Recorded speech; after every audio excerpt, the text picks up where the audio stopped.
control panel. It'll be somewhere nearby. Take the lid down, and you should find yourself in the chamber of the Ultima weapon.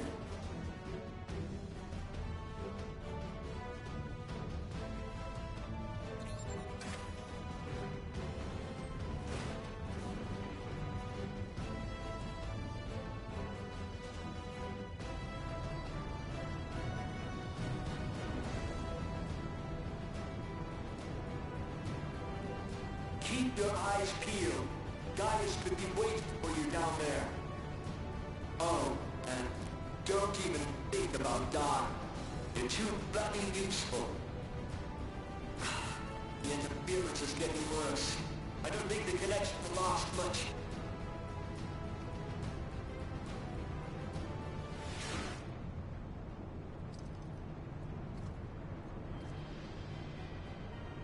Tell me, for whom do you fight?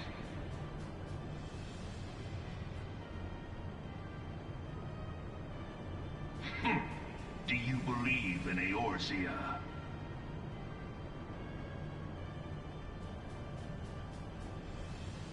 Eorzea's unity is forged of falsehoods. Its city-states are built on deceit, and its faith is an instrument of deception. It is not but a cobweb of lies. To believe in Eorzea is to believe in nothing. In Eorzea, the beast tribes often summon gods to fight in their stead, though your comrades only rarely respond in kind. Which is strange, is it not? Are the 12 otherwise engaged? I was given to understand they were your protectors. If you truly believe them your guardians, why do you not repeat the trick that served you so well in Cartano and call them down? They will answer, so long as you lavish them with crystals and gorge them on ether. Your gods are no different from those of the beasts. Icons, every one. Except but this, and you will see how Eorzea's faith is bleeding the land dry. Nor is this unknown to your masters, which prompts the question, why do they cling to these false deities? What drives even men of learning, even the great Louis Soir, to grovel at their feet? The answer? Your masters lack the strength to do otherwise! For the world of man to mean anything, man must own the world. To this end, he hath fought ever to raise himself through conflict, to grow rich through conquest. And when the dust of battle settles, it is ever the strong who dictate the fate of the weak.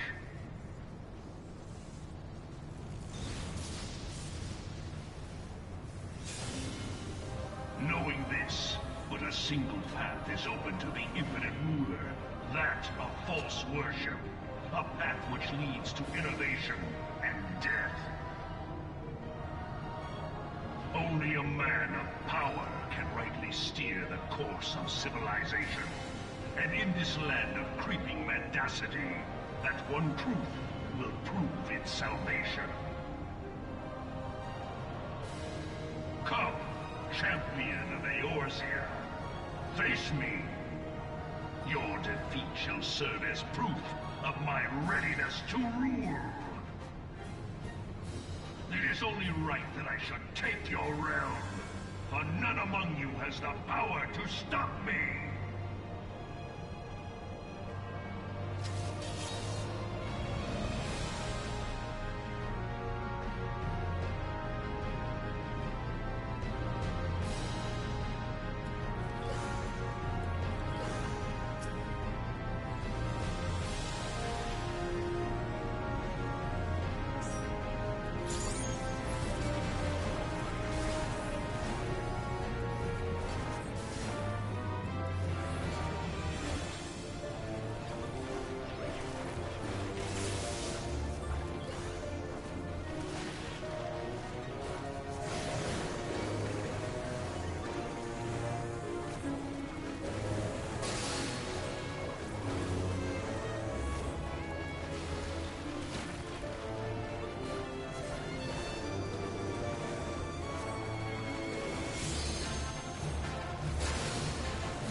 Sake Manor.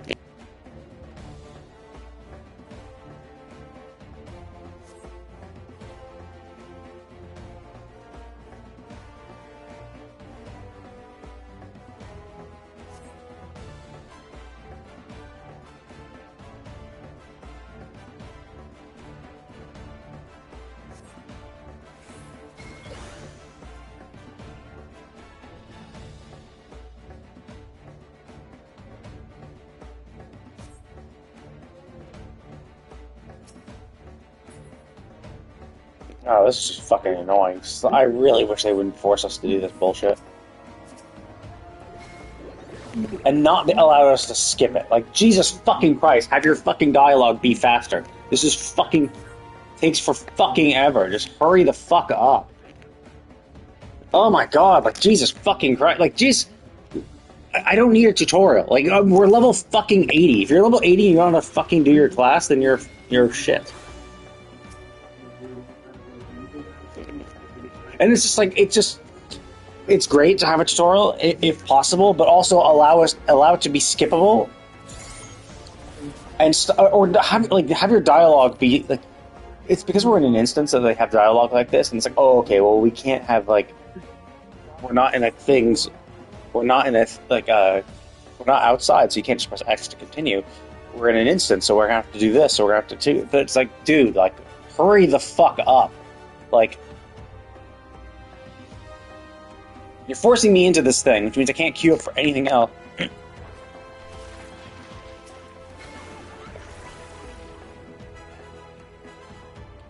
You know, it's just like, come on, dude. Like, hurry the fuck up.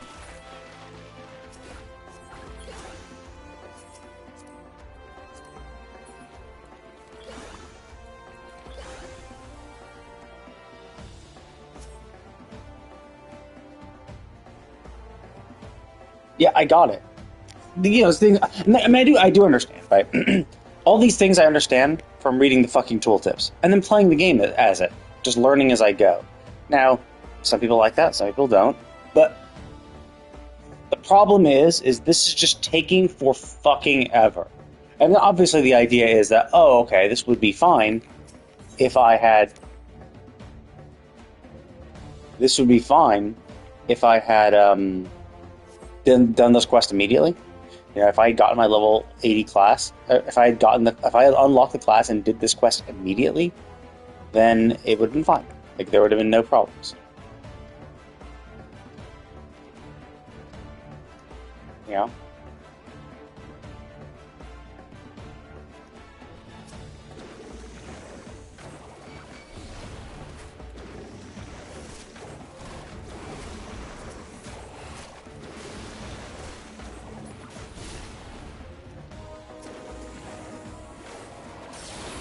But, yeah.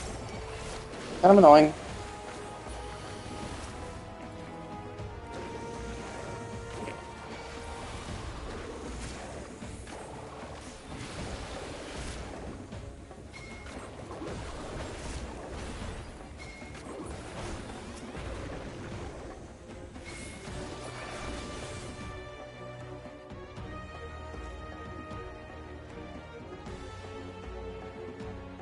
At least that was a little more interesting. Like, the fact that you're not forcing me to...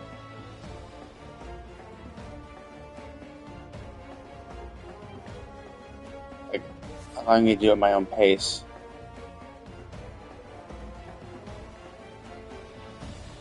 It was just a beginning thing where it's like, oh, it's like the most basic of basic bullshit, and you're just like, I'm gonna say a bunch of fucking dialogue, and it's gonna go at the slowest pace possible.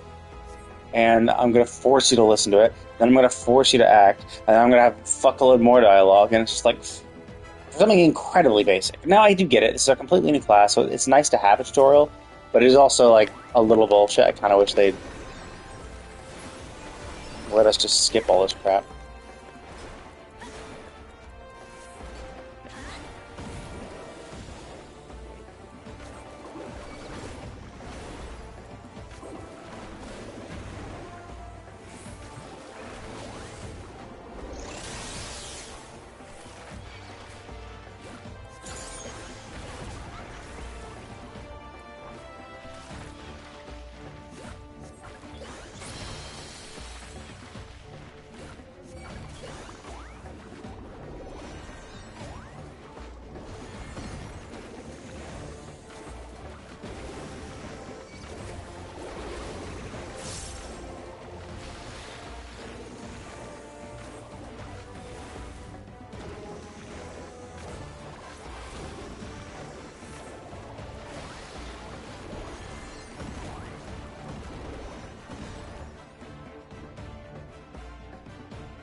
Yeah, I would say that's fine as tutorials go. I really just dislike the beginning part. The beginning part really sucked.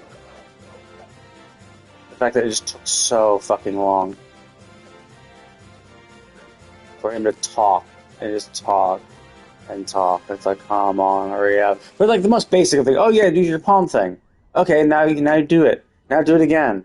Now do it like do it again. Now do it like it's just like great, awesome. So it's like I do get it. Like it's nice if I'm brand new, but like I learn these things like on the fly. Like the second I got the job, I'm like, okay, I'll just start queuing up and learn as I go. Um,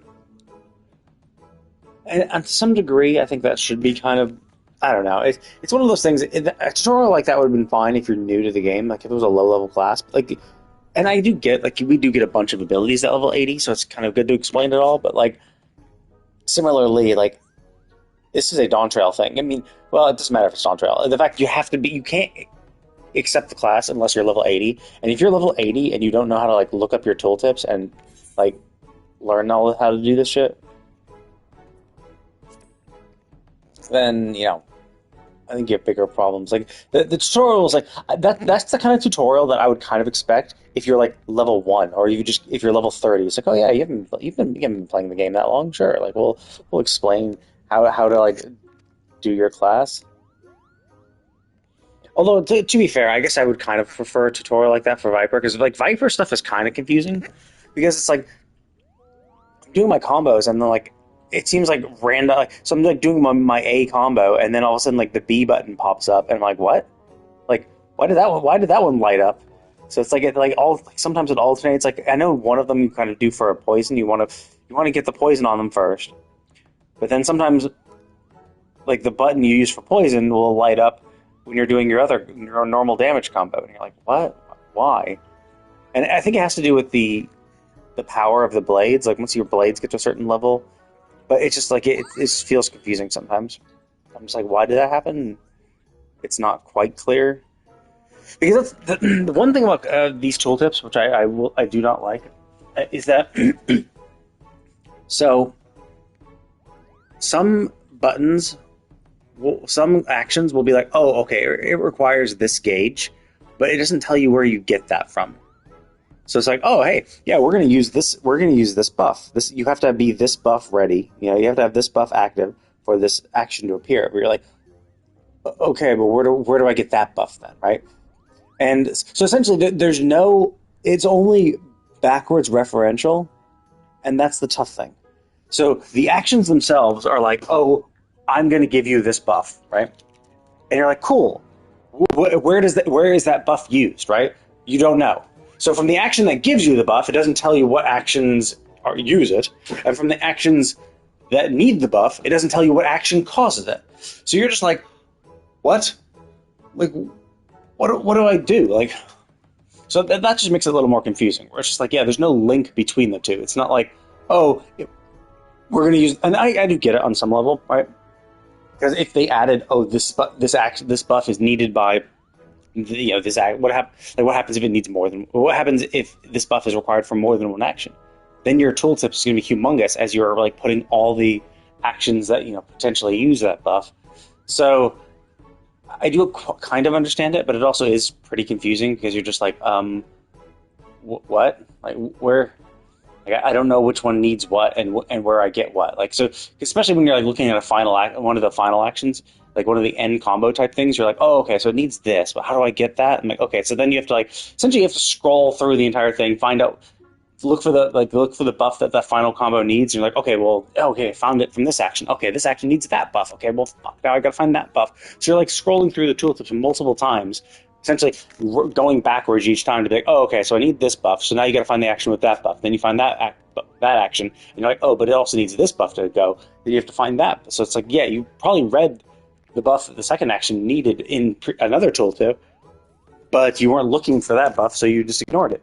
And then you're like, oh, wait, now I actually do need it. So that's one of the things I don't like about the tooltips. However, I will give them that. On their job actions guide, they do show how I think they should show how the basic combos work. So you know what goes, what into what. But that is just one of the kind of annoying things. Now, I say this is annoying, and it's just annoying when you're trying to figure out what the actions do completely out of context, where you have no clue what you're doing, and you're like, I have no clue what I'm doing. I have no clue what I'm doing.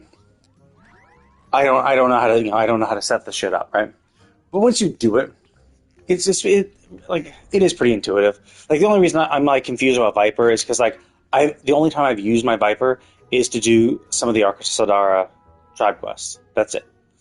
So I've not really had opportunity to use my proper actions.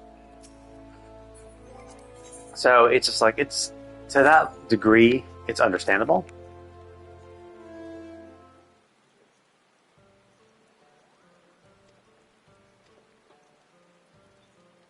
To that end, it is understandable. But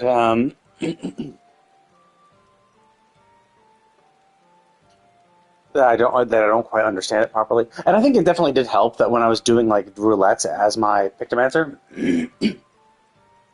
that like obviously I'm getting in like especially for MSQ roulette, maybe you're brought in at level 50. And at level 50, it's a good way. You're like, okay, cool, you've removed most of your abilities, but you have some of your like your final heavy hitters. So you like it gives you a feel for how your combos work. You have less buttons to clutter it.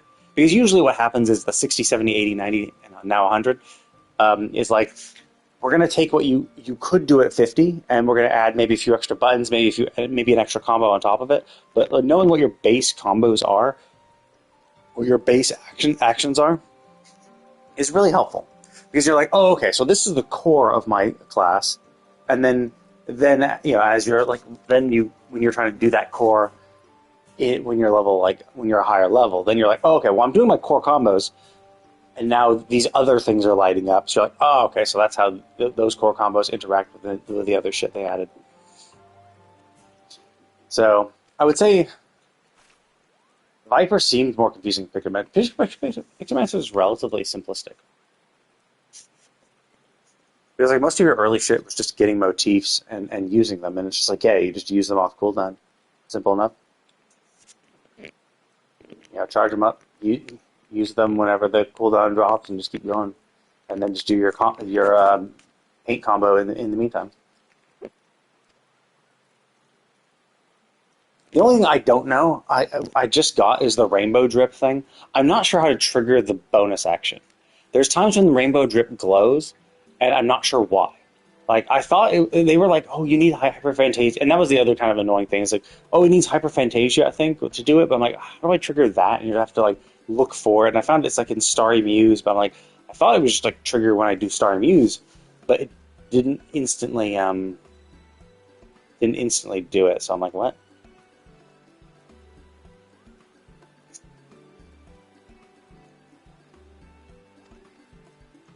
So yeah, there is that, but like I'll eventually get it. It's tough too because I got it, but and I have triggered it by automatic. Like I have triggered it like without trying. So there's a condition I'm just not sure what it is. I thought it was like when I use my black combo, or maybe I just need to do a proper combo and then it pops.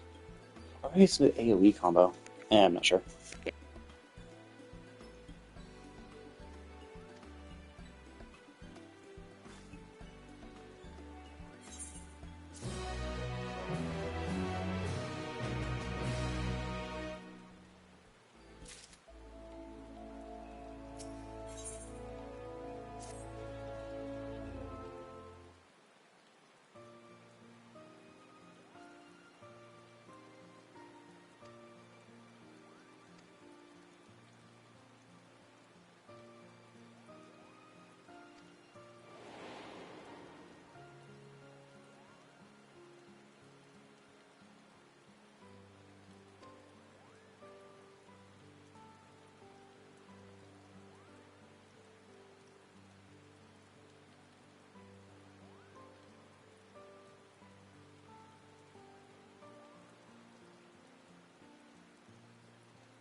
Like, it's really annoying when the healer fucking sucks. Like, they died to the same mechanic twice. The same thing. Run around and avoid the fucking electric fence, and they died twice to it. Oh my god, dude, it's an acceleration bomb. Stop fucking moving! Doesn't it help? The tank probably could do it by themselves, but they're being fucking stupid. All you have to do is just alternate between the 1 and 2, 1 and 2, 1 and 2, 1 and 2, and please avoid the fucking... He's paralyzed again. Like, dude, stop touching stuff. Like, it's not fucking hard. I can do it as a caster. But yeah, this is just frustrating because you're just getting these people who are like terrible. Like, they're just terrible in this game. Jesus Christ. Like, the fact that our healer... Like, and that's the thing. That's another reason why I don't mind doing a healer too much. It's like, yeah, if I die, whatever, right? But, like, the problem is our healer just sucks so much dick. Right? Are you kidding me? Dying... Like, this is not their first time. They even said, oh, yeah, I've done this before, right? Like, oh, yeah, you've done it before? And you died? It's like, yeah, but you died to the mechanic that you died... You died to the shit, stupid mechanic, right? You died to the mechanic that every fucking person has to do. You died to the mechanic that every 4 of them have to deal with equally. Running around the thing and avoiding the fucking stuff. And you died to it twice. Twice! You know, like, that's what's so fucking dumb. Not only have you done this dungeon before... But you also fucked it up twice in this one. So you've seen it before and still fuck up. And not even seen it before, you've seen it twice before at least. It just, yeah, this sucks. It sucks when you just have completely incompetent people. Especially when it's the healer. Where it's like, dude, you are, like, the most important. Like, if you don't understand how to fucking do your job, could you, like, not be a healer then? Okay, next time, if you're completely fucking stupid and you're gonna die to the exact same mechanic over and over and over again, which is just simply get the fuck out of the way. And the fact is, like, I keep seeing the tank get low on health, and I'm like, I don't know, like, it feels like the healer sucks, but I don't know. Like, I do not understand that some of these dungeons are a pain in the ass to heal. Even I, you know, I'm not perfect either. I understand that, like, I've also let my tanks get low on health too. So I don't know if this is just hard or if it's just an extension of them being terrible. And I mean, the tank can be bad too. Like I'm seeing the tank get really fucked as well. Like I was seeing them do the mechanics and they're like getting hit by the most obvious shit. It's like, just don't like get hit by that. So, I mean, it seems like the tank kind of sucks. It seems like the healer 100% sucks. Why do they put a regen on themselves? Obviously, they missed the tank, but it's like, oh, come on. So it does kind of suck when you get these people. It's like, oh, man. It sucks when it's like, yeah, if I ran this in trust, it'd be done. Like, sure, I died.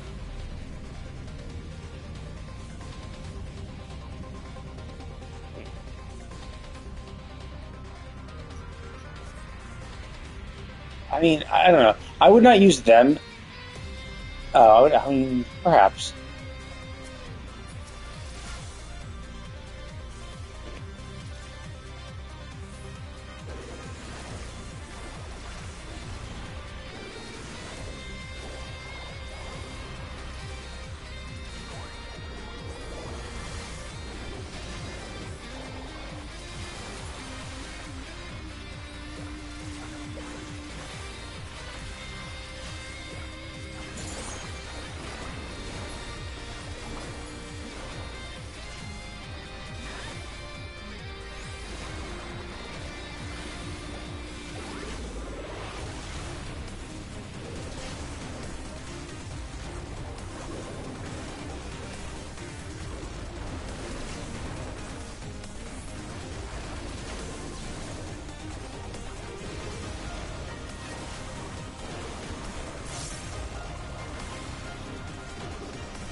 my god, what the fuck, dude? How do you die? Jesus fuck!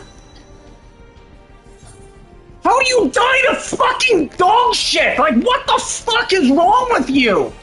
Jesus fuck, you are the fucking worst healer! How the fuck do you die to this shit? These are AoEs, these are fucking raid-wise. How the fuck do you die to the most basic of bullshit fucking mechanics? And this is phase 1, there's 2 fucking phases, and you're dying like a fucking moron in phase 1! Could you stop fucking wasting our fucking time? Like, literally taking 30 minutes to do this because this one motherfucking healer is such fucking dog shit!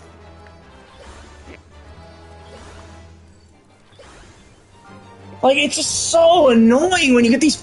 Like, it's just one fucking healer, like healer, and that's the problem. I could rage at them. It's like it wouldn't fucking do anything, right? Because they're fucking stupid. They're fucking trash. They're fucking dog shit, and they're fucking making us suffer because of it. Like, how do you die to this shit? How are you not fucking AoE healing us? Fucking throw Medica! Okay, yeah, Medica. Why are you doing another Medica? Medica 3 would have been it. That's all you need to do.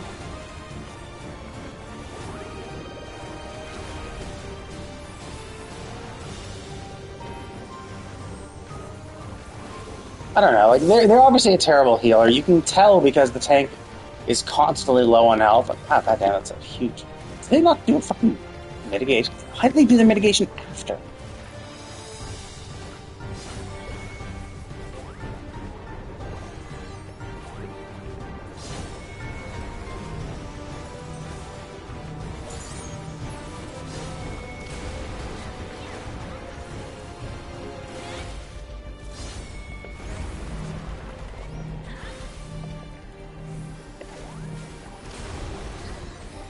How do they have a bone stack?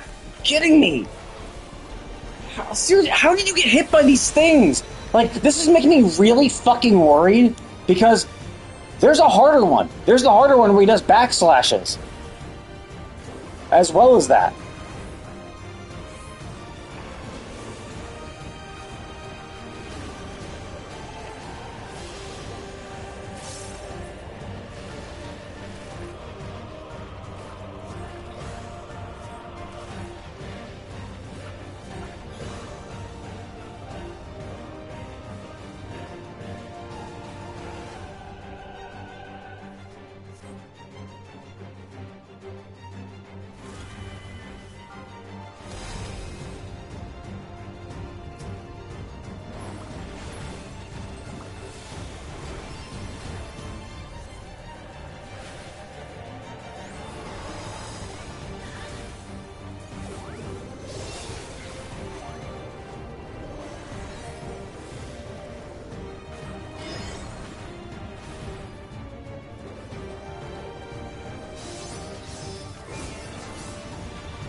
You have one fucking job! Keep the fucking tank alive! What the fuck is wrong with you?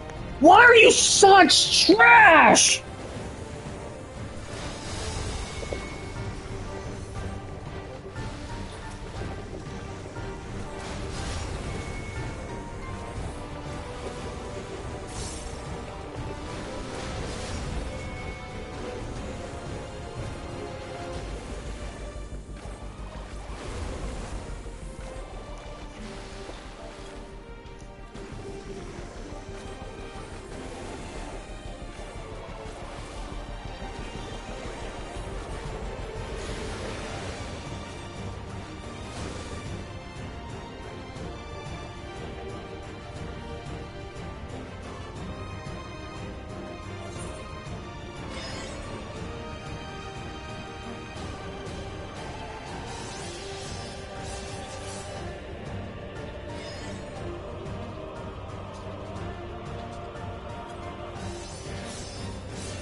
This is such, like, literally my food buff. I had a 45-minute food buff. We have literally spent the entire time simply because this one fucking healer is the shittiest fucking person I've ever seen in this fucking game. How the fuck do you get to level 97 and don't understand how your fucking job works? And you let us all fucking die and fucking get hit by everything. Don't ever fucking come into this game as a healer if you don't understand how to not fucking die.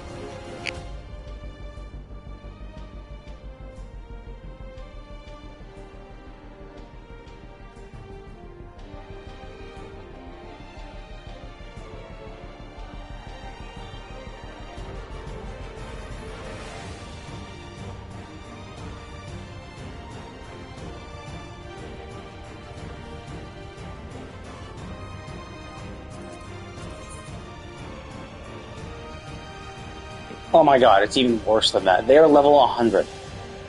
All of us are low, like, not even 100, which means we haven't gotten to 100 on our class. They've gotten to 100. They're the only supposedly they're the person who's played their class the most, and they suck the most.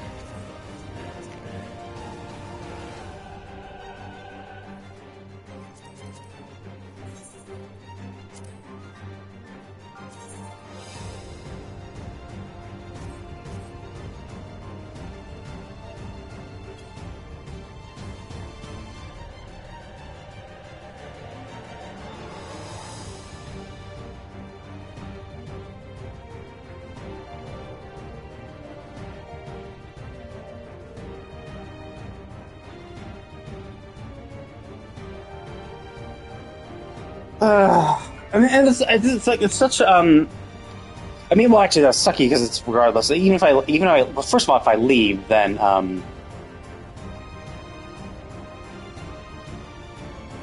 if I leave, I would get a penalty, I believe, or maybe I can leave without a penalty if it's.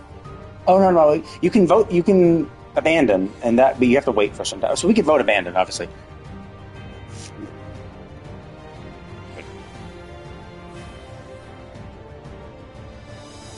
All right, so well, did they read the chat? Will they stop sucking dick? And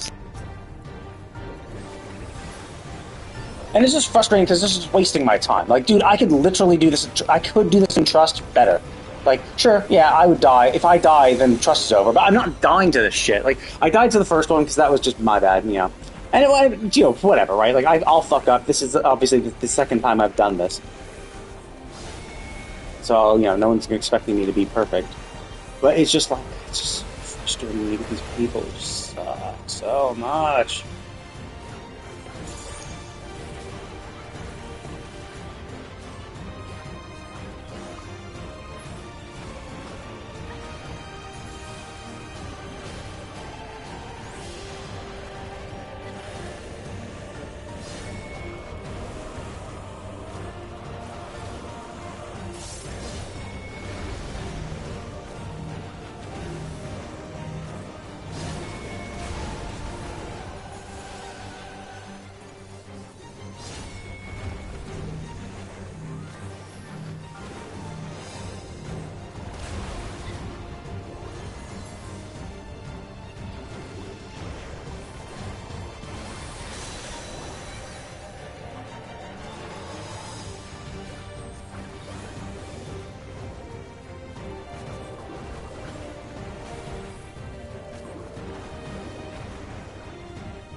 Like, I'd really just like to vote dismiss them, because, like, dude, if we had picked on the first fucking boss, this would have taken no fucking time. It just sucks that one fucking person is fucking us all up. One person! If this person wasn't dog shit!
Yeah, so I could, like, I'd like to say, holy shit, that took forever, because it did. Because fuck that was fucking dog shit. Like, holy fuck, you are trash.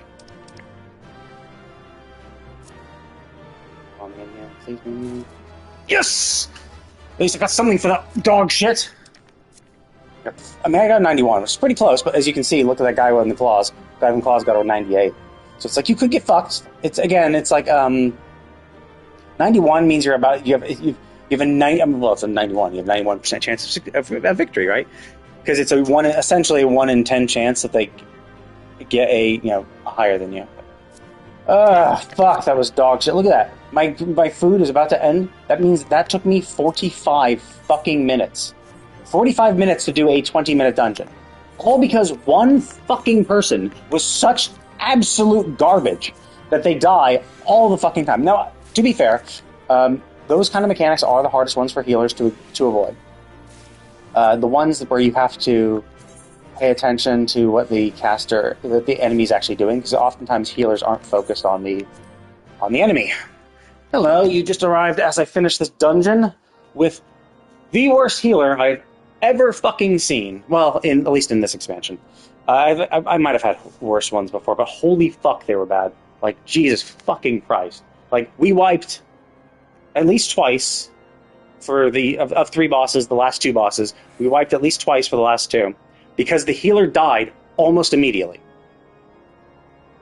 Jesus fuck, it was annoying. Like, so typically these dungeons take about like 20 minutes. You can finish them in about 20 minutes. This took 45 fucking minutes, because this one piece of shit trash healer died every fucking time. They were just absolutely terrible. Like, in this thing, we had this one mechanic you have to avoid. It's like, oh, okay, you just gotta run around the boss while avoiding the laser walls. Okay. And they had done this before. They had said, oh yeah, this is my second time doing this, but I haven't done this as a healer. I'm like, okay, whatever, right? But they were dying to non-healer shit. They were dying because they were messing up the mechanics. It's like, you've done this before. Like, you've said you've done this twice before. I did the dungeon once before, and because they died in the second boss, they died twice to the same mechanic. For the same reason, they died twice to it. And we wiped because the healer was dead. And the second time, and then the third time, I think... actually, no, I think we wiped once because of the healer, and then the second time I think we might have succeeded. But the problem is that with the healer dead, you're pretty much fucked. Because the boss will be doing... Like, even if you can avoid the avoidable mechanics, the boss also throws in, like... super heavy hitting attacks on the tank, and AoE attacks that hit everybody. But at a healer, you can't heal after getting hit by those attacks. So eventually, with the lack of self heals, those AoE attacks will kill you at some point. And so that's basically how we died to the first healer death, because I just got hit by that. And then finally, we were able to barely do it because the tank had to solo it, because the DPS. The tank has some self-healing abilities. DPS, the melee ones somewhat do, but they're on long cooldown, so you can't rely on them. And me, as a cat pictomancer, don't have any. So I died first, then the other melee DPS, and then finally the tank was able to clear the second boss after the second healer death. And then we went to the third boss, and the healer died almost immediately. The healer died in phase 1, and phase 1 is the easy phase, and then the boss goes into second phase. Phase 1 was super easy, and they died because they were bad. Like, they died to an AoE attack, so they basically weren't healing themselves enough. So they didn't heal themselves as a healer. And it's just like, how do you die to that? Like, there's an AoE that happens, you AoE everybody, you AoE heal everybody, and then the next AoE happens, it's like, yeah, they just didn't heal in between the things, so they died to phase 1, and I think we just killed ourselves, because we're like, there's no way we can beat this, because there's phase 2, and there's no way. Actually, yeah, we wiped 3 times to that thing. And then, the second time we got to phase 2, I tried to warn them, oh, by the way, unlike phase 1, in phase 2, he'll modify this one mechanic to not only slash in front, but also behind. So watch out when he's casting. When you see him cast rear guard, that means he's going to slash his back first. And the healer died to that immediately. And then we tried to make do, and I think we still wiped anyway, because there's just too much overall damage. And so I'm like, okay, watch out. Watch out for 4 guard, rear guard. 4 guard is when he slashes in front, rear guard is when he slashes behind. And then that third attempt, healer died again. And yeah. Oh yeah. I mean, that's the thing, is that, but the problem is, and it's I do understand, like, so I also heal, I do every class in this game, so I do understand that it's one of the type of mechanics that is hardest for healers to get, because typically as a healer, you're not targeting the boss, you're targeting tank. You're targeting your allies. So, and usually you can see them casting. Now, technically you can see them casting. You have an enemy list, so you can see that, and you'll see it there, but it's off in the side. Or unless you're focused targeting the boss, which is not something you typically do often. Maybe if in a big, tough raid and shit you might, but typically you don't. So it's much easier to miss if you're not targeting the boss. If you're targeting the boss, it's super easy, because you'll target the boss, and under their huge health bar, it'll show them charging up the attack and the name. So for DPS and tanks, super easy. We're all targeting the boss, no problem. Healers can miss this, and I have, fucked up myself because I'm not focusing on the boss, because oh no, we just had a big, AoE hit. Now I have to, target the tank, or a tank buster's coming up, so I'm focusing on that, not noticing that he's, charging up his next attack. So I can kind of get that, but yeah, I mean, I did warn him. He died to it once. They died to it again. I mean, so essentially it was 3 wipes. Phase 1 wipe, and then 2 3 deaths. Phase 1 wipe, Phase 2 wipe, and then Phase 2 they died, but we still managed to kill the boss. Because luckily, Phase 2 has some AoEs, but most of his attacks are actually dodgeable. So if you know the mechanics, you can dodge them. And so that's why that's why the DPS were able to stay alive, and were able to kill the boss. But holy fuck, that was annoying, because it's like, this is like a 20-minute dungeon. Like, if I had... Yeah, and there was a little benefit to it, too. There is a minion that drops from it, and I got it. So the minion doesn't drop all the time. It's a rare drop in and of itself. It's sellable? God damn it. That means I could just have bought this. But it's a rare drop. And then you have to roll, and you have to roll amongst the 4 people that did it, and I won. I rolled a 91, no one else rolled higher, so I got the minion. So, yay. Cool.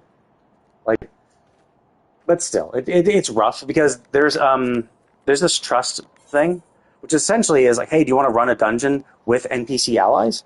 And I could have done that with NPC allies, and I could be done in 20 minutes, 25 minutes, I'll be done.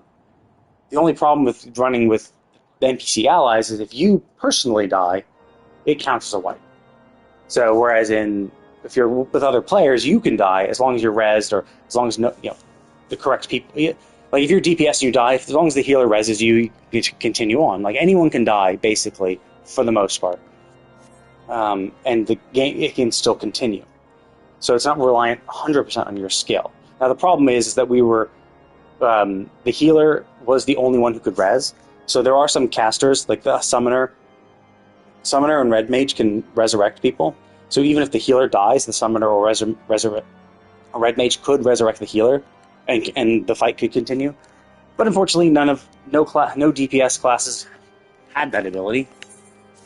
So, because most DPS don't, it's only those 2 classes of like 10 or 15 or something, 15 DPS or something like, or like 10 DPS or so. So it's like, it's not a crazy thing, but it would have been nice if we had one of us who could have, and then it wouldn't have been a problem. But oh Jesus, it was rough. I mean, it sucks because it's not like we all were bad. It's not like we're all learning. It's like it's one person acting as dead weight, fucking us all over, right? Like, sure, some of us were eating mechanics and getting hit once or twice, but the fact that they were just dying all the time just screws us, because as the healer, they are the most important person.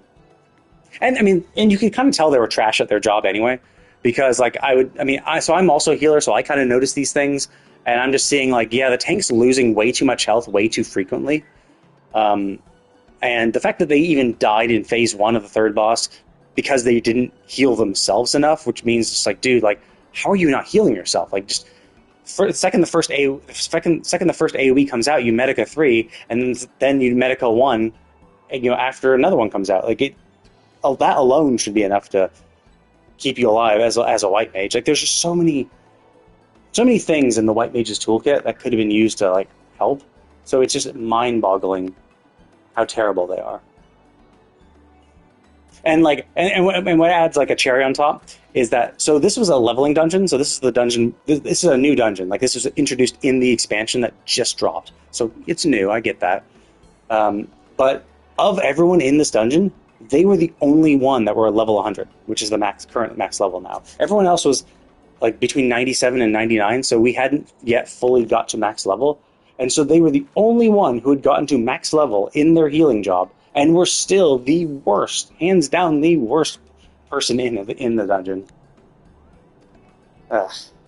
Anyway, yes, I know I'm ranty, and it's frustrating because I'm trying to like do these. I'm trying to just level this job, and that's it.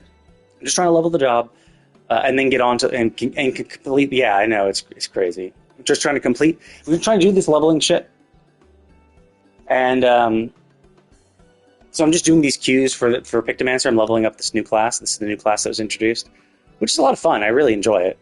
And so I'm running these roulettes, which as a DPS, because the 2 jobs that were introduced in this expansion were DPS jobs. The DPS queues are absolutely terrible, which means you just have to wait a long time. So I'm level 97 now. So I'm pretty close.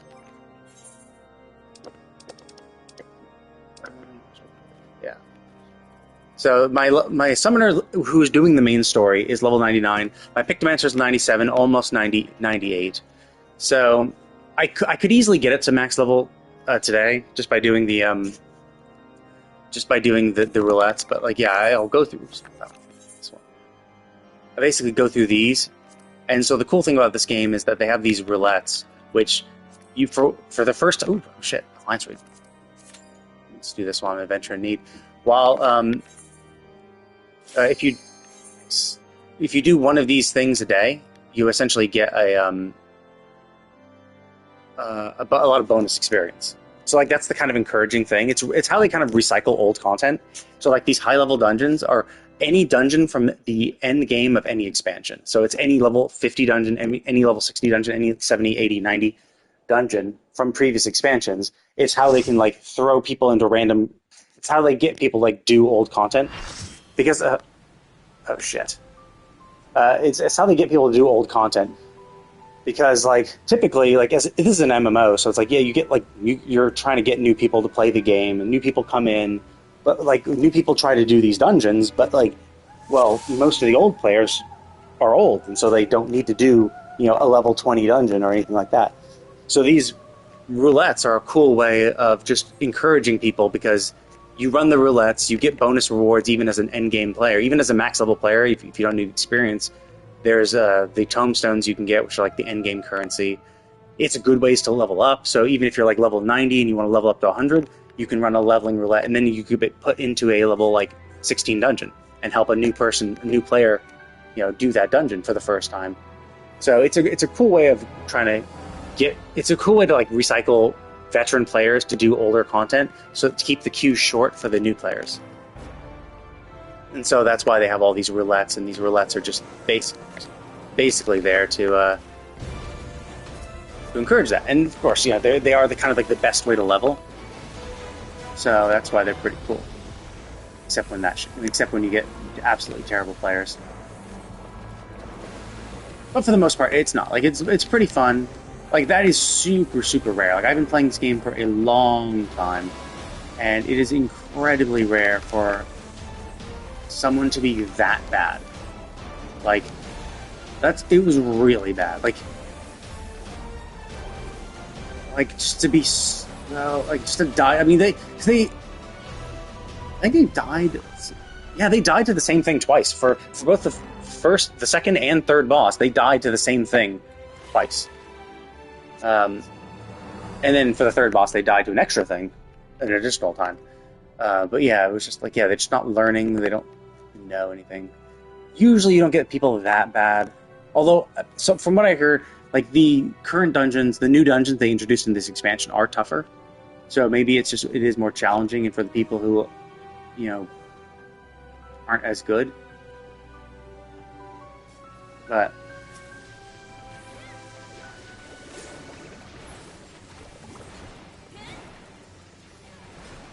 either way, I mean, it's super rare, and I don't even need to do all the roulettes because I'm just trying to get to level 99 because there are some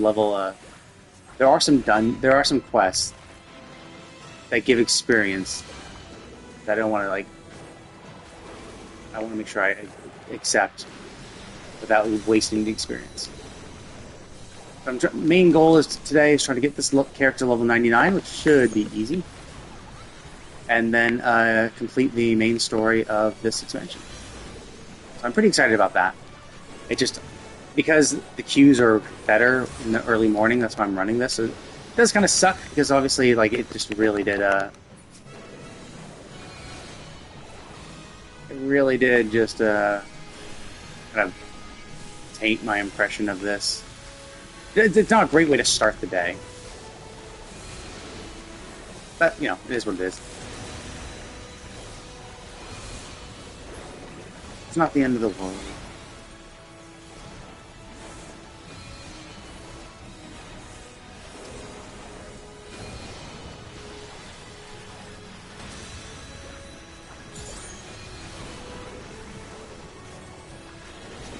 And even still, it's a fun game. I do enjoy playing it. It sucks when it's like it just feels like you're wasting your time, right? It just sucks when you feel like you're like, come on, man.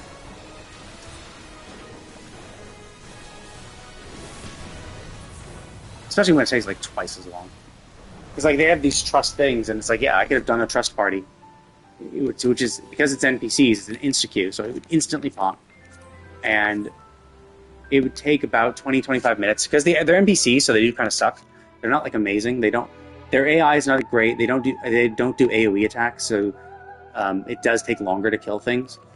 But they also don't fuck up the mechanics for the most part.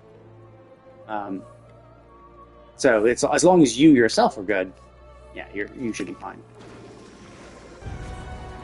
So it's a pretty reliable 20-25 minute. And even the 20 minute is you have to be really on the ball. You have to know exactly how to force big pulls and really be pumping out damage. Then maybe you can get it. Because I think I tried doing racing. I was farming minions, and I was trying to race, and I think I got a 20 minute. I might have gotten an under 20 minute clear, but it's super hard because the NPCs just do not AOE, so it makes it hard to kill all the mobs quickly. But even so, it's reliable.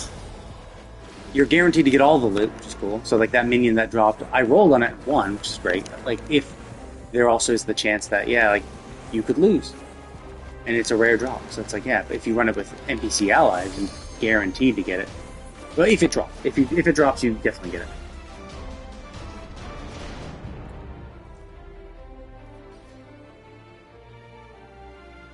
But yeah.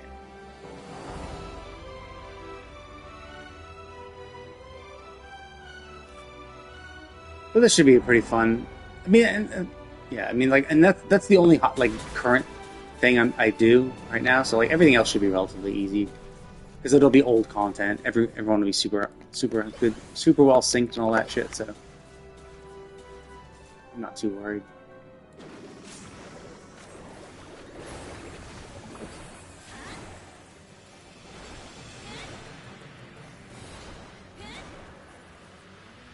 And this is pretty fun too. It's with 24 people. It's a alliance raid, 3 parties of 8, all fighting this one boss.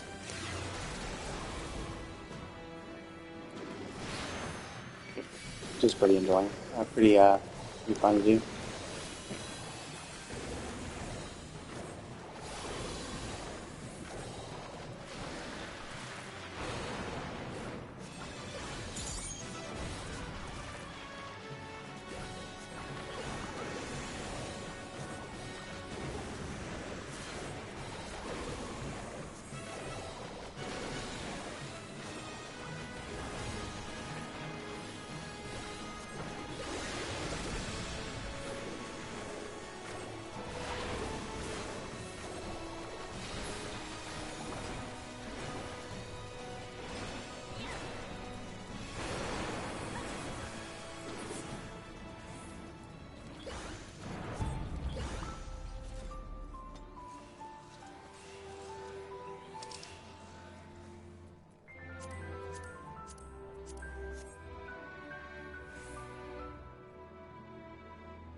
Wow, I wasn't even paying attention to the score. I didn't realize it was that close. We got super fucking lucky. The fact that we got two amazing points and right next to each other, right in our base, was super, super lucky. Uh, and yeah, I mean, yeah, we were behind a little bit in the beginning. We were always like we were second. Yellow was obviously doing horribly. Blue was our main contender, but yellow can make third place can still make a remarkable comeback at random times. So you can't always, you know, assume that they're going to be out and about. But yeah, we did really well. Very pleased with that.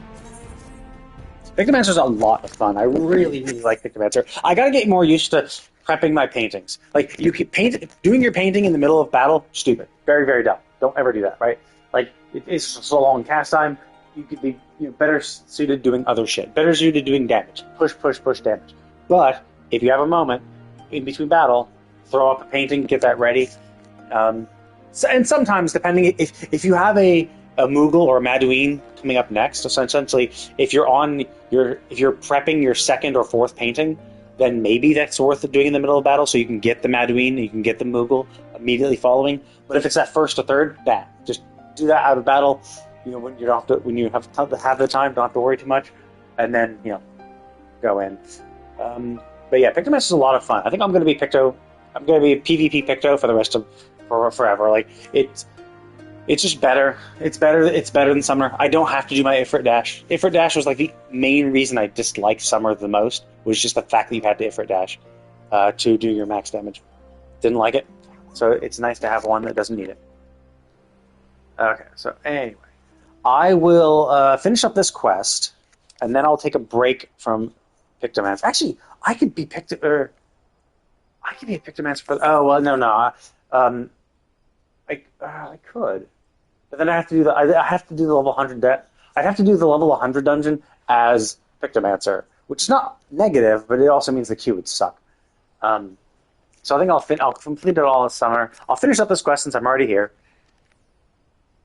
But then after that, I'm going to go take a shower, reheat some food, and then we will be going and completing Dawn Trail.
Yeah, because like if you're going to die, there's no reason. If you're gonna die and you have no one left, there's no point in selling the paintings, right? If you know if you were looking for a quiet place to die, what you would do is you just give away the paintings. You just or you donate them or do some sort of thing. It's like, okay, cool, you sold them. Like, what are you gonna do with the money? Now, presumably, yeah. If we go to Ul'dah, maybe we hear, oh, and actually at that time we had a ridiculous amount of sum donated to like the local orphanage. Oh, okay, she sold the paintings for money to donate rather than donate the paintings directly. Okay, sure. But until then, it's like, yeah, she's unlikely to sell something right before she dies.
See, this is a little stupid, right? So obviously time has passed, right? Because he was like, "Oh, what are you doing?" "Oh, I want to see how you're faring," right? So clearly I've been gone for a bit, and then I'm stopping by. Now, obviously they're assuming, "Oh, okay, you were this level, um, now you're a higher level, right?"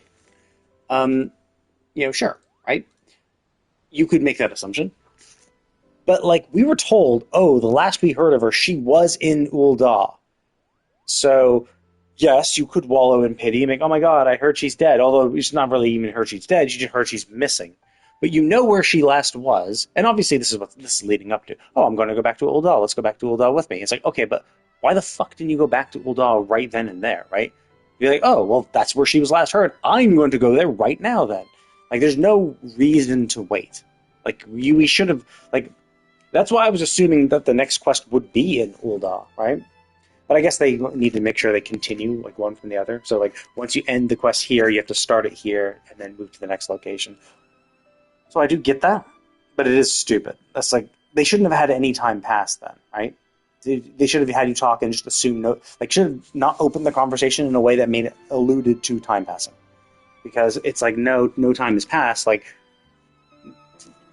yeah, yep.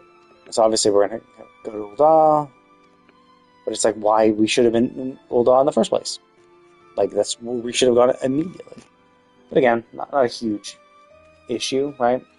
I think it's just constrained by the fact that we have to start the quest where the last one ended, and if we have to start it here, then obviously you can't go into the.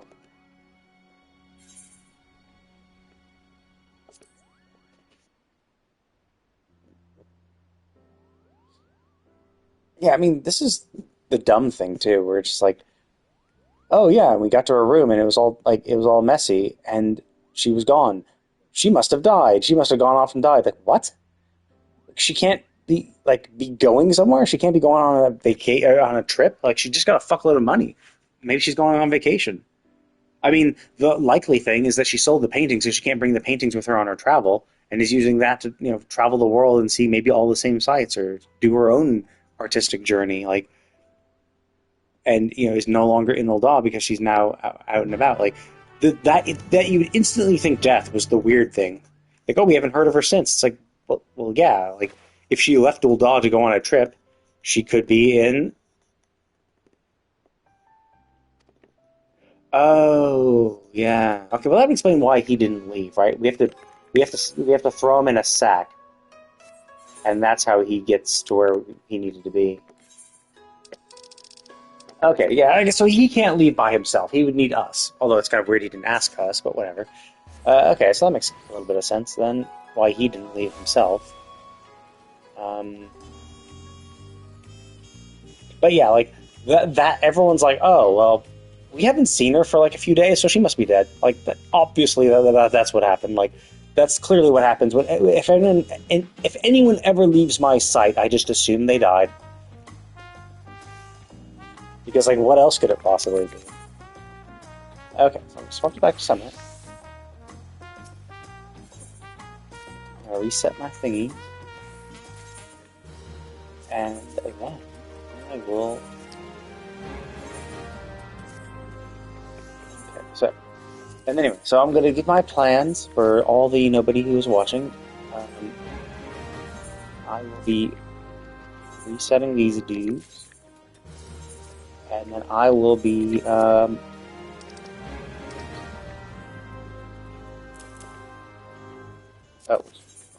retainer. I will be refreshing my retainers. And then I will be going to the bathroom and showering real quick, reheating some food, and then I will be continuing and completing the Dawn Trail story. After which, if I have time, I'll be finishing the Pictomancer quest line, which I think probably just going to end at 90, and I'll just continue right on to do the magical DPS role quest for the expansion. And if we have any time after that, I'll maybe fuck about with Viper. Because the Viper, I guess I have to do my. Oh, whoops.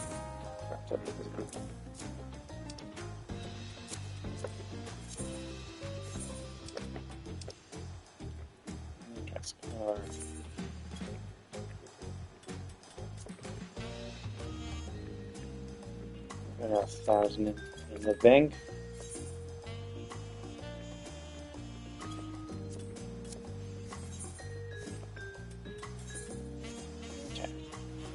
Okay, time to pause for a sec.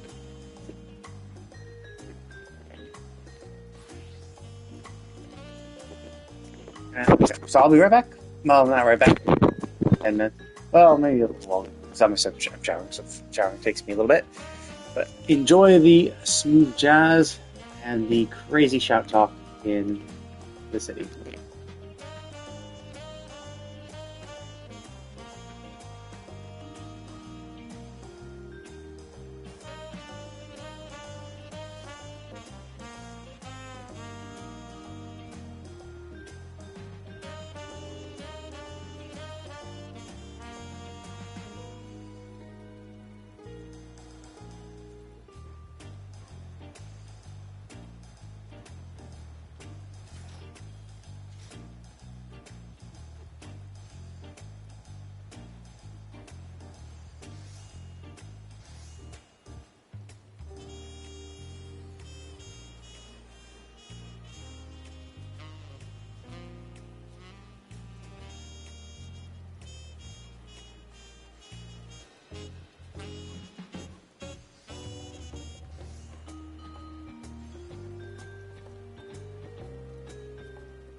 Yeah, my guess is we're probably going to convince the queen. I mean, maybe that's a level 99 dungeon going into the cloud server system and like destroying it essentially. To say, look, these guys are dead, they're long dead. Just give up. Like, stop wasting all your energy just keeping these, the memories of people alive in your cloud server. Just, focus on the people who are alive, because that's like the main problem. That's the main factor for her, for our, confrontation, is the fact that she needs energy to host cloud servers to keep everyone's memories alive. But realistically speaking, this is just going to be a problem that's going to get worse and worse, because as more and more people die, more and more people are going to be loaded into the server, and it needs more and more energy to survive.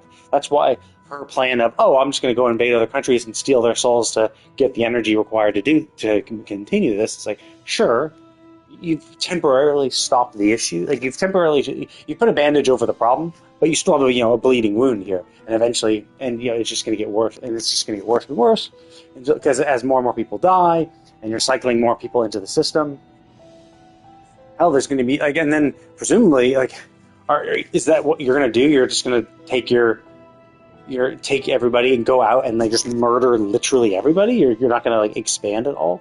You're not. I mean, that's the only way it could happen. But eventually, because if you expand it, obviously you have more Alexandrians, which means more people are going to have the regulators, more people who need souls, and more people that when they die will be put into the cloud server, which so the energy cost will go up. So obviously, it just exacerbates over time.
Are you alright, Guloja?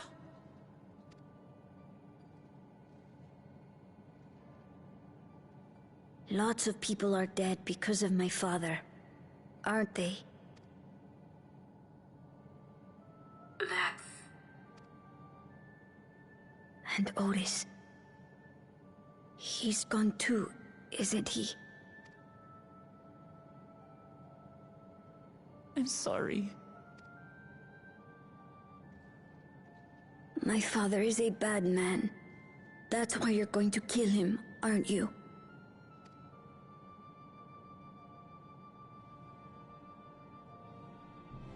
Oh, sweetheart.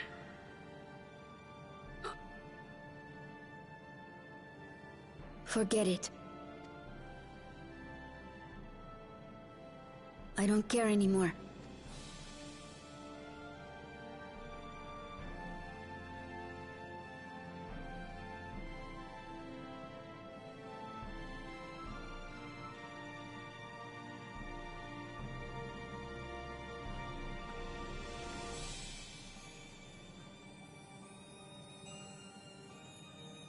Listen to me, Guloja.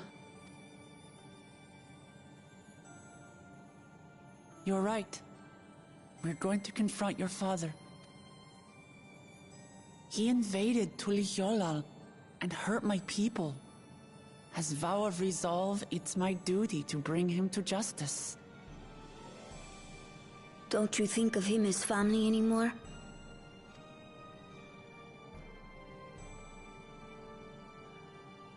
After the attack, I was filled with rage. I told myself over and over that he's no brother of mine.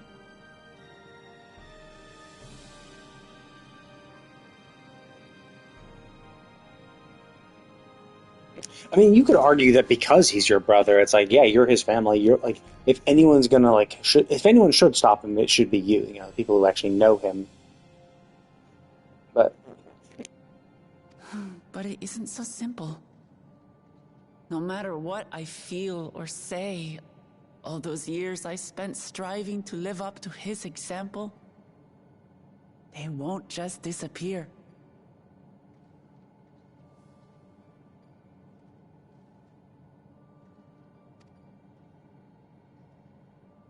What's more, it's because we're family that we have to correct each other when someone goes astray. That's why I must confront my brother, like your grandfather did, even though it cost him his life. But Otis is gone now. If my father was gone too, then I'd have no one.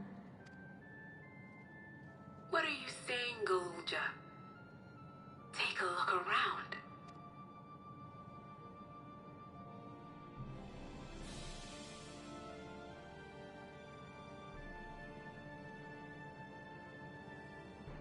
oh yeah, I forgot about her or him. I thought it was just the three of us for a second. I was like, oh.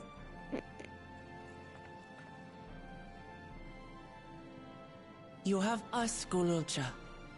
All of us. We'll be with you through thick and thin.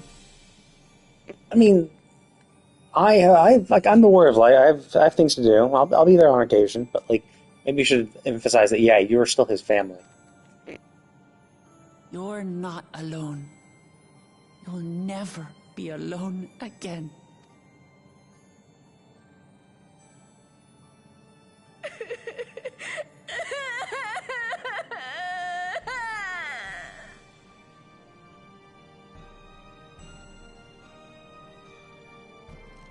You should hug him.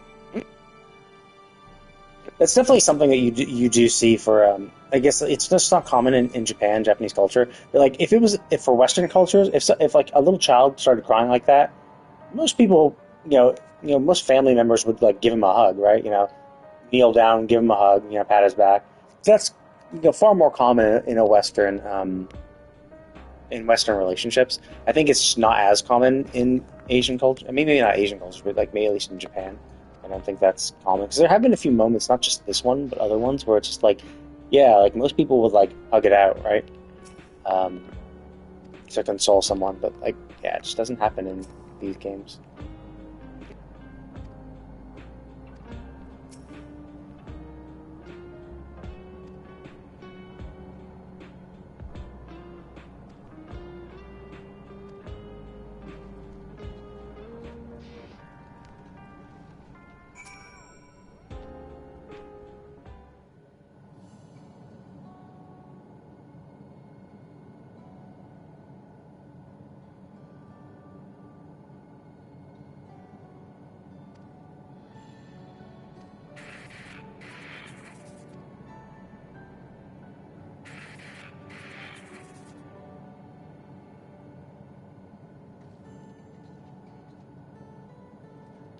See the connection with the cloud servers failing. Is it that they're running out of power, or is that they're doing something crazy at it?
Like, you're gonna bring that up? Like, what about asking about her? Like, I mean, the fact that she hasn't brought up that she herself is dead is kind of weird, right? Like, why did she not bring that up to her son? I mean, they hid the entire concept of Endless, right? Like, we didn't even know about the Endless until we left and met Otis, which is like, what? Like, everyone knew this. Like, this is a common thing. There was all this death and shit. Like, why? Yeah, why would everyone?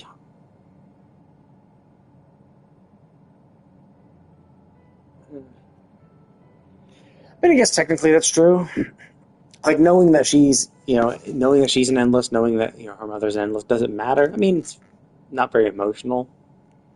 It definitely would distract matters. And to be fair, it did distract matters, right? Like, Zeralja was like, the only reason all these deaths happened is because we didn't book it straight for him, and instead fucked about learning about this world and its people. And so Zeralja was like, okay, come on, like, I've been waiting forever. Like, why aren't you coming and fighting me? Fuck it, I'm just gonna go invade, right? That, and then of course, and then the invasion failed, and so he started killing people. But so if we had booked it straight for him, so she does raise a good point in that yes, um, she was they were distracted. So it kind of reinforces that, yeah, she was kind of correct in not bringing this up. And to be fair, it is a very nuanced topic, right? It's like, oh yeah, these people are alive in like robot bodies. It's kind of a weird thing. I do think that she should have mentioned it about herself, like because she did make it seem like she was alive, right? Like when we first met her in that little cave, she was like, "Oh yeah, my body's elsewhere. This is just a remote terminal." It's like, well, no, your body's nowhere. You're dead. Your mind is elsewhere. But I'm pretty sure she said her body.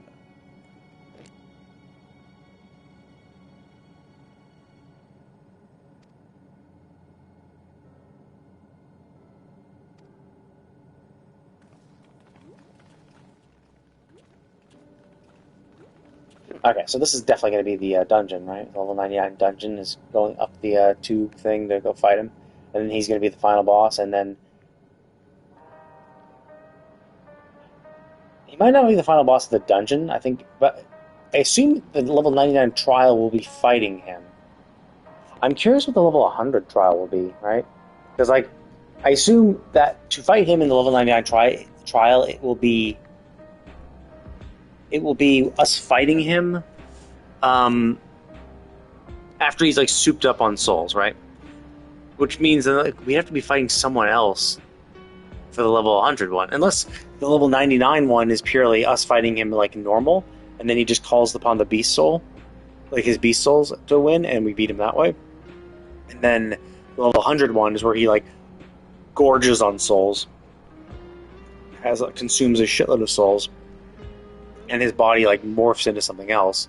But I was kind of thinking, like, he would absorb too many souls in the level 99 one and become someone else as part of that trial. But we shall see. I'm going to take a little break.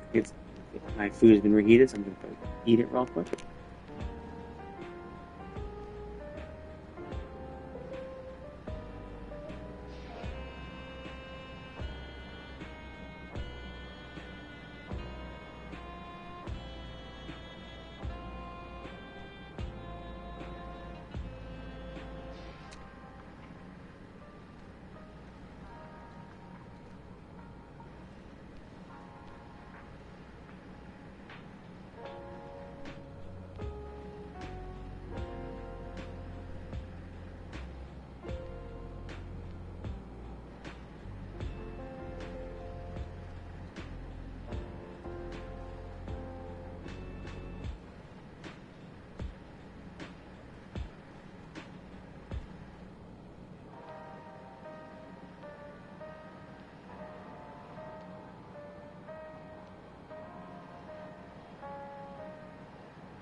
had my lunch.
Wait, what are we giving this facility? Like, what are they, what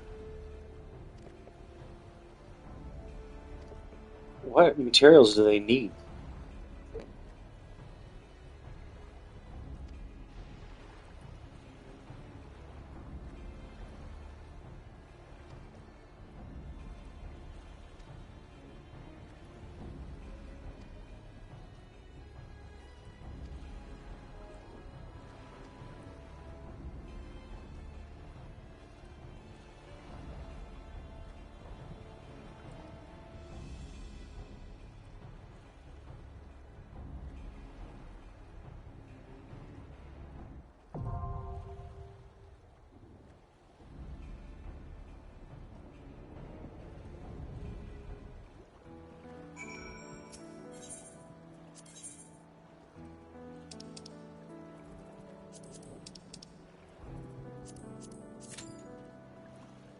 Okay, 11 minute for a DPS cube, which I was kind of expecting to suck.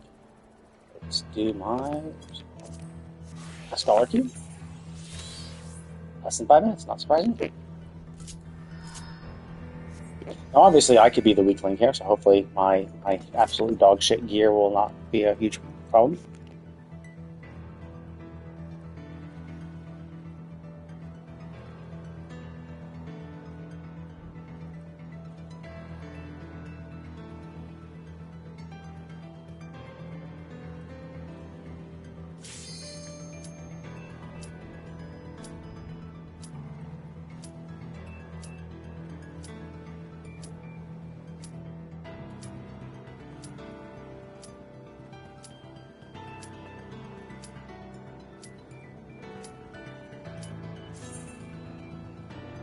Okay, refresh my water. Good to go.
Oh, thank God, as a warrior. God, I found another fucking dog. That would suck. Fuck!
I guess I'll just do this. I'll have to run this on trust anyway, so I'll just run it on trust and look at them then. I can take the time.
That was an interesting fight.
Nice, all three. Obviously, the tank's gonna give me a calm because I did well in keeping them alive, and the other two are gonna give me calms because I kept reviving them after they made mistakes or healing them. It's not o- Shale, can you see to the lock? Have you tried knocking? Just a moment.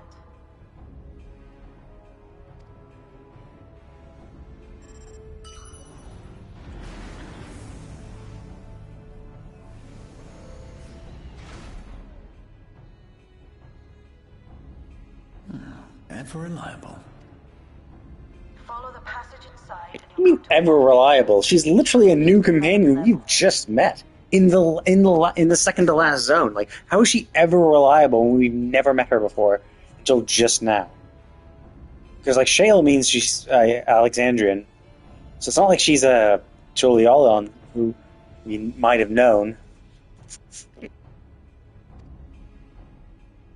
Right. Let's keep moving.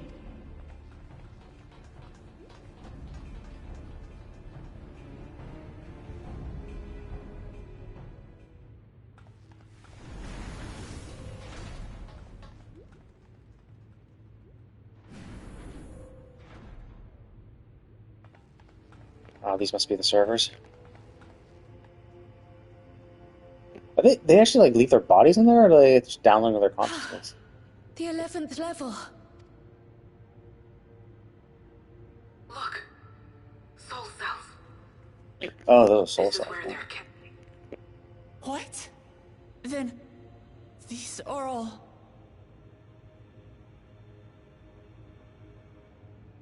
Oh, I see. All the green, all the blue lights are souls. Okay, so these are just containers, and the green, and they put the thing in. Indeed. Many died in the attack. Their souls would have been processed and transported here for storage. Or so I had expected. A soul cell is supposed to light up green when loaded, isn't it? Yet the light is out on most of these.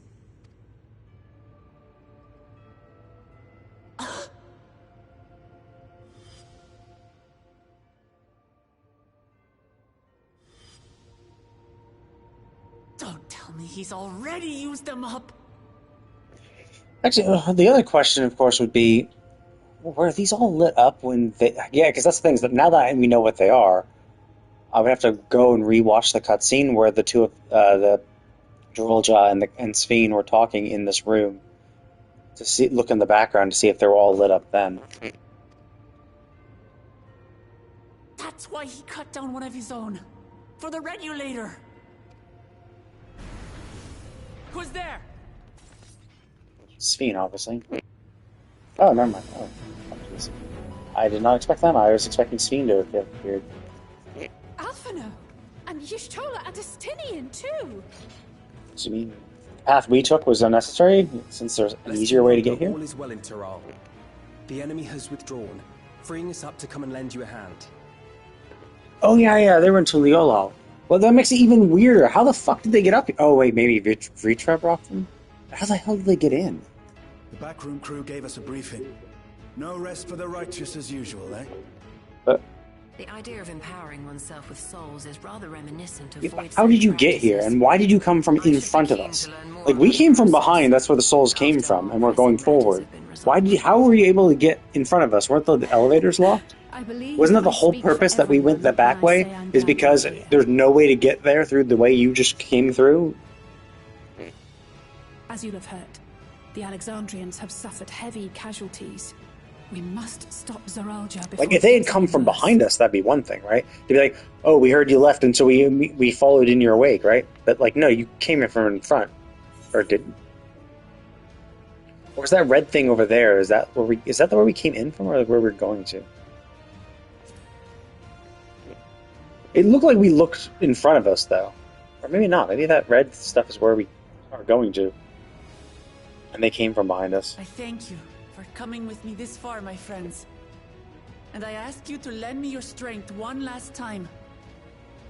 Maybe that was it. Maybe they did come from Together, behind us. Okay, maybe I'm getting confused. It felt like it seemed like they came from in front of us. Like, so we came in, and then they came in from front, which is like, well, that would make no sense. And here is where I must excuse myself. Come back in one piece. You hear me? We will. Every one of us.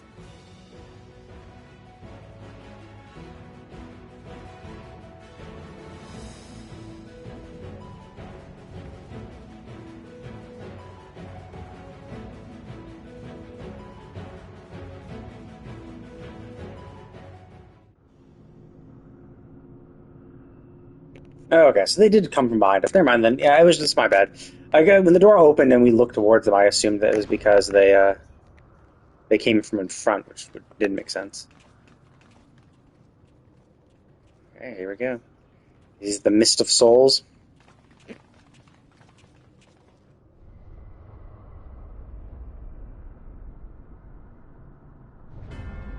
going to be much bigger than us or something.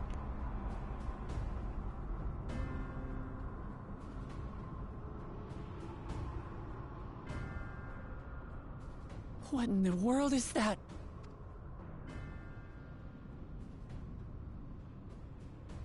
Is that how they strip souls of memories? It's enormous.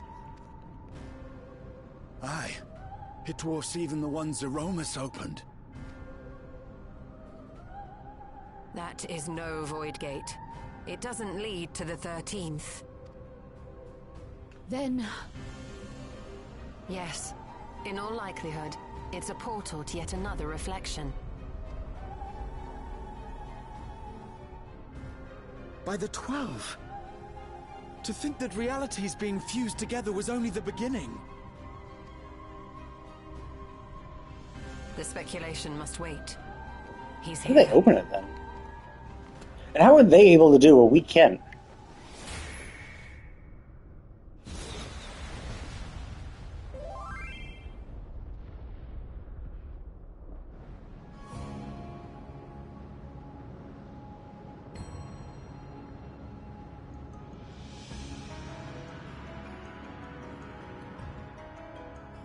Exhausted from all that soul absorption.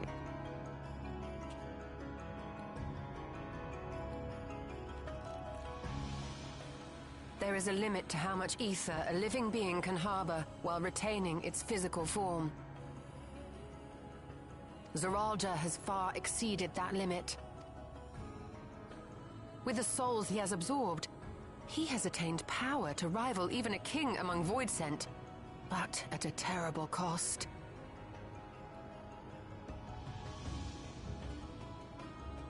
12 have mercy. Brother? It ends here and now.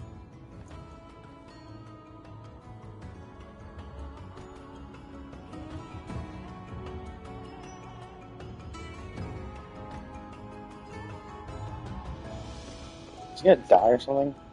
Like someone's gonna come out of the void gate and eat him?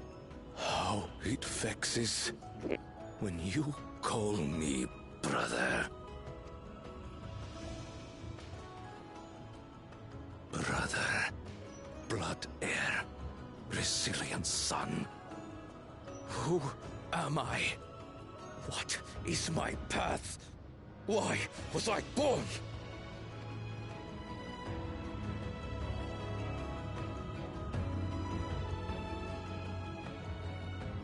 I am Wuklamat, vow of resolve of Tulihyolo. And you are Zorolja, king of resolve of Alexandria. For the last time, we fight. For duty. For blood. For everything.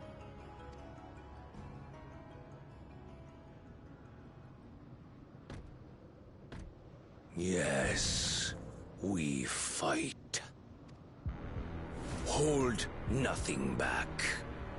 This multitude of souls I shall burn to the last mote.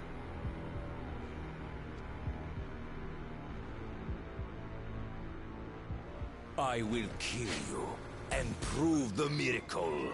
I will prove that I am Father's true successor. Sounds like we could have just killed him real quick while he was stunned before without giving him this resolve.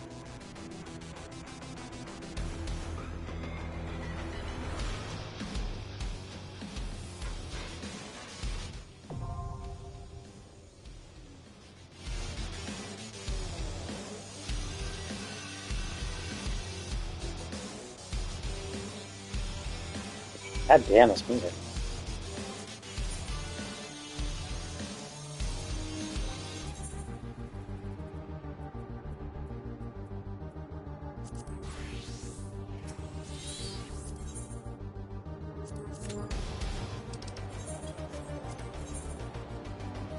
I assumed as much. I wanted to see what the Q times would be for my thing. It's actually slightly better than my summoner. The summoner is slightly better this time. The dungeon was like a 10-minute queue. This one's a 7-minute queue for my DPS. Probably because they need more DPS, but.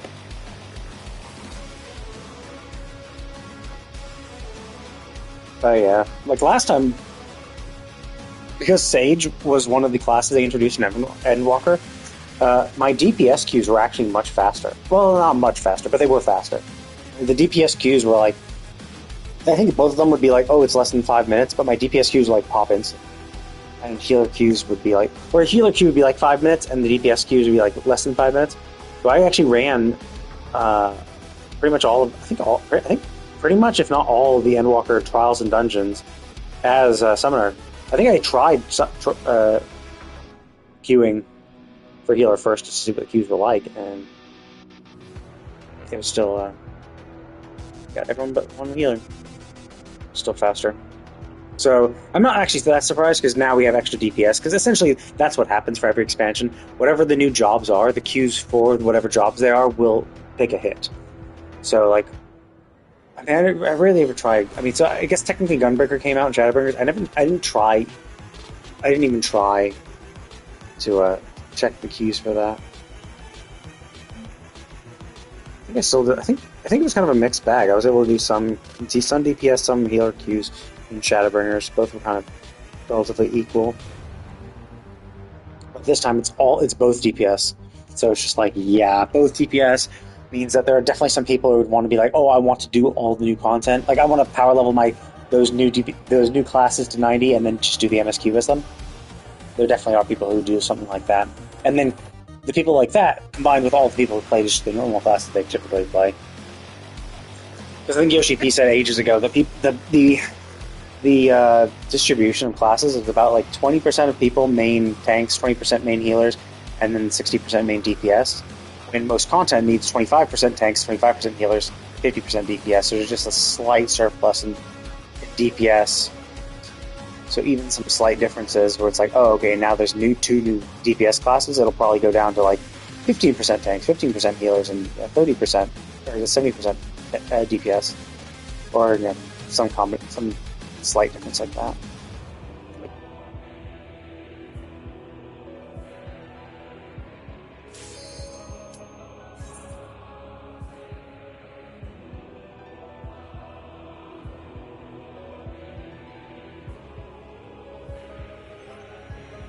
Oh shit, did I not have food? I didn't equip food. That was so stupid of me. I should have, that would have made, well, I mean, I didn't have too hard a time, but I could have had an easier time if I had food. Whoopsie.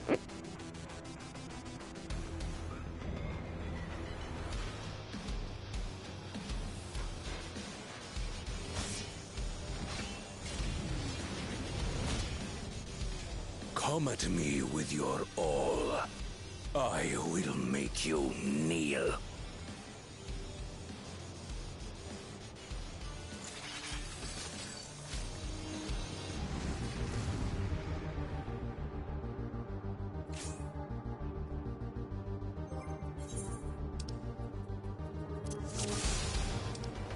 Let the victor's reign be sanctioned by the blood of the fallen. I need more power.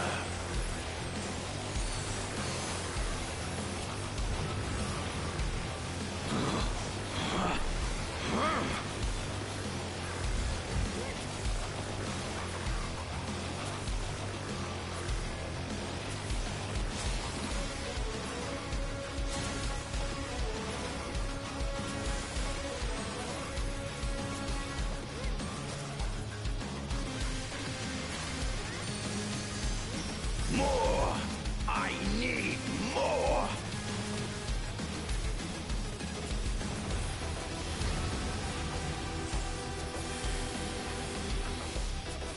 What visions are these? Out of my way!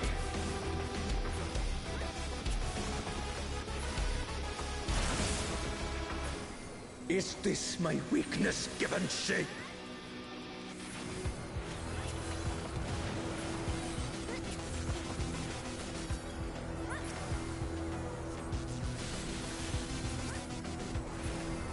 Down with you!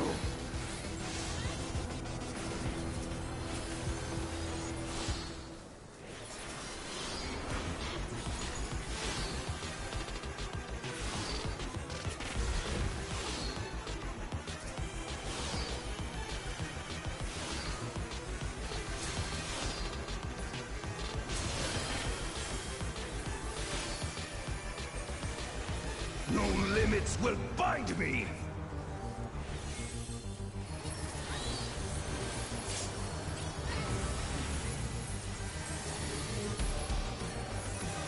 Be gone, along with my pitiful past.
My god, it's just these two people who are completely fucking stupid. It's the same two people who keep dying over and over again. Jesus fucking Christ.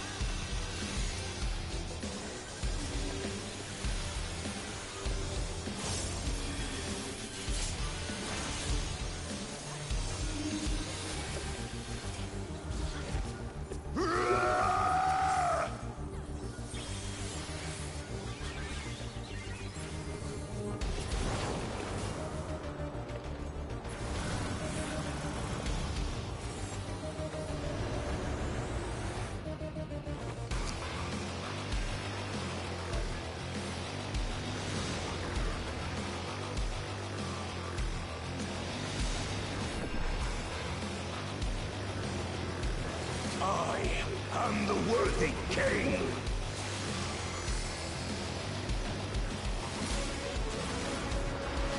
There is no miracle.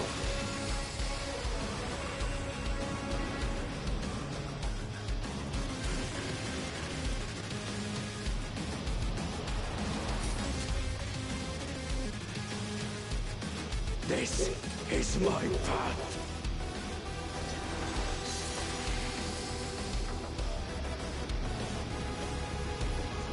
I trust only in myself.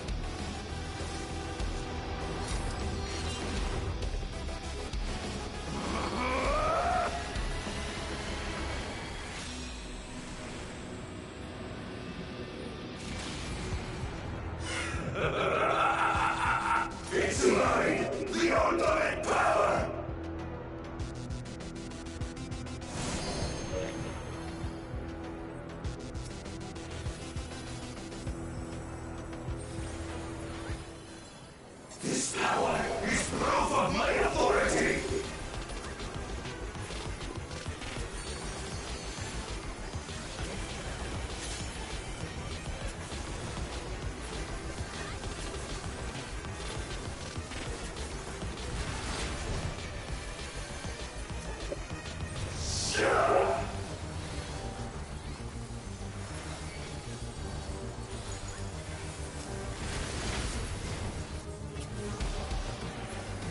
Yeah, the only reason I got hit is because I thought they were going to be like the other blades that the other guy did, where they go out and they spin, where there's only you have to wait for the rotation. And it's like no, it's just donut and circle. Got it.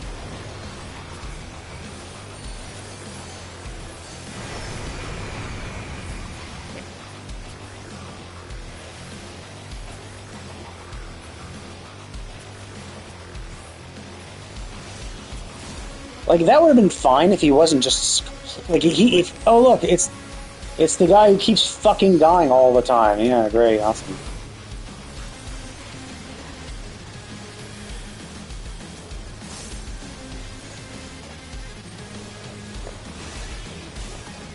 My will resonates with reality.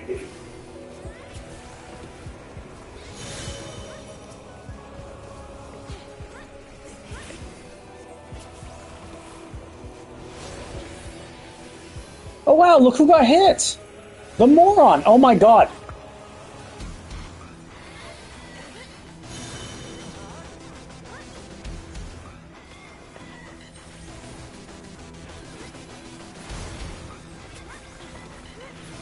Mine is the path.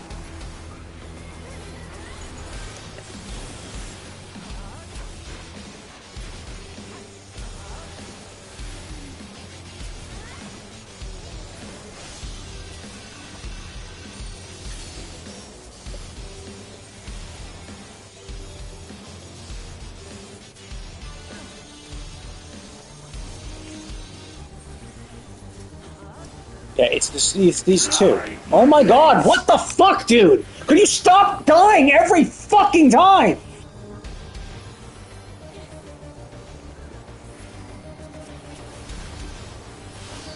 All is mine to make and unmake.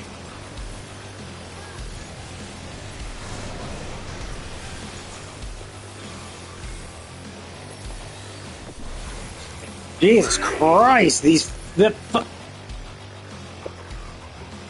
fucking dancer and fucking samurai are like complete dog shit.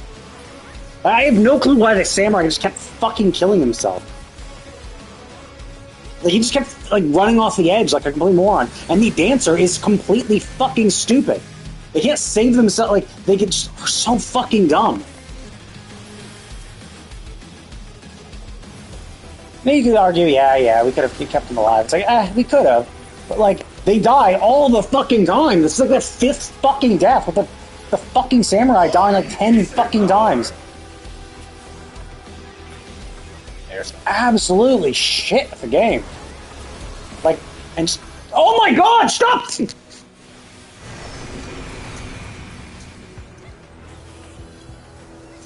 Mine is the path.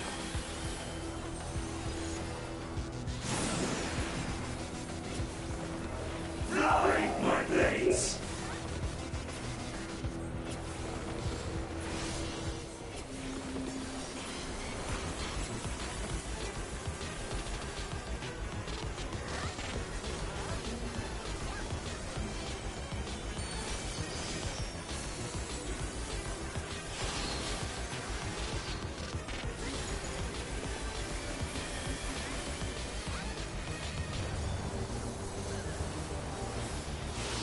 No mercy.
Okay, that was my bad. I mean, we would have still been fucked anyway.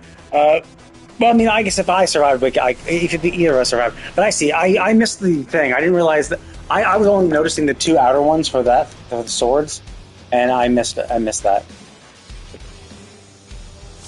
I didn't realize for those swords they also had swords in the 4 quadrants, and I wasn't expecting there to be a second set that I was off screen, so I didn't see it. So I got hit by the first, and then same for the second. Now I know.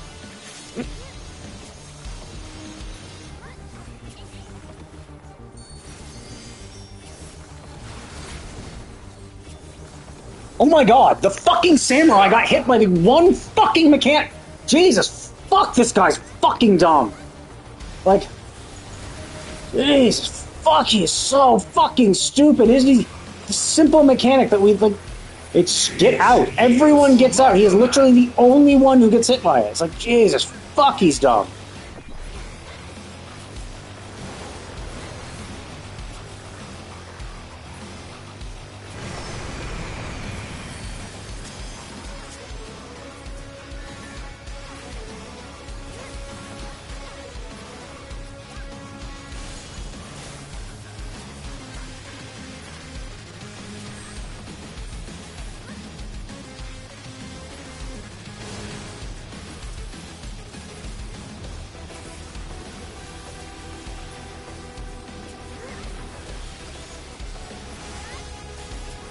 My will resonates within reality.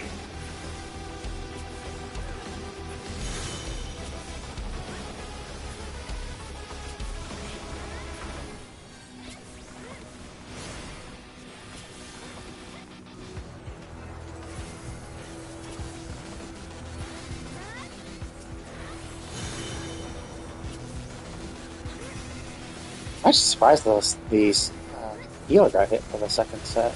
They're not that bad. Samurai getting hit is not surprising because they are completely stupid.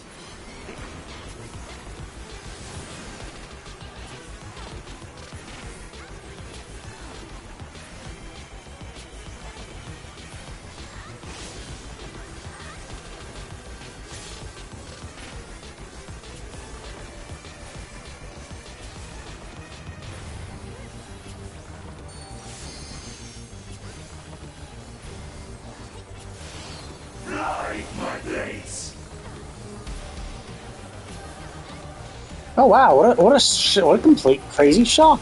The samurai got hit again? Would have never predicted that. It's not like they've been doing... Jesus fuck. I don't get how you can be that fucking stupid. That you get hit every fucking time by every fucking mechanic. Like, how are you this dumb? How do you learn so little?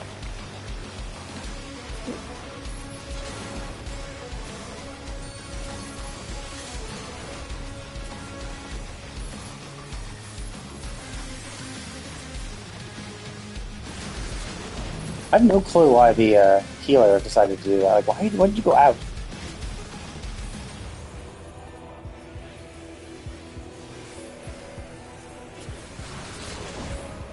Oh wow, what a shock! Like, he was like the stupidest he could be. He was on both fucking wrong sides. He was on the side with the glowing sword and the fucking inside. So inside and on the wrong side. He's so fucking dumb.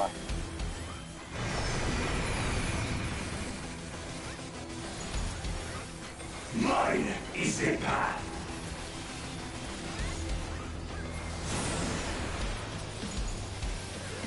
Fly, my blades.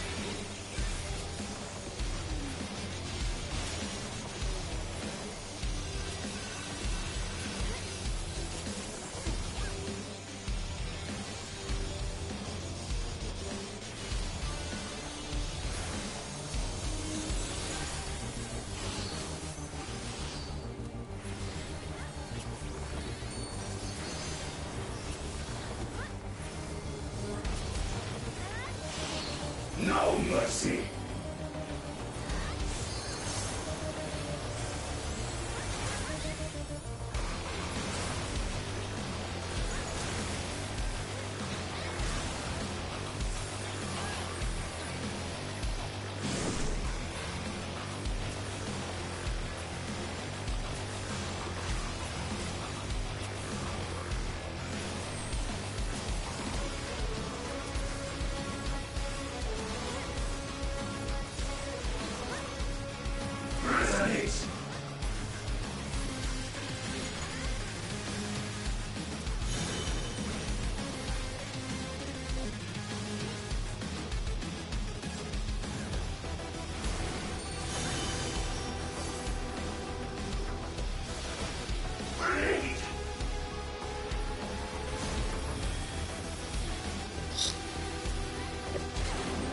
Damn, I was too focused on these fucking dead fucking morons who keep fucking dying.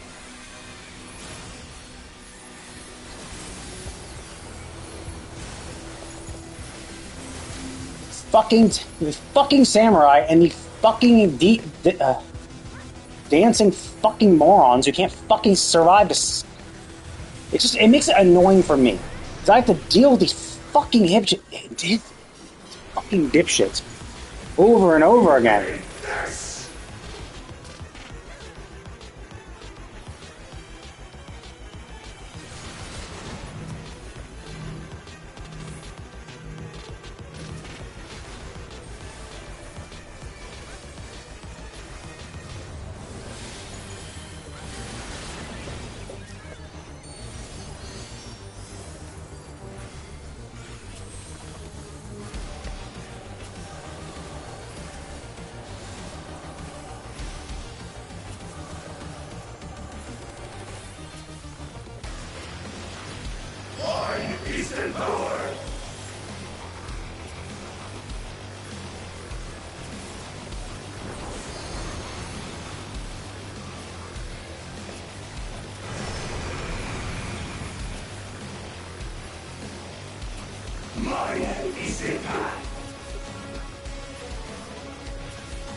No mercy.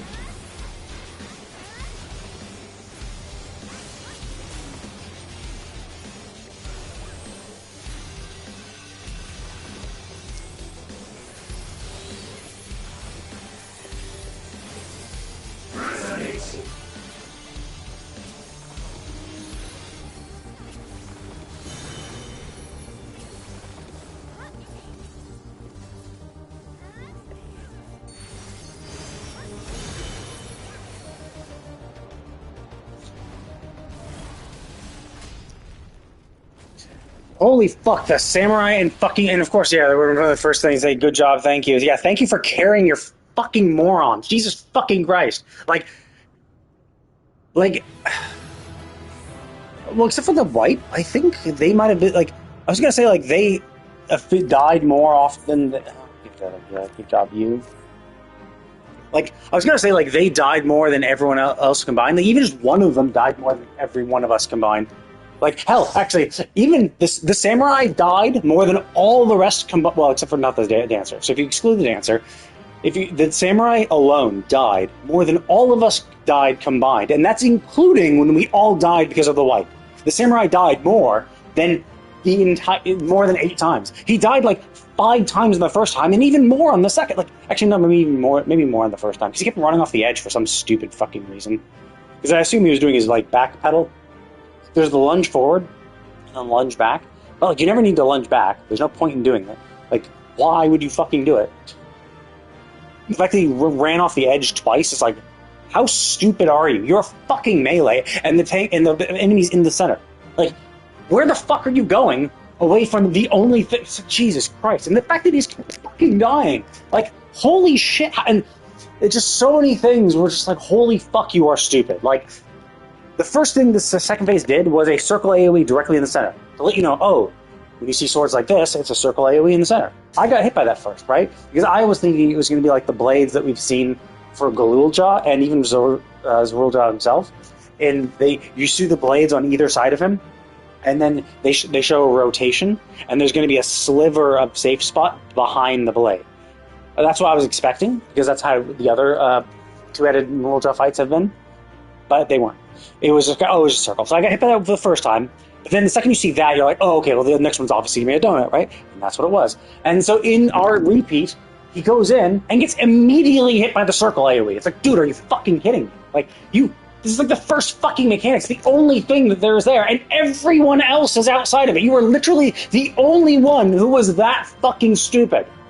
And then, like, other mechanics when they combine it, it's like, oh, okay, it's a get out and stay on his left. And what would he do? He stayed in and on the right. He got hit by literally both mechanics. How do you fuck up both of them? Like, I understand, oh, I was so busy avoiding this mechanic that I got hit by this mechanic, but you got hit by both. So it's not even just like, oh, whoops, like I was so focused on the left, I was so focused on the right cleave that I stayed inside. That happens, right? You're like, oh shit, I was looking at the wrong thing. I stayed out, but I was on the right. Like, and that would have been one thing, right? If he was like, oh shit, like I need to be outside, and he ran outside, but wasn't paying attention to the right side cleave. But no, I saw where he died. He died in the AoE, circle AoE, and on the right side. So you get hit by both fucking mechanics. How are you this fucking stupid? Like, Jesus fucking Christ, how the fuck do you play this game when you suck that much?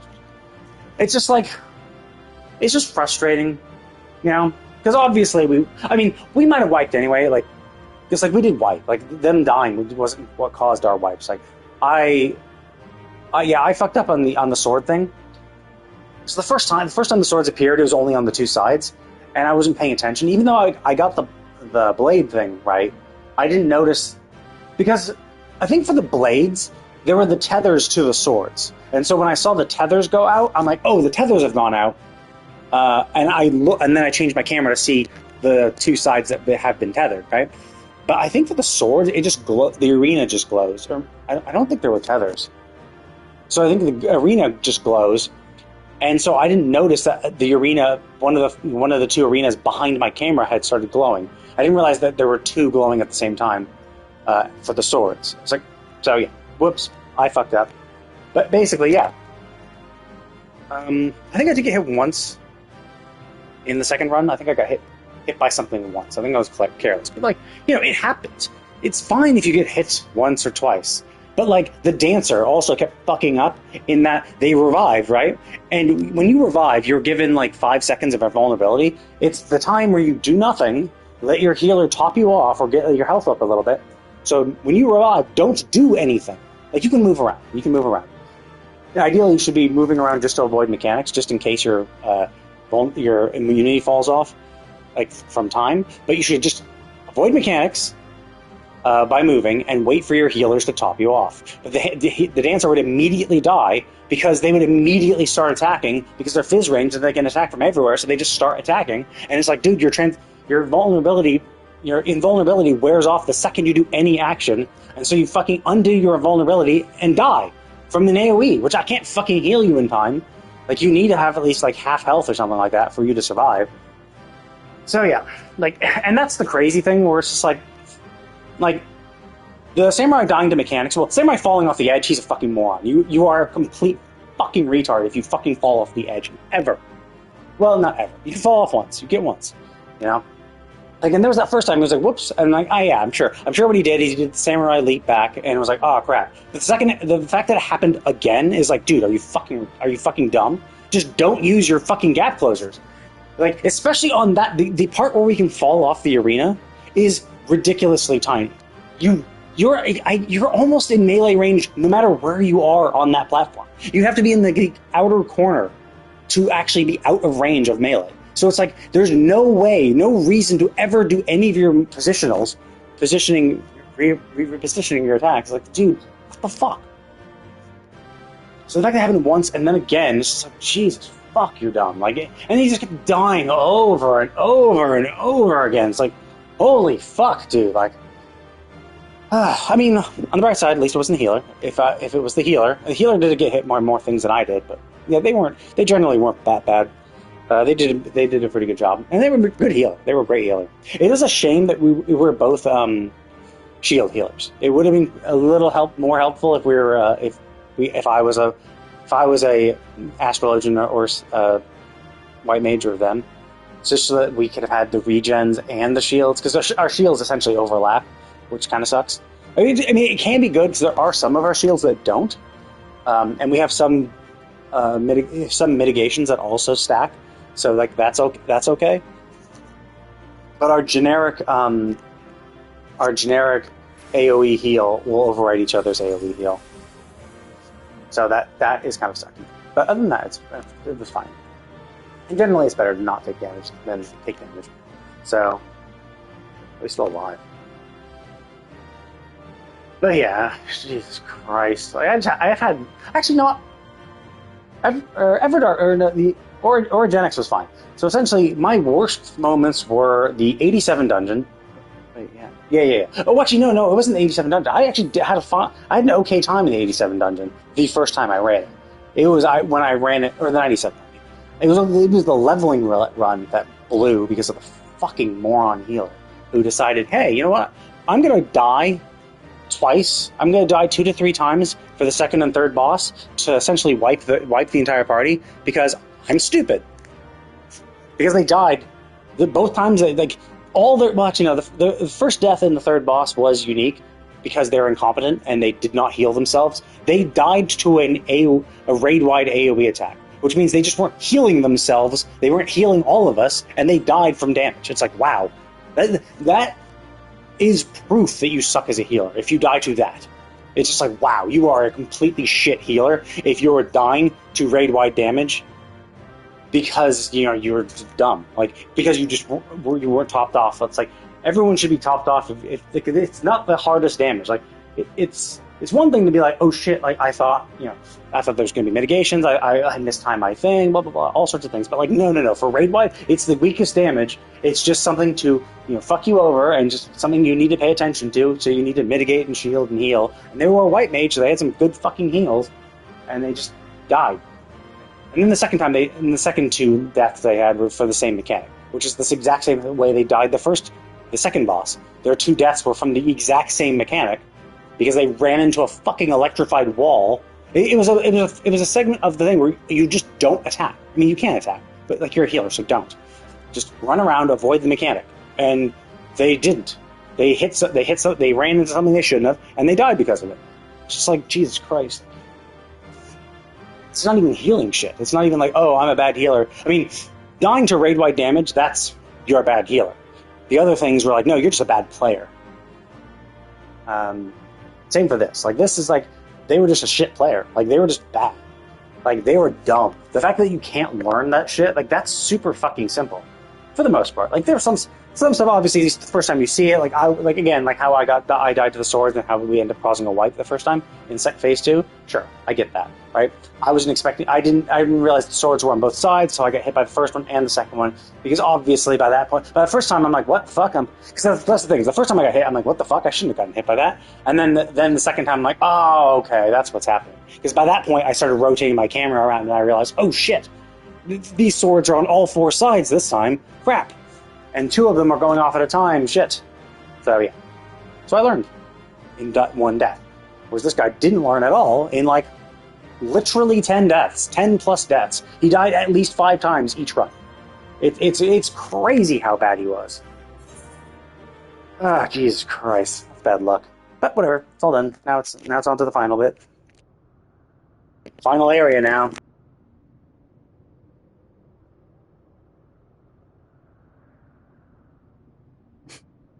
Brother. Oh, I know what's going to happen. So obviously with him dead, now Sphene can take over, right? Now she's the only queen. She's the only ruler. So now she can use her new power, and she'll probably... Because I know the last area is called Living Memory, so which means we probably are going into the cloud servers to meet all the people. So that will be the last area. And we probably have to defeat the computer that controls the memory services, the memory banks. And I assume that will be Sphene. And I bet Sphene's going to get like super powered inside the machine, and that's going to be our final boss. Okay.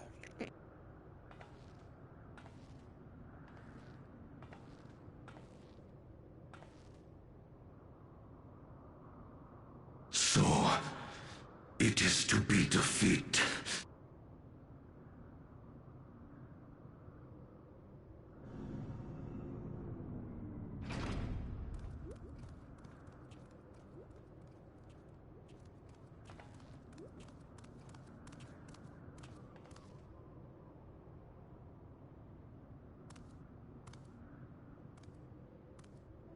Father, is He gonna that s- you? Is he gonna say something good? He's gonna say, "Little Jaw, I treated you like shit. I do kind of regret that."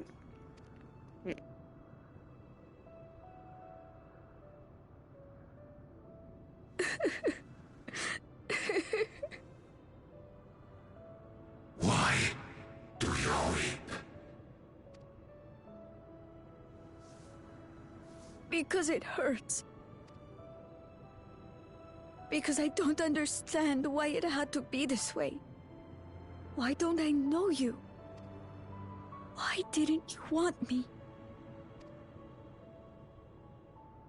How could I be a father when my own spurned me? He left me nothing. No throne. No legacy. Nothing. And so, I had nothing to leave you. Then why did you make it? Because my guess is you Why just does cloned that him. matter?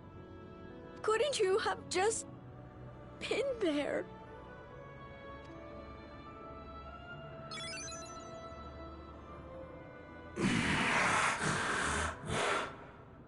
You ask a lost man for the way.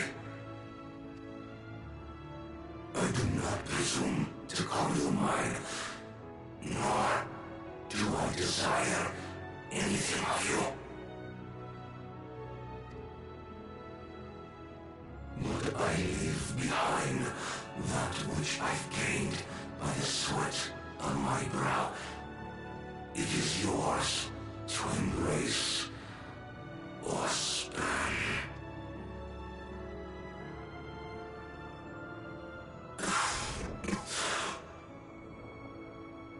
I walked the path of ruin.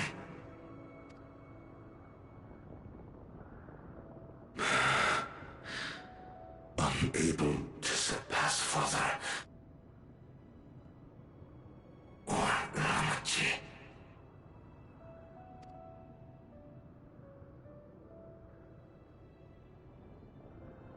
So much for the resilient son, the miracle.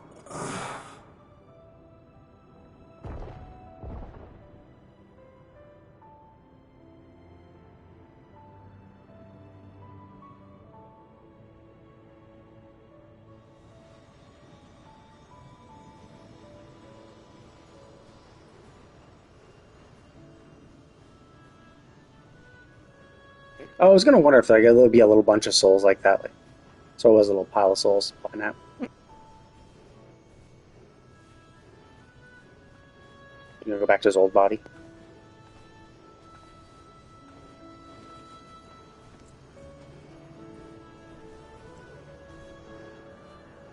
You think Papa left you nothing? Okay. So she did hug him. Good. Should hug him when he was crying, but whatever.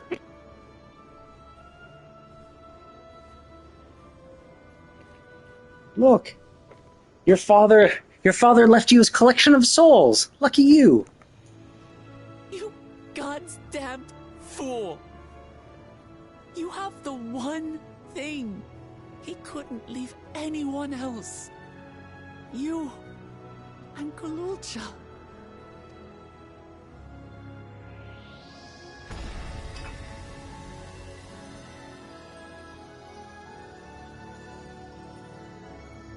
What the hell is he keeping that?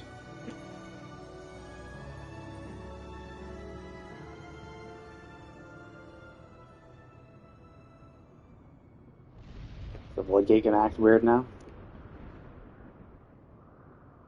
It's not over. And I would still say it's a Void Gate, even if it doesn't go to the 13th. It's not. You're not a Void Gate simply because you go to. Like, sure, we call that the Void, but really, it's the Void in between dimensions. It's a gate that travels through the Void between dimensions to anywhere. We only call it the 13th Void Gate because they are the ones who were constantly interacting with us. Yeah, now she's gonna be a dick. She's gonna be like, "Now I have full control." Ah, ha, ha, ha.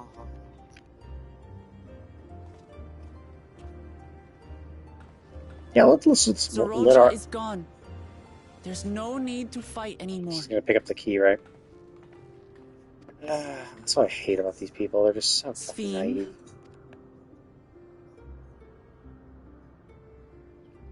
Why are you here?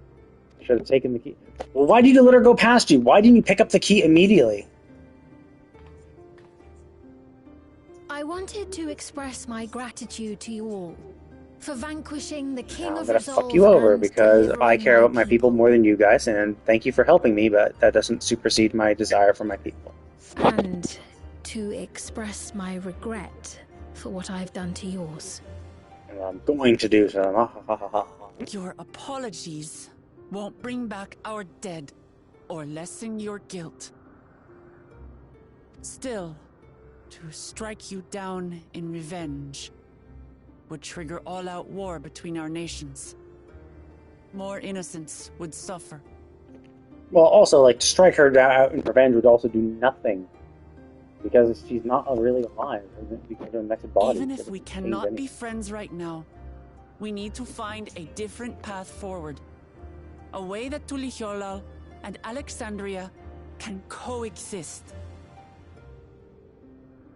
She's gonna say it's impossible. I fear that can never be. What do you mean? You didn't ask the big question of why, what does it take to revive people? There is no other path for us. It's too late. I cooperated with Zoralja because I needed the life force yielded by the slain to sustain the Endless. Of course, the king betrayed me, and with his army defeated, that plan can no longer be realized. But I can't. I won't fail my people. Be they possessed of flesh or no, all of them are dear to me. I mean, sure. I guess the problem is one, they don't really have a good concept of death, right? So the reason why so she's not able to easily distinguish between living and dead, because there is a humongous difference, right? Because what you're doing is, like, your problems would instantly end if you just turned off the Endless, right? If you just turned off the machine that houses the Endless, problem solved, because that's your biggest drain of energy. You don't need the Endless. You don't need to do that. You can turn it off, problem solved. But you're like, oh no, I won't fail my people. Yeah, but like, it's still the leader's job to make the tough decisions. The fact of the matter is that you can't sustain the Endless. They will eventually die, because even if you beat us here and can continue to kill everything from the Eorzea, eventually that will also run out, and your Endless will still need energy. So you just can't, this is not a viable path forward. So this is the time when you need to make the decision. Do I doom my entire people to a lifetime of conquest just so that they can maintain the dead, or do I turn off the dead, the people who've lived a long life, who've lived a happy life, do I turn them off so that the rest of my people can survive? Now she's like, no, I don't want that. I don't want to do either. It's like, no, you're the ruler. You need to make these tough decisions. If there is something I can do for them, as yes, their queen, turn them off.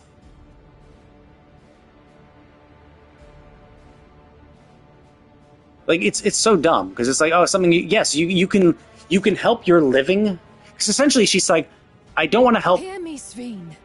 I want to help them both. Your commitment to serving the Alexandrians and have endeavored to understand your beliefs.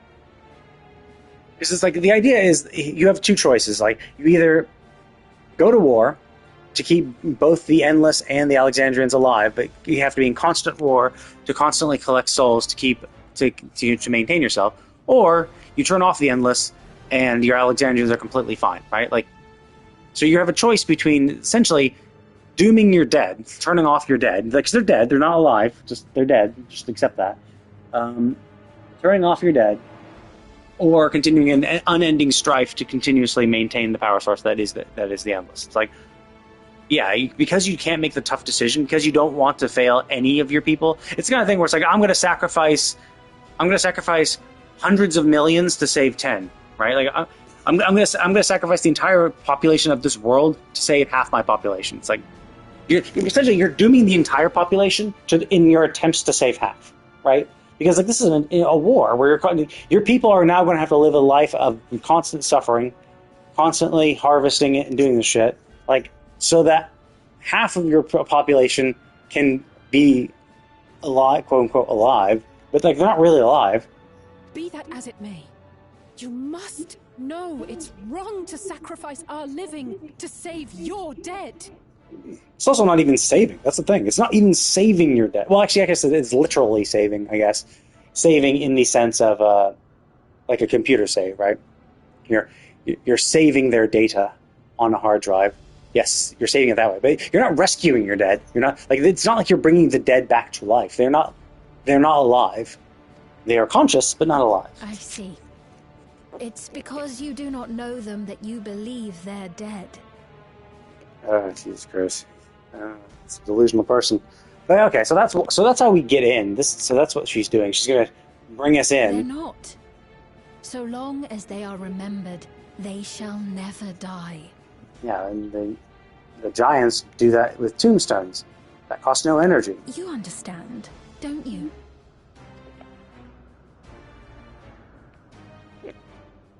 No matter what anyone may say, I refuse to believe that Kafkiwas is a hollow existence.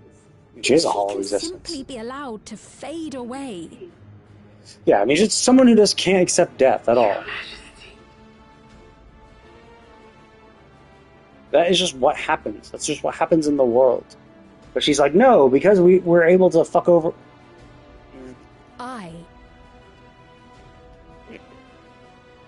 am the bearer of the memories of Queen Sphene of Alexandria, and my desire to protect my people transcends all others. For them, I will do anything. No price is too high. You know, besides actually doing something. Because you do realize, oh, no price is too high. It's like, oh, really? Because like you weren't doing anything before. You let Jeweljaw do everything for you. And you weren't able to resist him. So, is that what she's doing? Is that what the Void Gate is for? She's gonna like use it to siphon energy or something?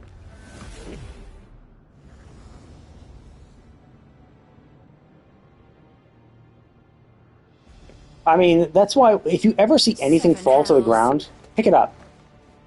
Oh, something fell from the boss? Pick it up. Don't leave it lying around. What is it? There exists a legend in Alexandria. In ages past, faced with a calamity in their world, a clan of people used a singular power to flee to ours. The key which manifests this power answers to fervent desires, desperate, all-consuming supplications that have given rise to many a miracle.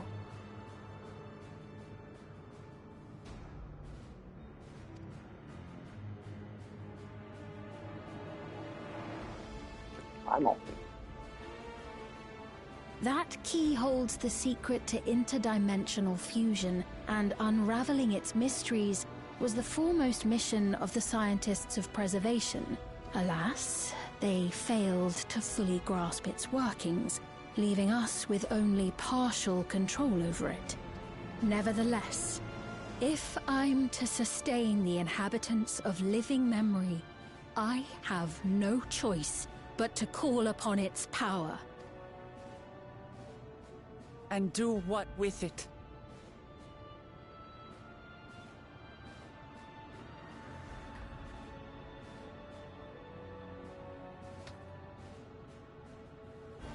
For hundreds of years I tried, but it was all to no avail. My benevolence did naught to protect my realm. But I can still take up arms and fight. If bloodshed will save my subjects, then I will become history's most brutal queen.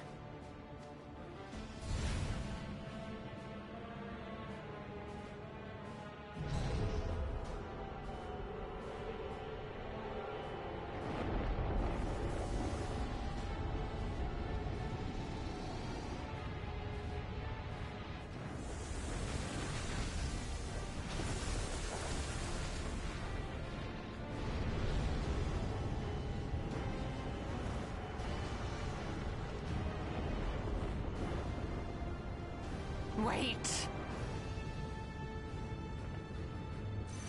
Then now she's gonna wait.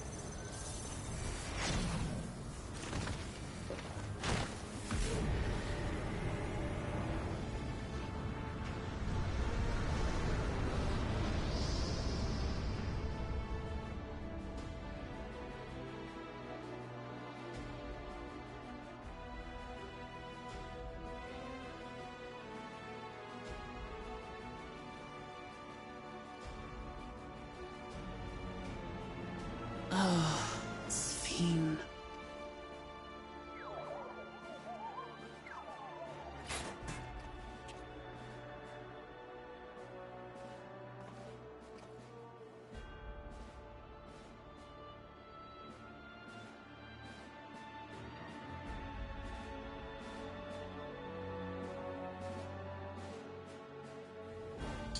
I mean, you're like, oh yeah, violence will work. It's like you do realize Royal tried violence and failed. So like you're just like, oh yeah, I'll just do violence. Violence works. It worked for Royal. Oh wait, no, it didn't because he got his ass handed to him.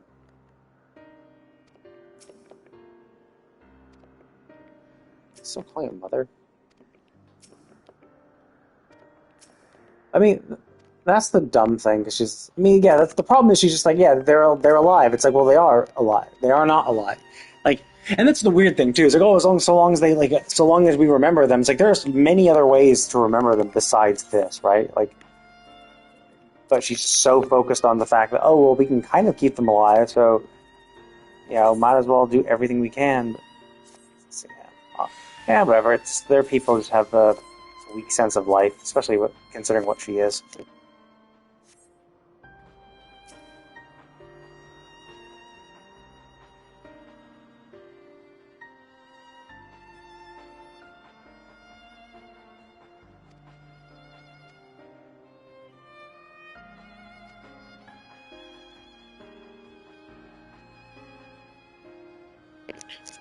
Oh, is that where they're being saved?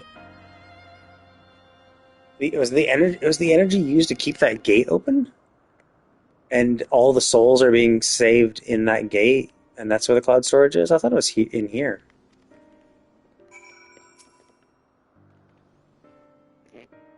Because it's like, yeah, the second she lost communication when it closed, so yeah, it was like that a gateway to where the souls are stored, and the energy is used to keep the gate open.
Oh, I thought she'd be able to do all this shit because she was able to take his power, but I guess...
You are returned!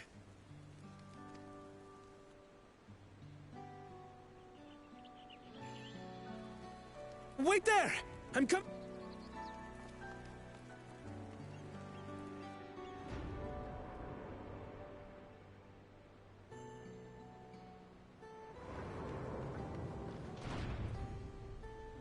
Where's Lamachi?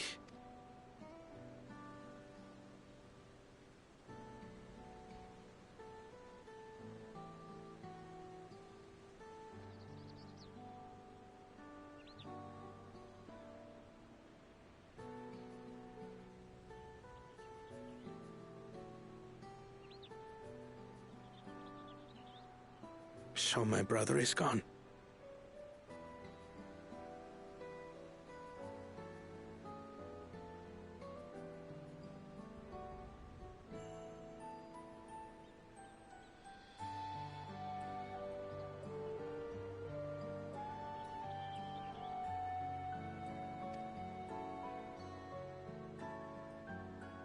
Yet the danger remains. And you must soon sally forth unto an unknown reality. Hey, Kona!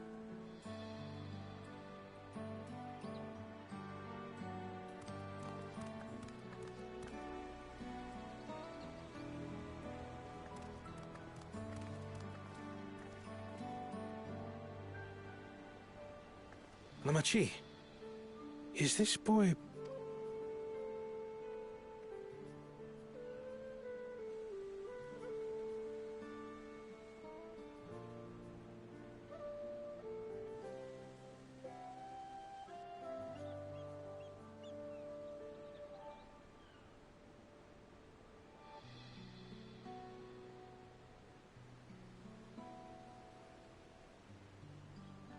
This is Zorolja's son, Kululja.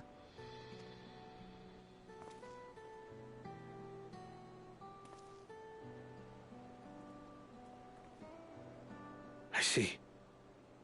Time did flow differently inside the dome. If he is our brother's child...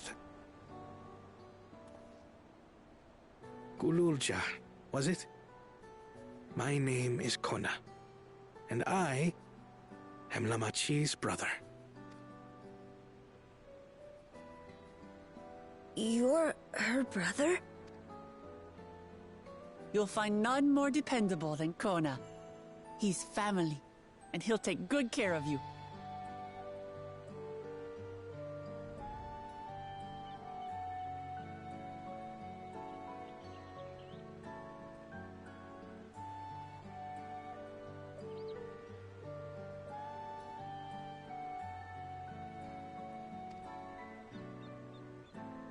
A pleasure to meet you, Kululja. A pleasure to meet you too, Uncle Kona.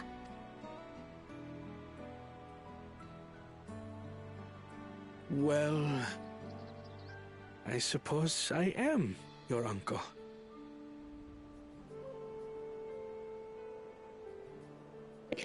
This is the reason why this is a thing, like why he obviously is like crestfallen, is because in Japanese, it's common to call just older people like oji-san, which is essentially uncle. It's like it's quite literally uncle. It's what you call your actual uncle, but it's like if you call any older man. So I feel like if a child was like meeting, if a child was going out with their parents and stuff, and they meet a friend of theirs who's like in their 30s or something, you'd call him like Oji-san. It's like, oh, it's Bob Oji-san, right? It's like it's Uncle Bob, right?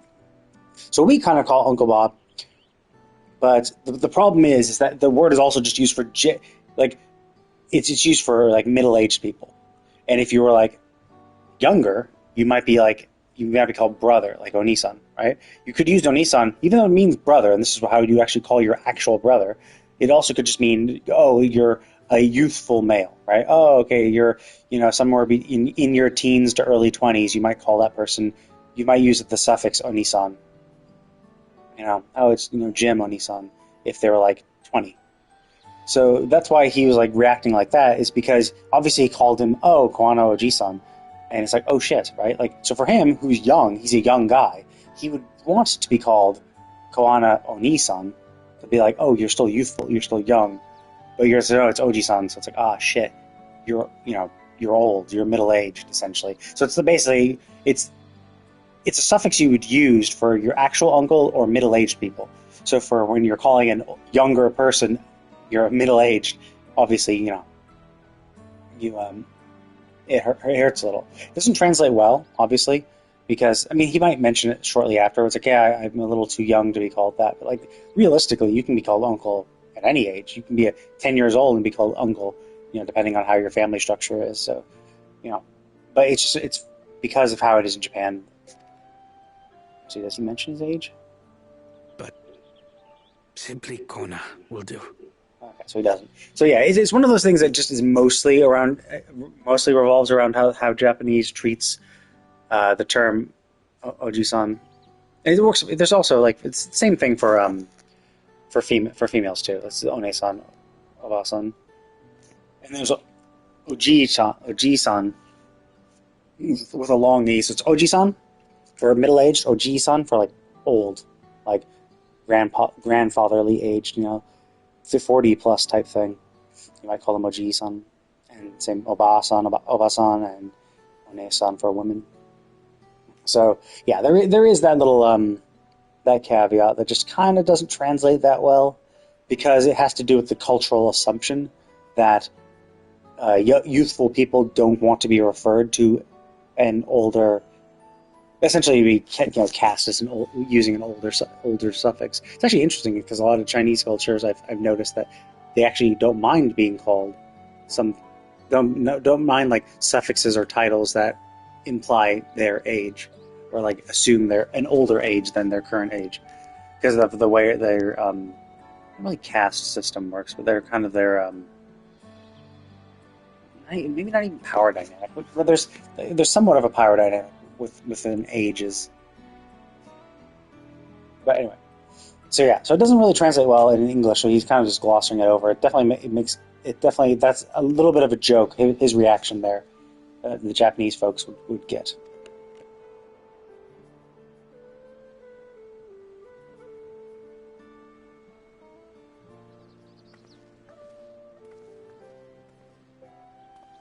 You're all confused, and little wonder.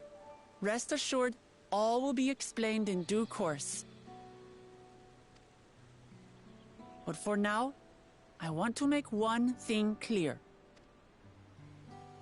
Gululja is his own person. He had no part in his father's crimes.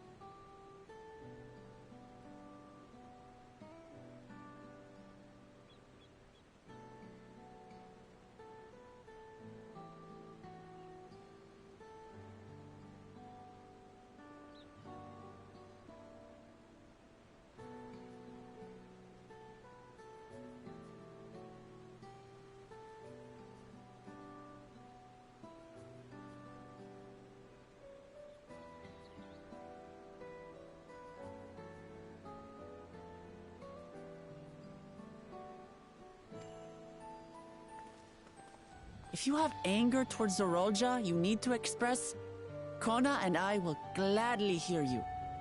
But you will treat Gululja as you would any child, with kindness.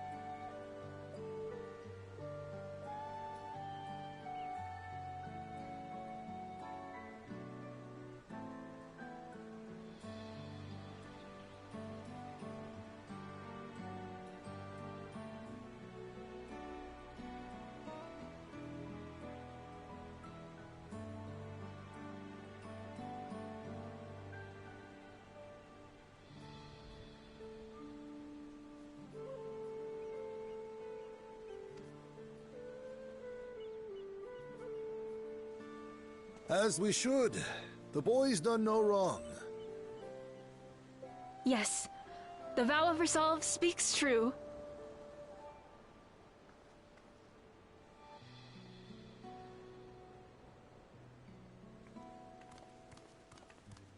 So, will you tell me what happened?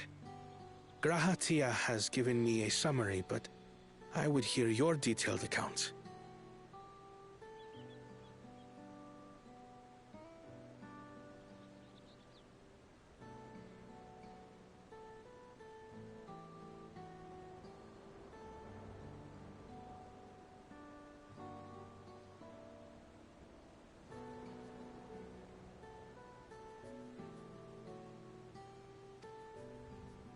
Can we walk while we chat? I want to see how things are in the city. In that case, let us make our way to Bright Plume Post. Our soldiers remain on high alert, but if the threat of invasion has passed, I will bid them take a well-earned rest.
Oh, hello there. How's it going?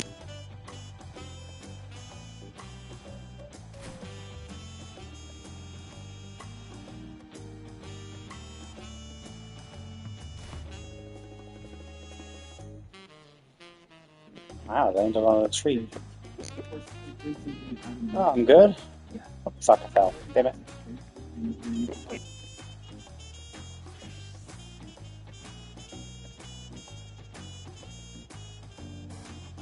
Oh, it's good. Getting close to finishing the story.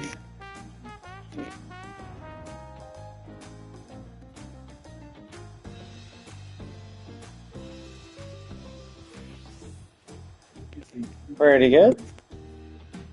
I'm not interested in any sort of promotional or advertisements or any sort of art services.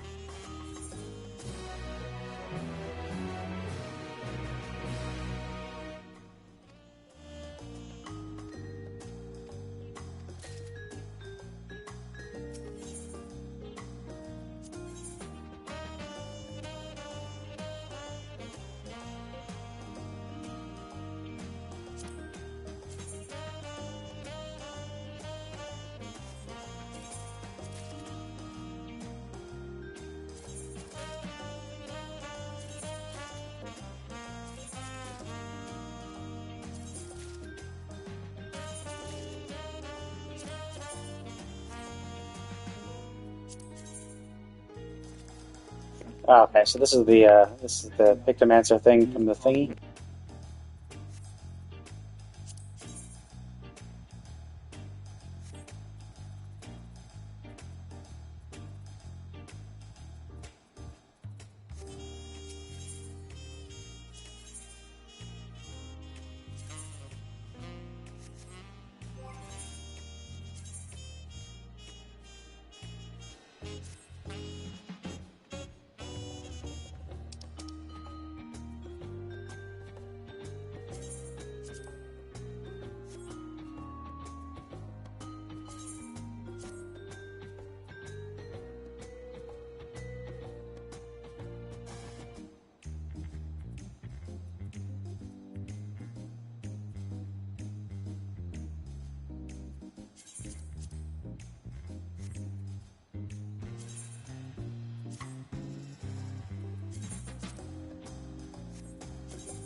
Electrope everywhere one turns, harboring vast amounts of lightning. This place is very much alive.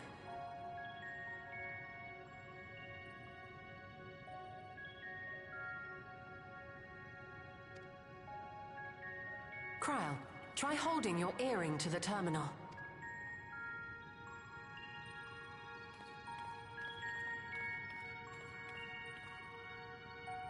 Was that there? I don't remember that being there.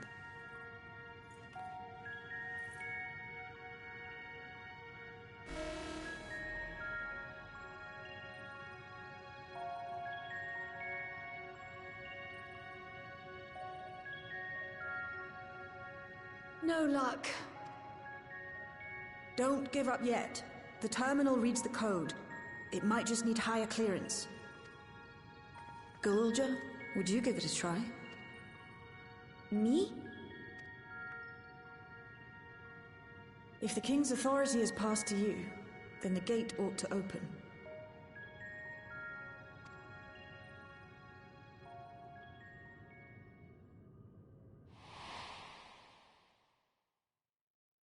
But I leave behind that which I've gained by the sweat of my brow.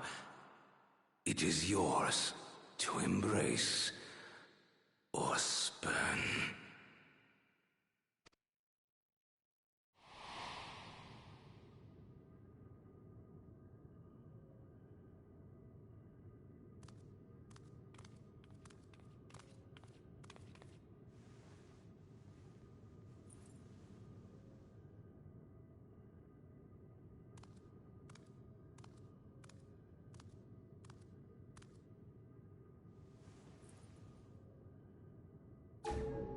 What?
The earring.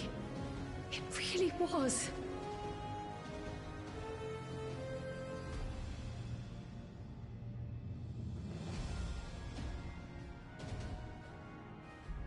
Remarkable. A void gate is forced open with a blast of ether, and thus appears as a tear in the fabric of reality.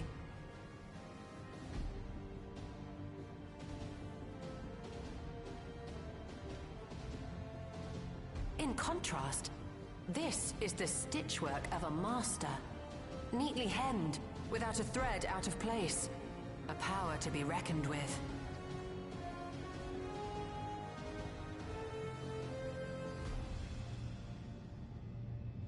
But now isn't the time to marvel. If Galuljar can open the gate, then so too can Sphene close it.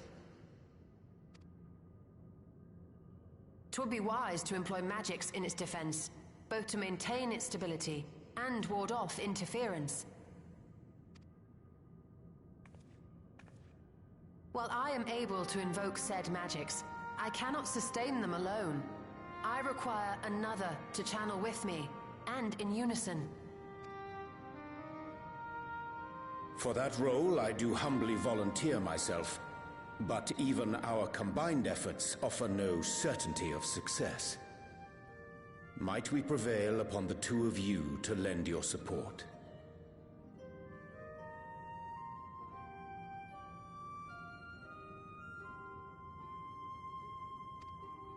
Of course. If coordination between mages is required, Few would be better suited than Alize and myself. Shall I remain as well? While your presence would be welcome, I'd rather you joined the expedition team. For despite our earnest efforts, the gate may well end up closed once more. In such a situation, it may fall to those on the other side to devise a method to reconnect our worlds. I have faith it will not come to that, but should it? I will endeavor not to disappoint. Garahatia is really good at throwing wide the gates. So, assuming Wuk-Lamart, Kryl, and Erenville are a given for this foray, I'll make myself useful here by guarding those who are maintaining the gate. Should any threats emerge, from the world beyond or otherwise, I'll deal with them. As will I.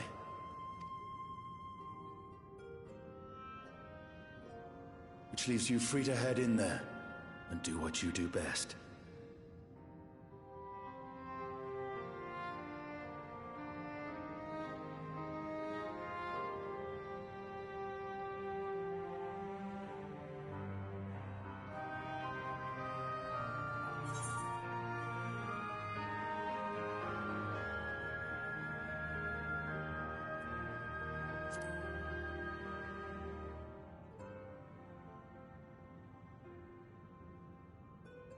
It's fine.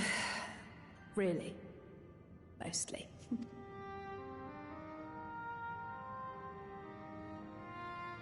Just don't let her bear the burden alone.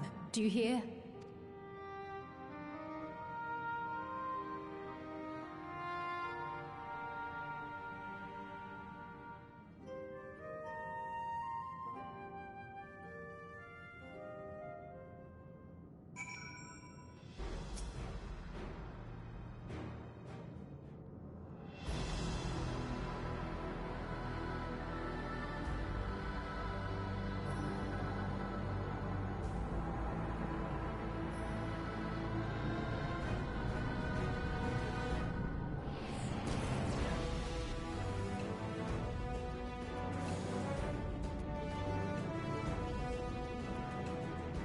Tis done.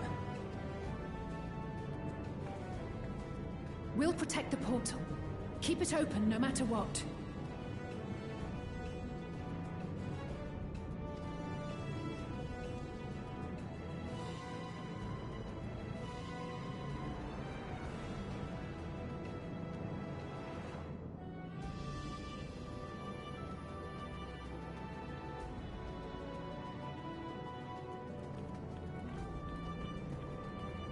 Beyond lies an unknown reflection. Short of asking an Ascian, we unfortunately have no way of identifying which one it is.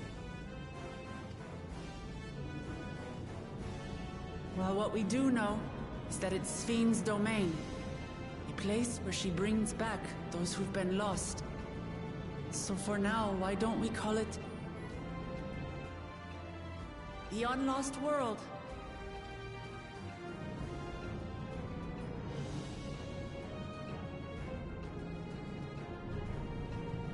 Right. Let's go.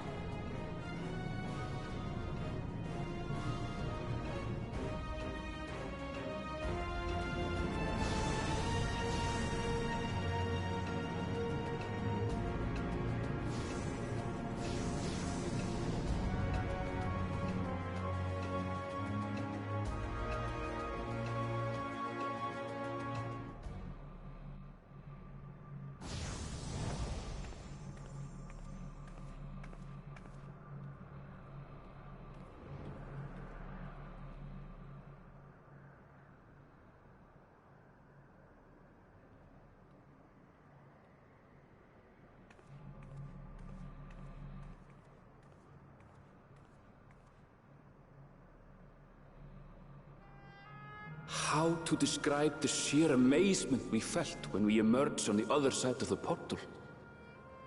I fear words do not do it justice. Before us was a vibrant world where the memories of the departed abided and reveled in bygone days. Living memory, or so the Endless called it. How they laughed and smiled as they reminisced upon unfulfilled dreams, alive in all perceivable ways, yet knowing no loss. So resplendent was every ilm of this paradise. The words rose unbidden to my lips.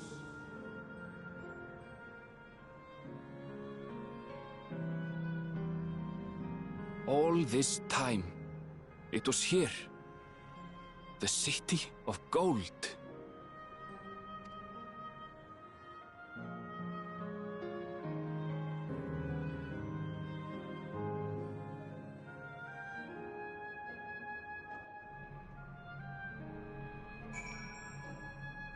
God damn.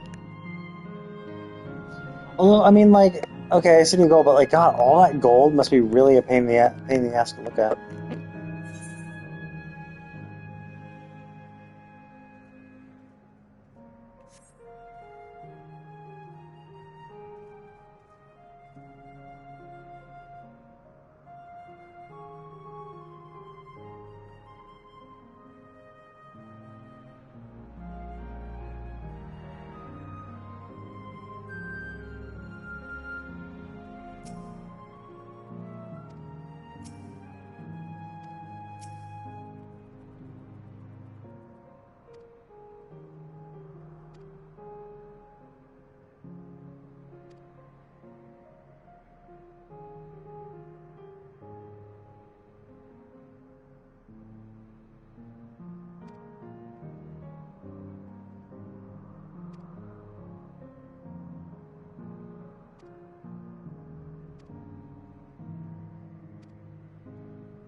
Is this the background music for Alexandria when you're actually inside it in Final Fantasy IX? I mean, obviously it's a slight remix, but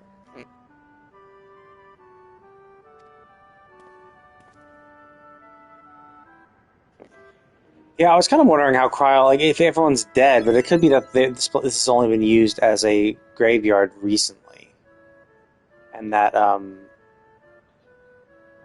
after everyone was destroyed, they were like, okay, well, we'll just make this into the repository for everyone's souls. See that a sky effect too. I wonder if they're just trying to allude that those are souls.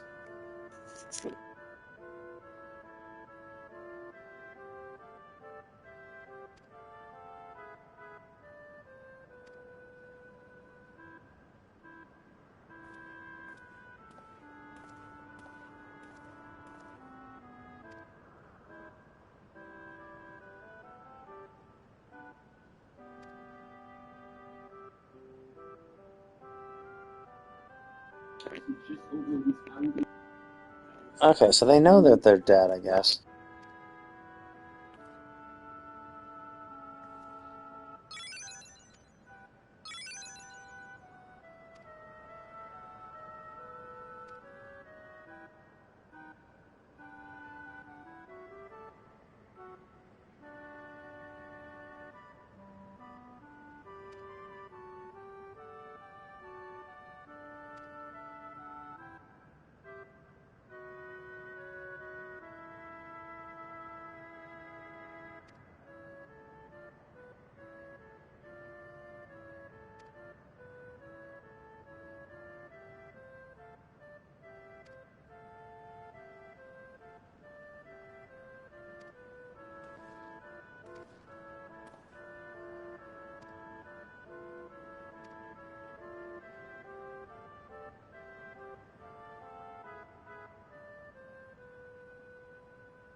Oh, nice. This is...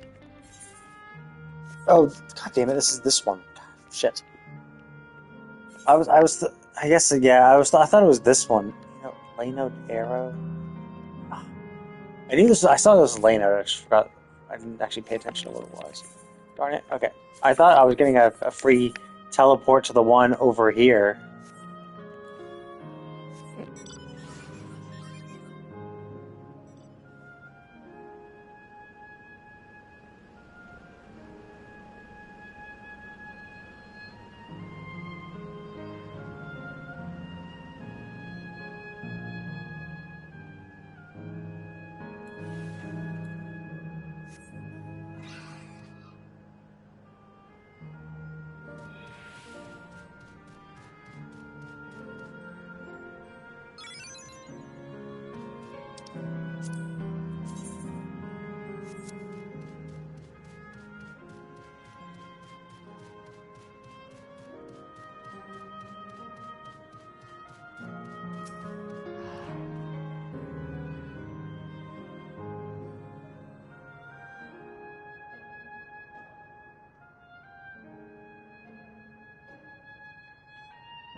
Sven? Are you there?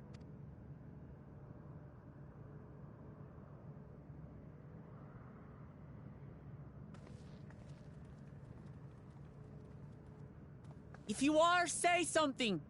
We need to talk.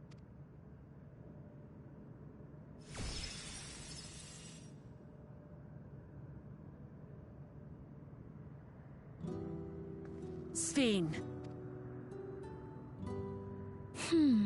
That you should come here. I haven't known you long, Sven, but I know you have a good heart. Your love for your people is proof of this. I can't let you do what you're trying to do. And deep down, I don't think you want to do it either. I want a world without suffering. A world where nothing is lost. Would that such a place existed, but the endless only grow in number, and ever more life forces needed to sustain them. Within the barrier, we have managed to curb the cycle of rebirth these few hundred years. But we've reached the limit.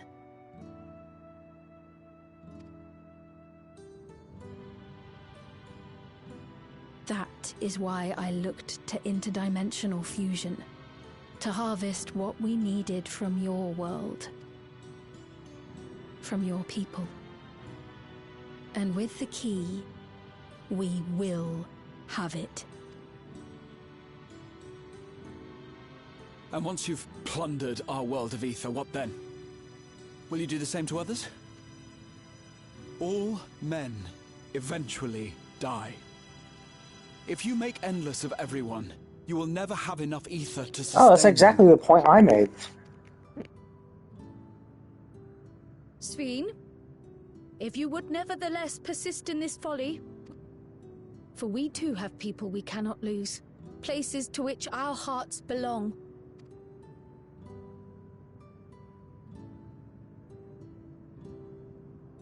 Damachi, I would have loved nothing more than to work hand in hand with you to tend our nations. But fate is cruel. By the time it had brought us together, our futures had already been written. I mean, you could just turn off the endless and be done with it, right? Like, it's like the crazy thing is, it's just like these. It's not like you're like culling these people. It's not like you're like, oh, well, we had to kill all these people and then this is where they live. It's like, no, these are people who live long lives, live to the end of their lifespan. Sure, some of them were short lifespans because of like illness or stuff like that, but like they essentially got to revive unlimited times until they finally died a natural death and then came here. So like, you know, they lived long lives. Like, I don't see the crazy obsession with making sure that these people who lived to the end, lived full lives, like, why do you have to like bring them back and do this, like, and keep them up? Like, it's just silly.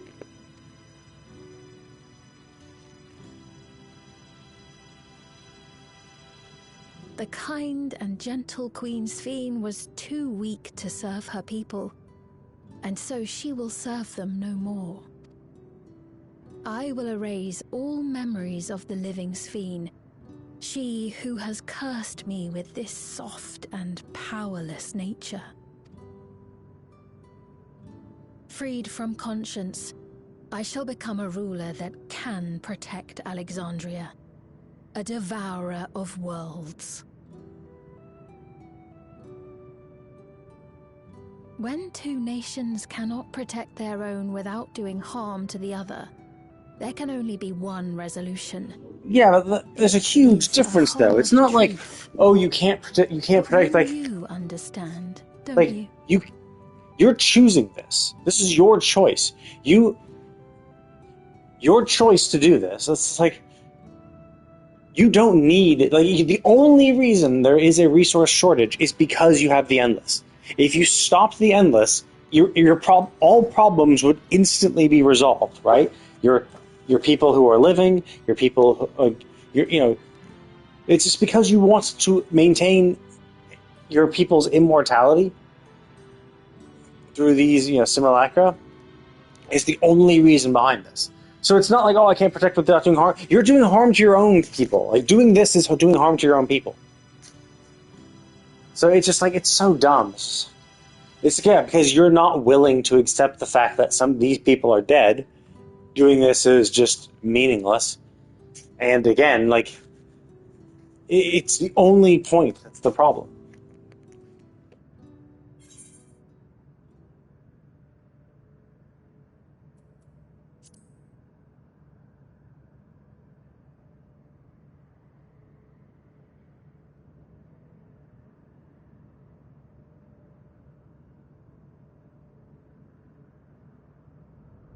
I'm afraid we're out of time.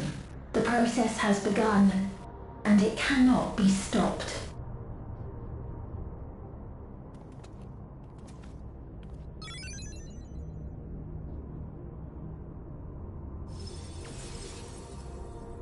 Mesoterminal memory deletion in progress.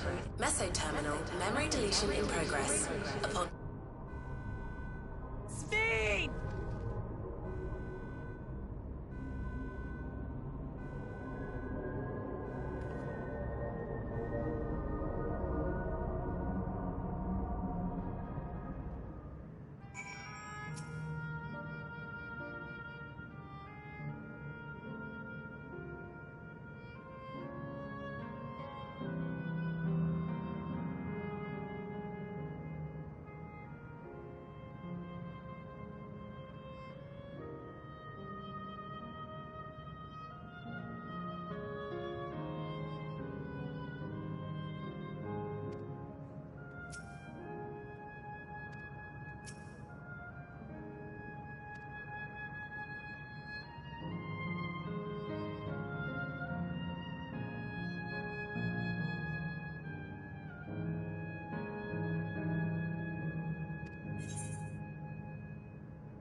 Ah, that must be his mother.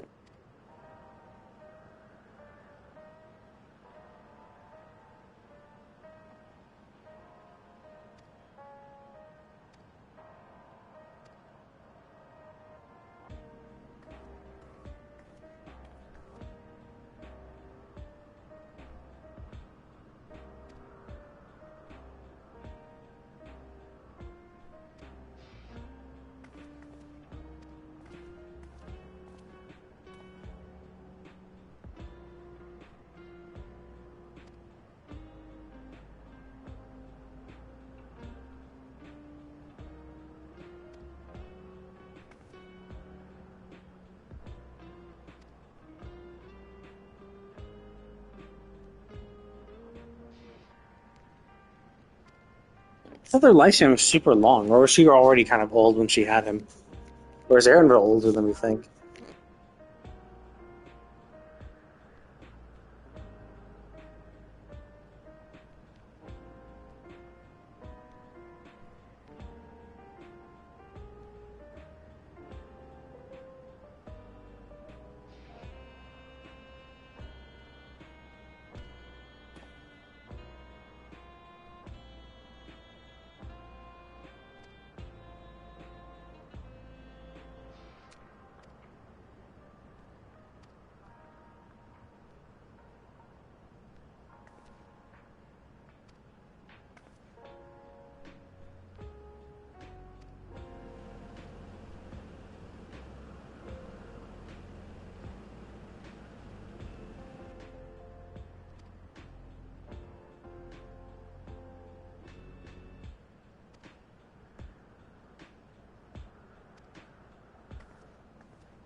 I mean, the dumb thing, of course, is that, like, by her own admission, it's like, oh yeah, they've interrupted the cycle of rebirth. So basically, if they didn't do what they were doing and then keeping them alive like this, they would just go back and be reborn. So they would still be alive. Those souls would be alive. They would just be reborn in a new form, right? So it's like you would still have the same number of living people, but the problem is she just doesn't want any loss at all, and she's just digging her heels in the sand, being like, I don't want any loss. And then, of course, it's like, regardless, you're still going to lose because you will run out of energy. You will consume everything. Uh, you'll consume all energy, and then there will be no world, and then basically all your people will be gone.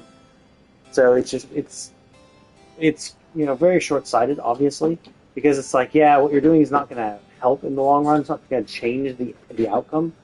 The same shit will still happen. It'll just happen much later. So you're delaying the inevitable. It's like that's it. You're just delaying it. So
Yeah, just destroy the server. It makes sense.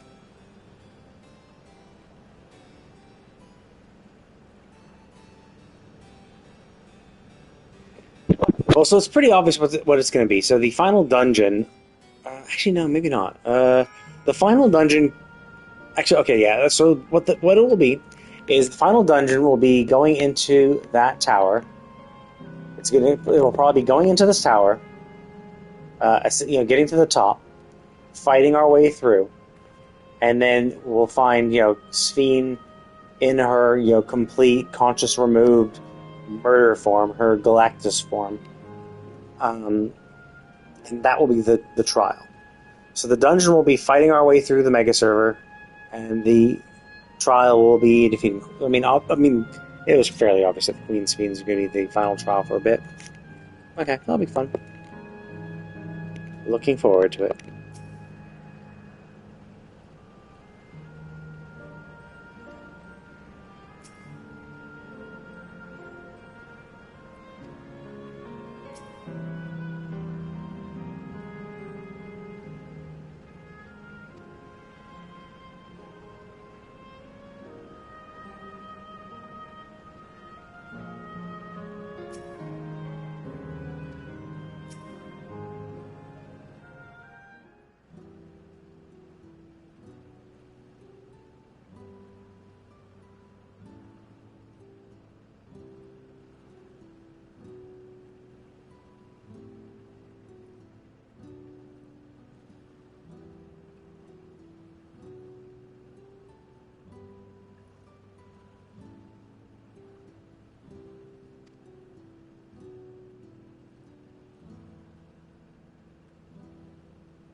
Yeah, I mean, and that's the crazy thing, right? Because what Sphene wants, she's like, oh, she's protecting her kingdom. It's like, yeah, her kingdom has no death because anyone who dies is then reborn as an endless. But what she's doing is she's just transplanting death. She's like, oh, I don't want death to be in my kingdom, so I'm going to kill your kingdom so that my kingdom has no death. So, universe-wise, there's still the same number of deaths. but her kingdom is free of it, which is like, well, that's incredibly selfish.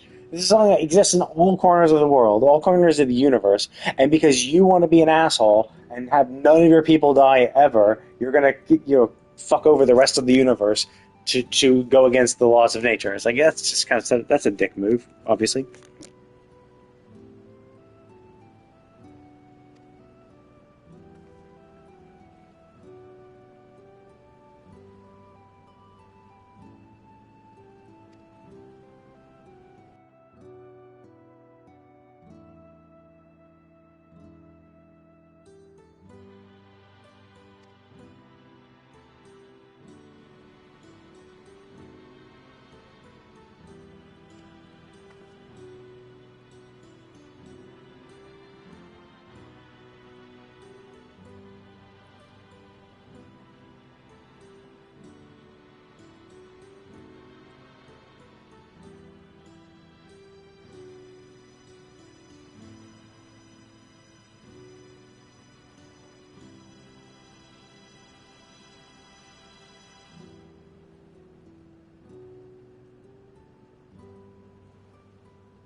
Yeah, which is my point. Which is these people all live full lives and are now depriving the living of their lives so that they can continue this fake crafted existence. I'm fine doing it. Let's do it. Shut it down.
So they're just incorporating the memory. Yeah, because I guess they're just tasting the memory, whereas we're tasting the actual physical thing.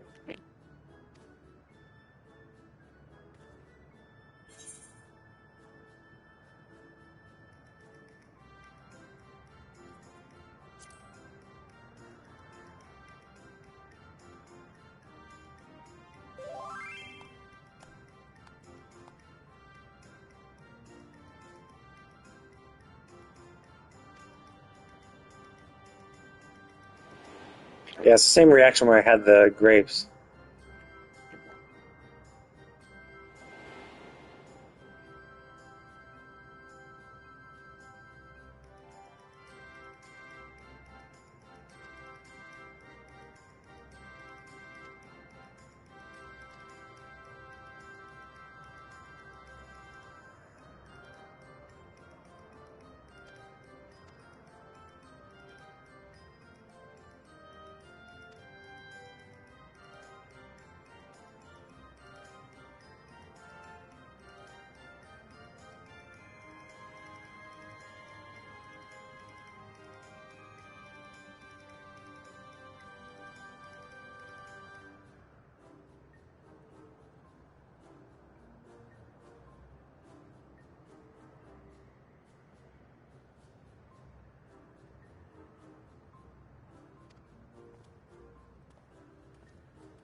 There we go. That's level 100. Got Lunar Bahamut. Shit. Okay, so it was close. I got an extra million, I guess. Let's see if this all. Let's see if how many level 99 quests there are before I. Oh, actually, I can accept this as my summoner. I mean, my Pictomancer.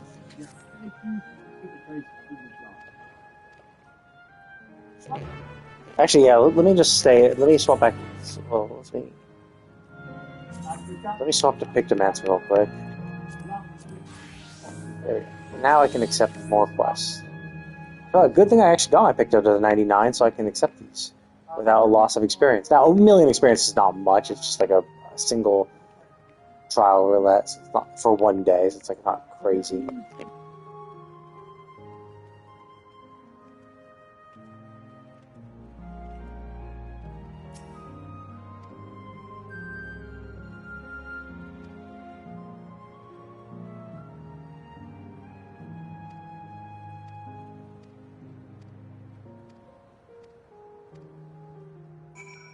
Oh, wait a minute. Yeah, I forgot. I have, shit. I guess I'm level 99, so I could have accepted... Could have gotten a gear for this character, too. Whoops. I should go get some painter gear.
God damn, that looks good.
I mean, even if she did have another love, right? What happens if that love also died, and her memory was wiped?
I'm actually curious if they can build memories. Like, if they're constructs based on memories, can they themselves form memories? Do they, like, forget? Presumably, the way he's talking makes it seem like they don't, like, forget everything each night.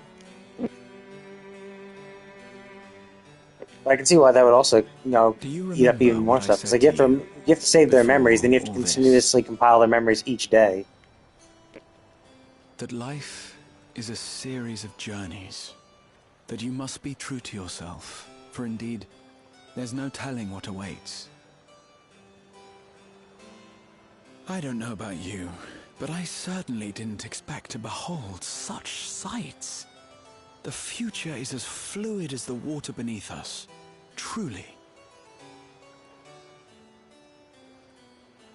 Tell me, my friend, have you ever wished to be reunited with someone who has passed away?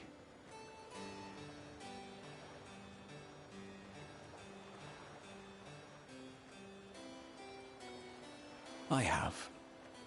I do. But I think, above all else, I wish that they had lived. If only for one more day. Just one more day. A joyous one, if I could choose. I did all that I could to make it happen. I tried everything, and spared nothing.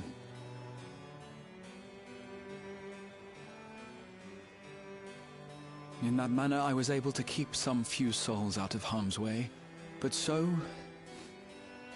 many were beyond my power to save. What would I have done then, had I this?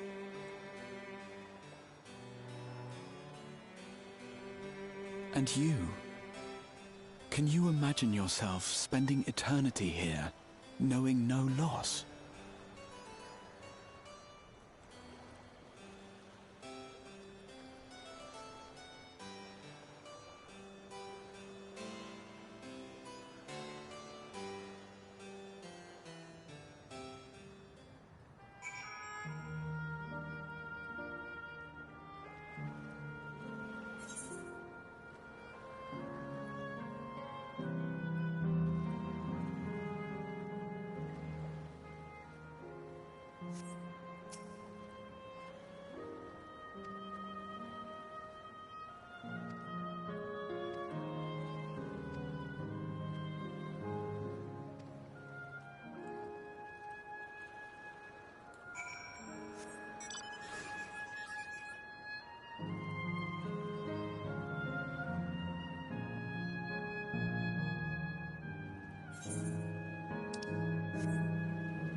We've switched on the circuits like you asked.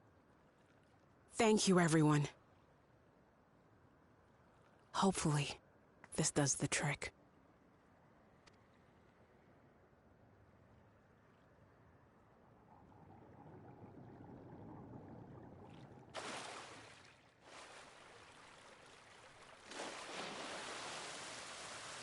Oh!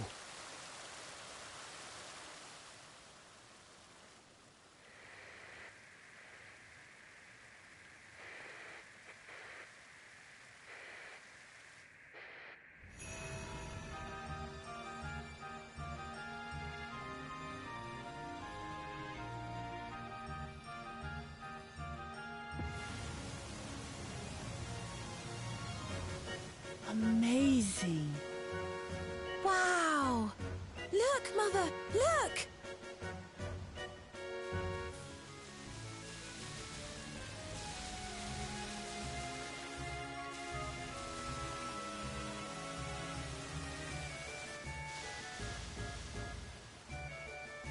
Wow.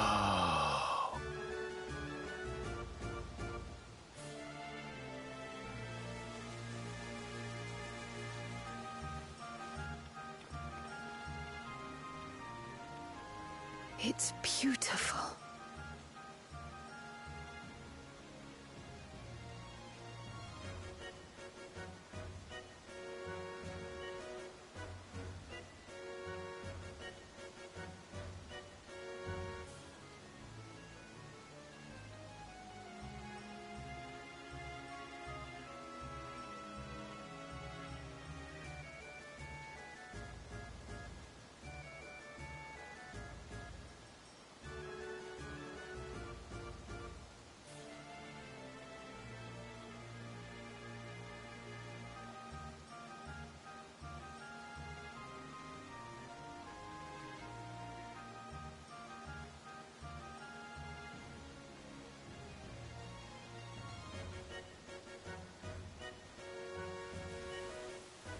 I've never seen anything like it.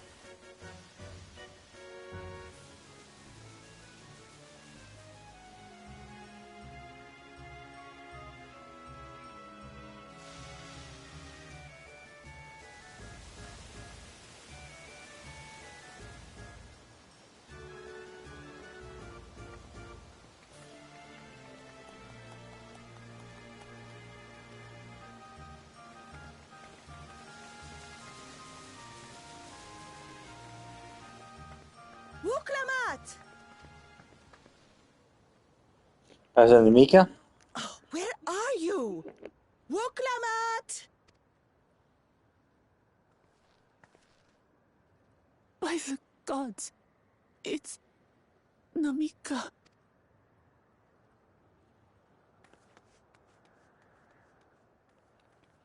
Begging your pardon, but I'm looking for a child. A small Shabrali girl. Have you seen her by chance? You are Namika, aren't you? It's me, Wuklamat. Don't you recognize me? I mean, she lived for 30 years. Like, and obviously, you can tell that she's not the one that left. She's not the, one from 30 years ago either. She's clearly the much younger. Oh, what am I to do? And context clues have already shown that, yes, she's looking for a small one. So this is like when you were less than 10 years old, probably.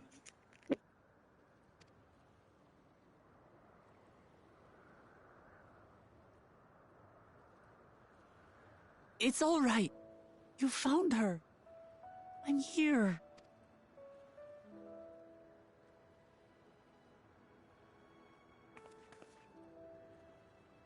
You? Could it be? Yes, Namika. You know these eyes, this voice. It's me, Wuklamat.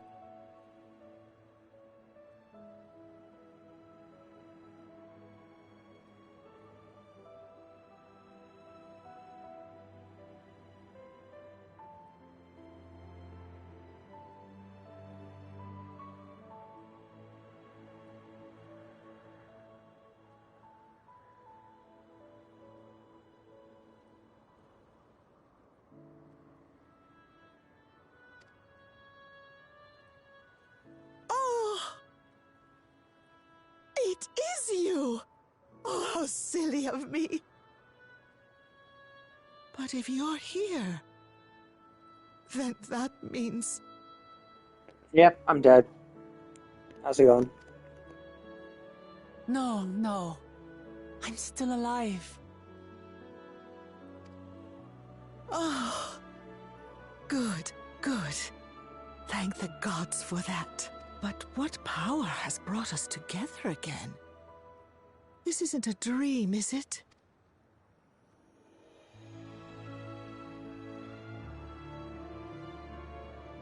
It's not a dream.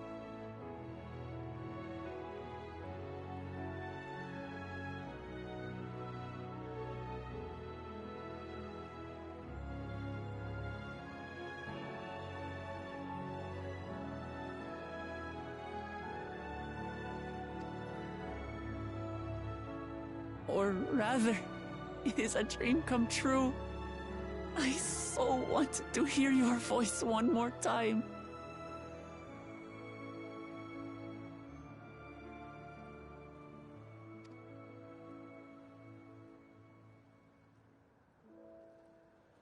Just look at you, my Wuklamart. Stronger and more assured than I've ever seen.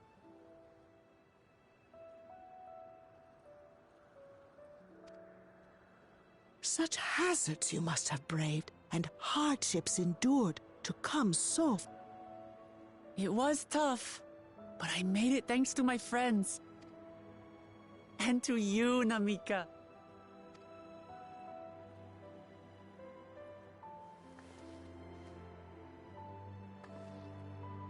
I'm the person I am now because you always believed in me. Because you loved me as if I were your own daughter. Thank you. Thank you. You were everything I could have asked for. The best mother.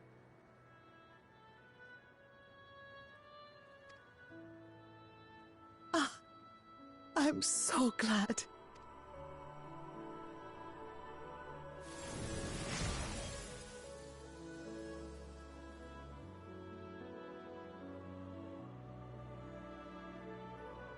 Oh, is this now our happiest Looking moments back, of her I've appearance, had a James? blessed life. And it was because I was a part of yours.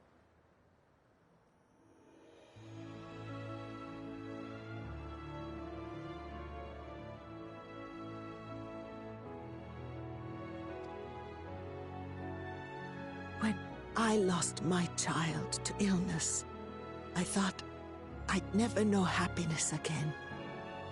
But it rekindled in my breast the instant you smiled your little smile at me. You became my purpose, my joy.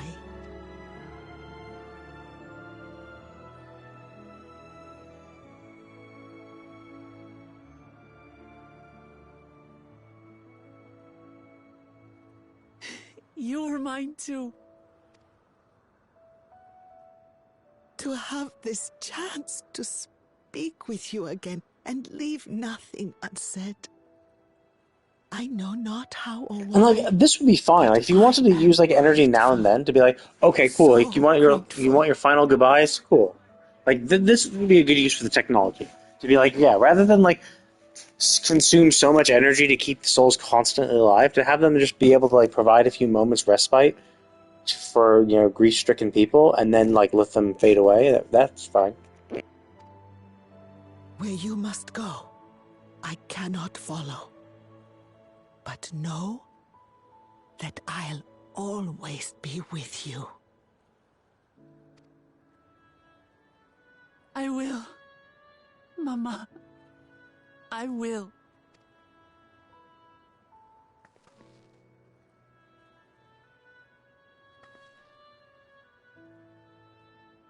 And one day, we'll meet again. It's gonna like disappear or something? Okay, I thought she'd like she would just like fade away or something. Like after Or maybe she's gonna be gone when we look back again?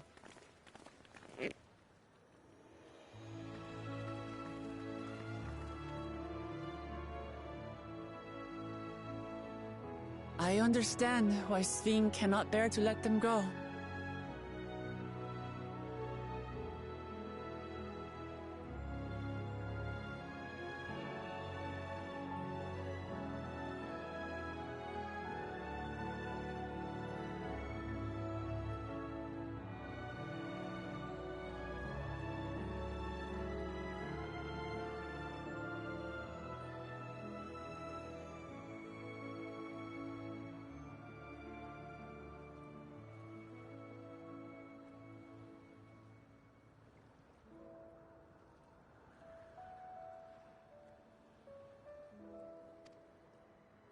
But as painful as it is to part,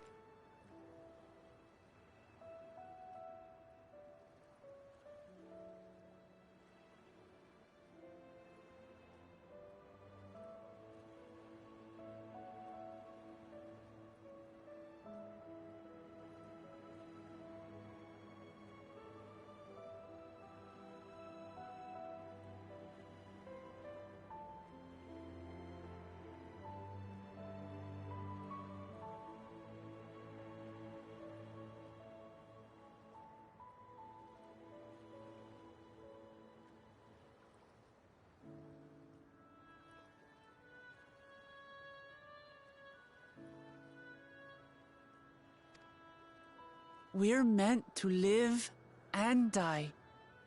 To let go and let others carry on in our stead. We can't cling to everything forever.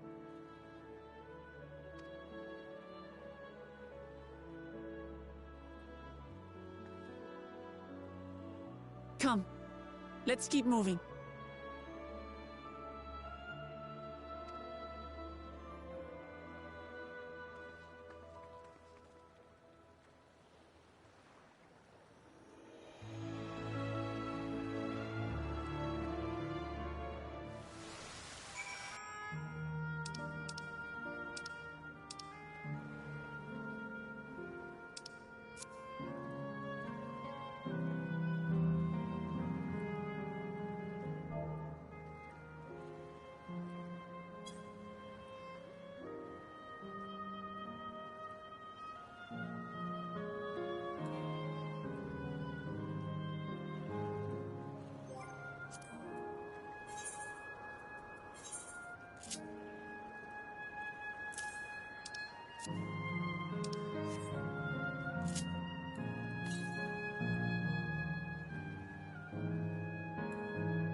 Shit, southeast. So there was one I missed. I wasn't paying attention while I was doing the story. God damn it.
Okay, cool. Got this one.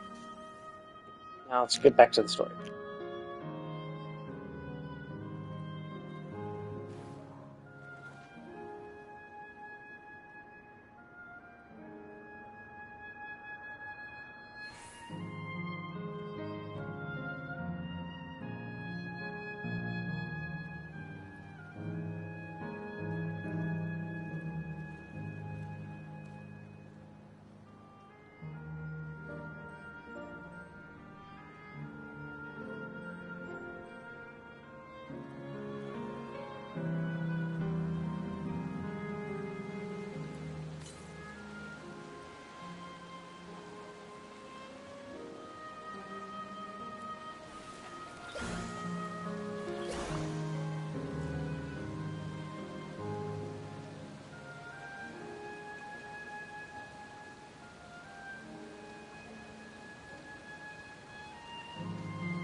Oh shit, that's actually wow, fuck. Like, yeah, goddamn. So it's like this give me one final time to go back and look at it in all its splendor. Yeah, whatever, fuck it. Bye. I'll watch other people's playthroughs, relive it.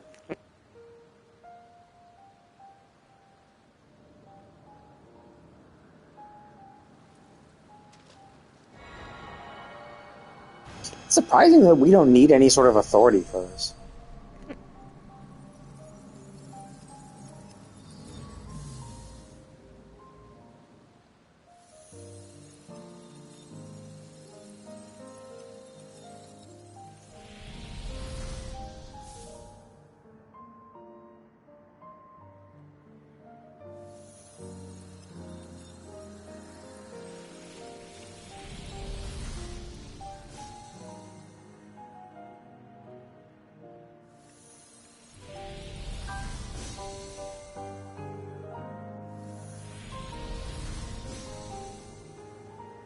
Wow, this looks like shit now.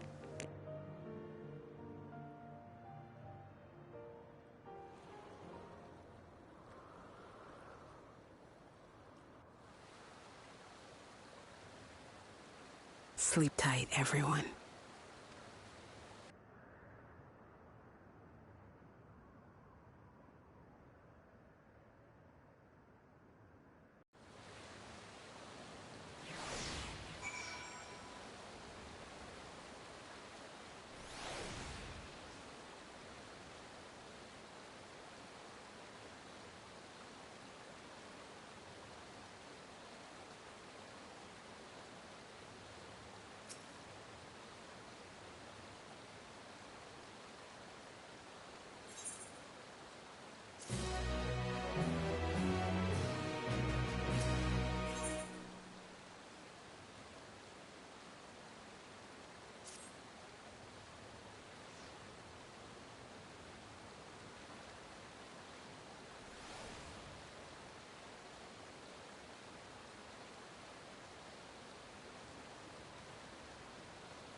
Oh, I see. They're setting up the. They're basically setting up quests. So they're. Oh yeah, look, yeah, look. There's the. That's one of the unresolved spirits that left a Aether quest, an Aether current quest.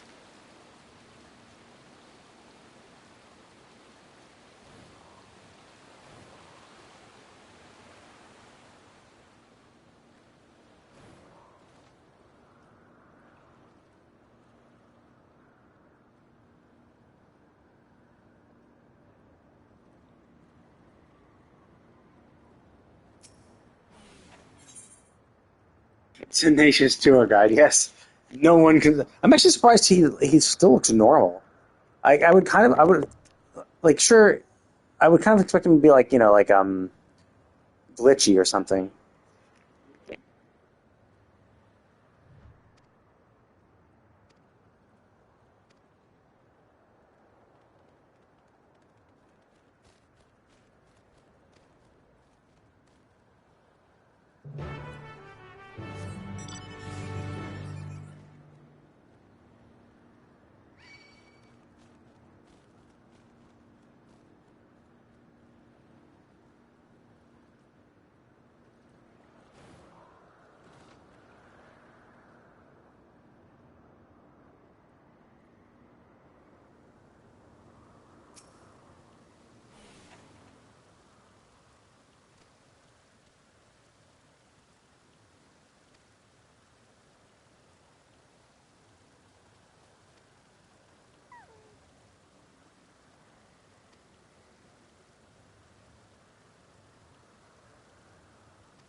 Ah, okay, now he's glitching.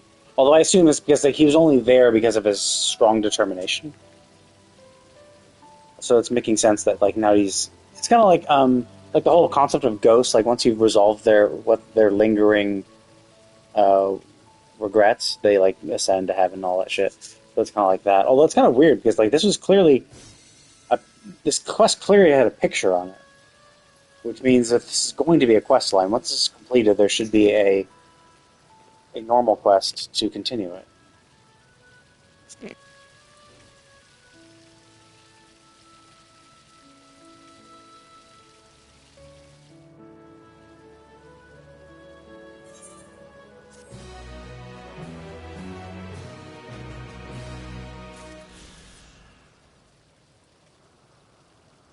Oh, that's actually surprising.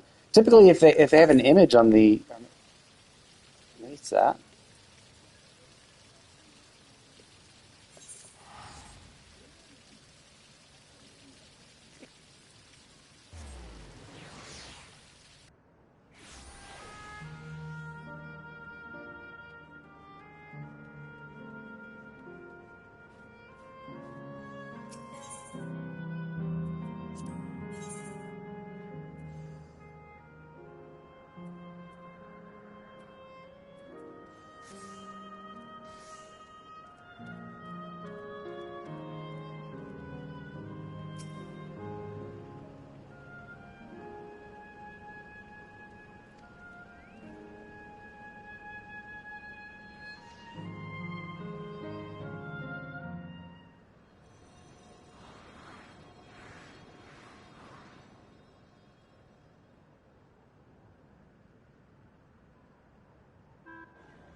I know not who you are, but my thanks for your timely aid.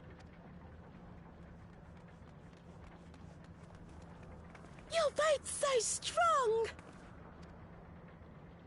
That was amazing, Otis! And you too, miss!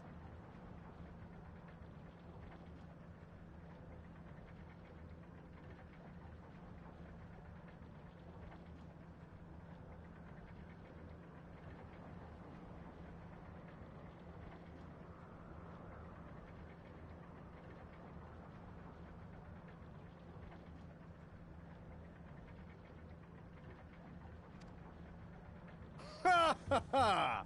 Fiends such as these are naught to be feared.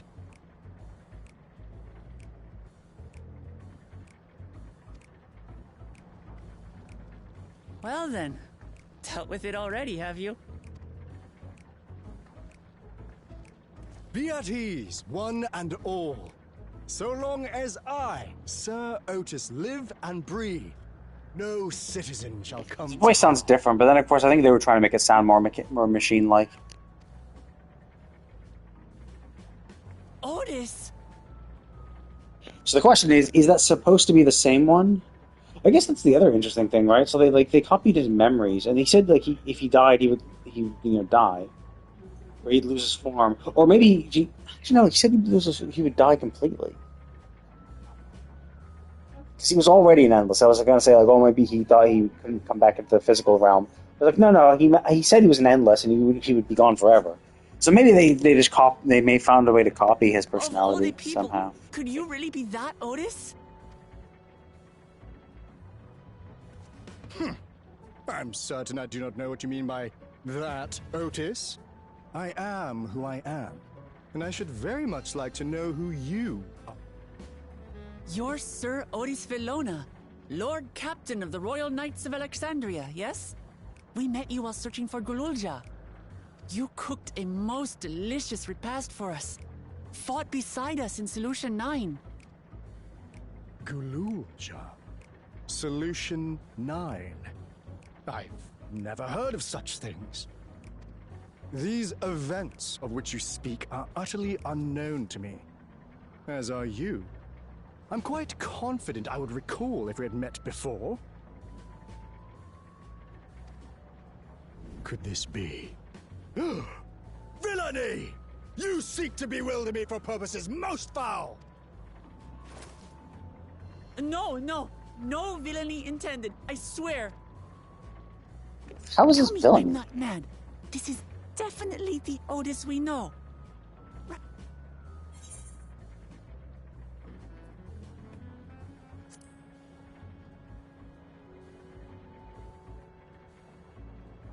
I say!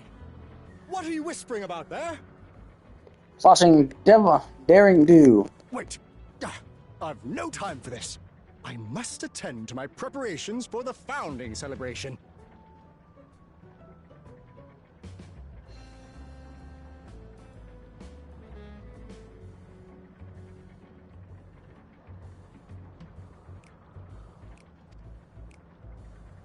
The children begged and begged that I perform in the marquee play, and I cannot possibly disappoint them. I take my leave of you. Good.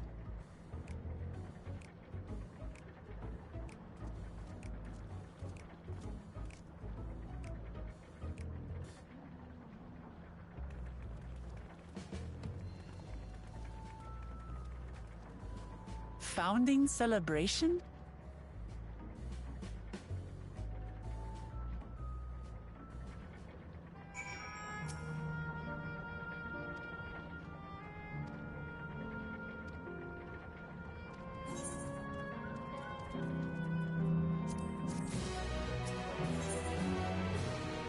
It's still giving me experience. So like that's what I find crazy. It's still giving me experience. That's like 3 quests, but I was like behind on experience. Like I was behind on experience for 99. Like I was 98 and like a million or two, like a few million off. So I was like a few quests, and I was like, oh well, maybe it's because I swapped to my other classes to get some of the lookout experience, to get some of the quest experience. But then like I haven't done anything else. I stuck to doing just normal shit. I did take my food, so maybe I got the 3% experience buff from doing the dungeon with food. Bumped me up ahead. Like I don't know. It's kind of weird because like I got max level a while ago. It's been I've accepted like actually no, like maybe this will be like the 3rd quest, so maybe 3 million ahead. It was weird because I was like 3 million ahead for a while, and then I was like, oh okay, now I'm 1 million ahead, or 1.5 million. I'm like, oh cool, I balanced it out. I should be like about even the next time. And then I was behind like a few million, so I was like, what the fuck? And now I'm way ahead.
He's gonna overreact.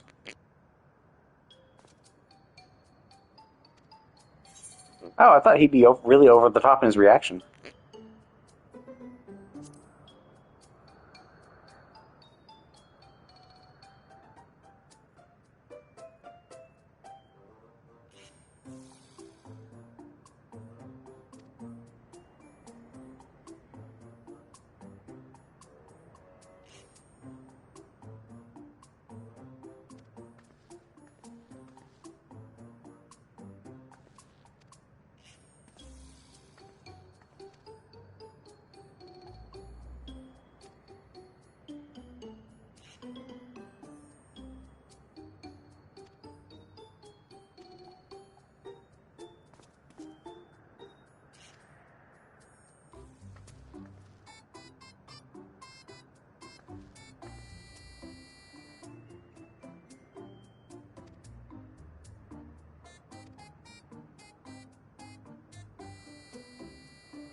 Oh, that's why we get the squirrel costume, or the chipmunk costume.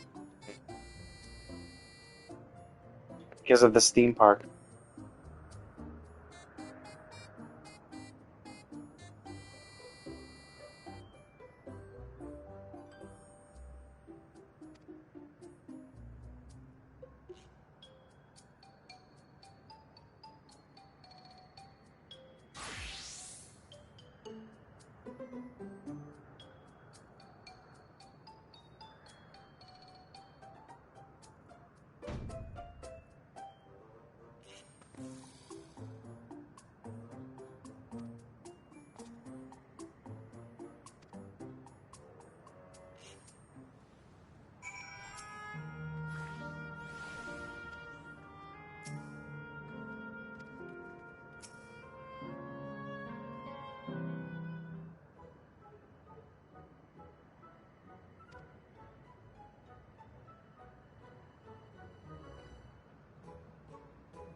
Well, this seems to be the right place. What's on the program, I wonder? And where are the others, for that matter?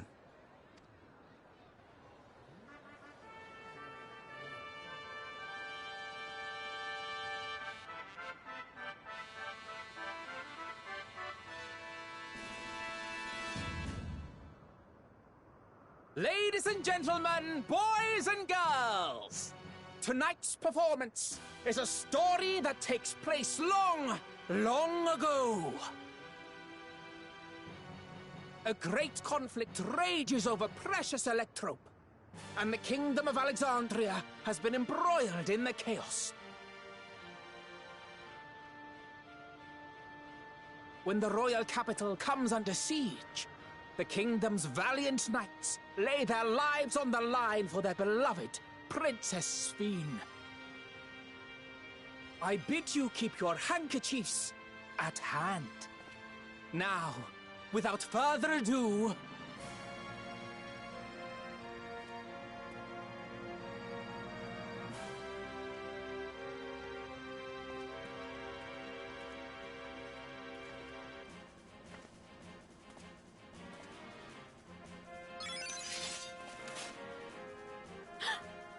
yeah, it's a royal knight!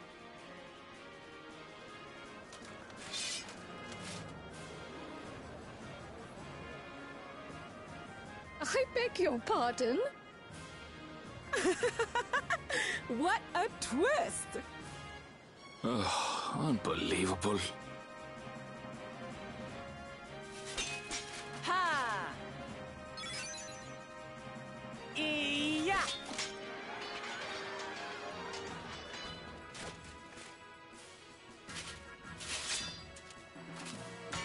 Arg! I am killed!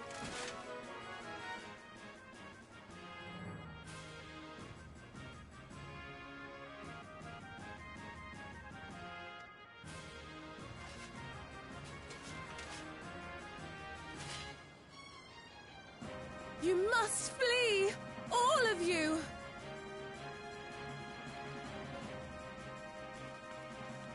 Princess Sphene!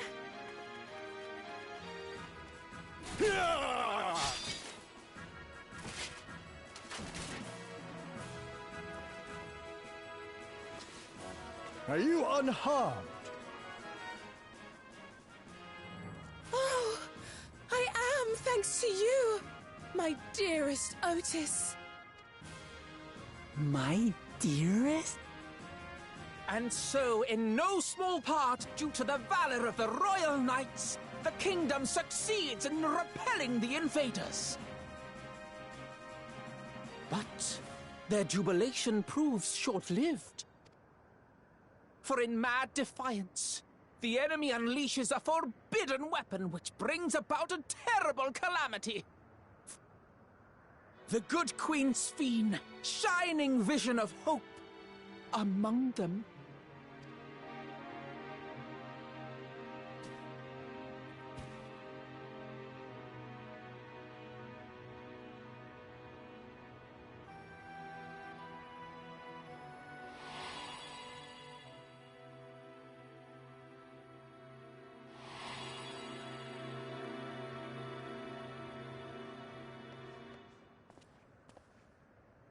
Go to her! You're supposed to go to her!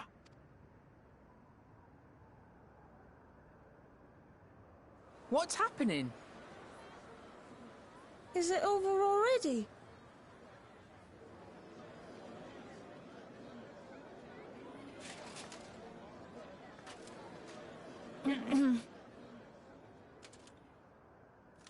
And then, though the people grieved their queen's tragic passing, guided by her legacy of compassion...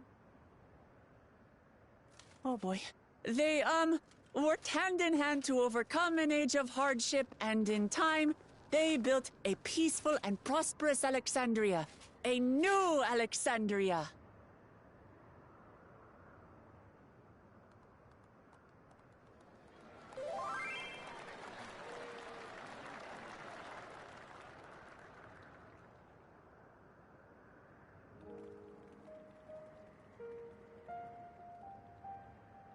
Pray forgive me. The memories. They had me in a vice grip.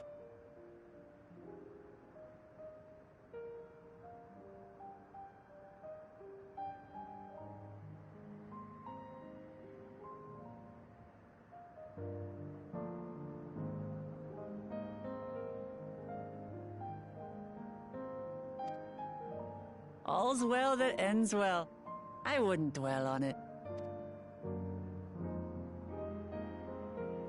If I may ask, during your improvisation, you spoke of a new Alexandria. And so I'm given to wonder, do you hail from a time after mine own?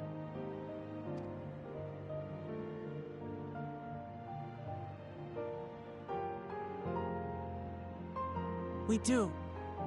And we're living people, not endless.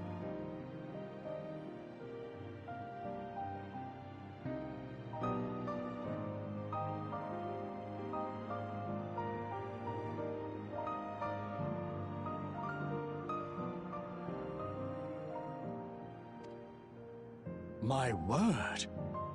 That I should meet the living in this place.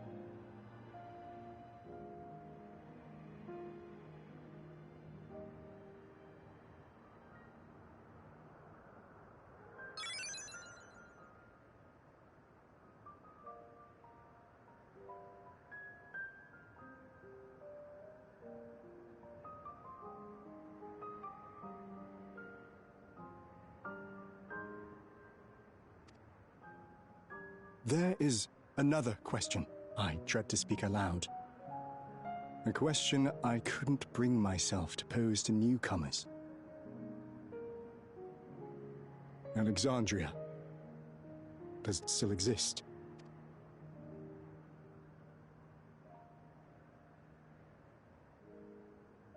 It does. It isn't quite the place you knew, but it endures. The descendants of your people walk its streets and live each day to the fullest as proud Alexandrians.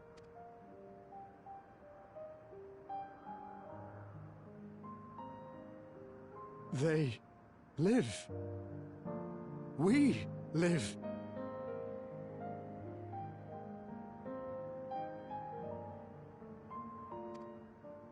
I had failed to protect my queen, but to hear that, it brings me a measure of peace.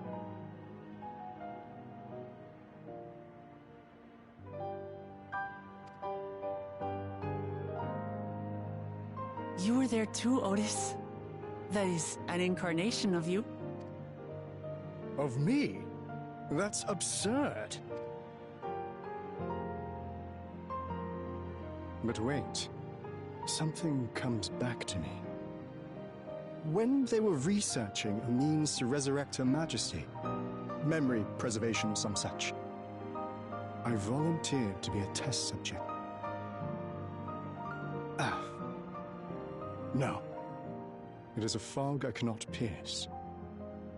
But pray, tell me, this incarnation of myself, what was he like?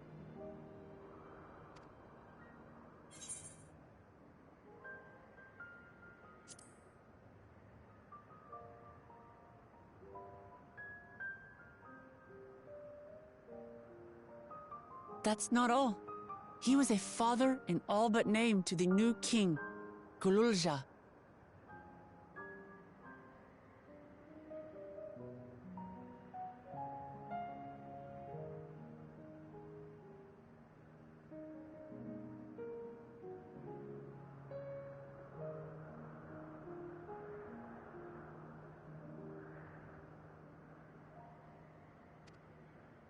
Whatever you may have failed to do, you're the noblest of souls, Otis.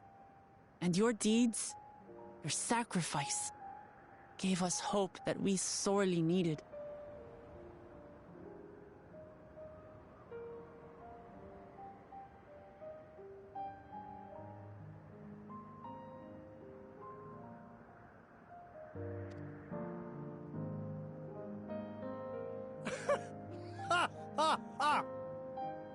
Tis miracle. Verily, there can be no other way to describe it.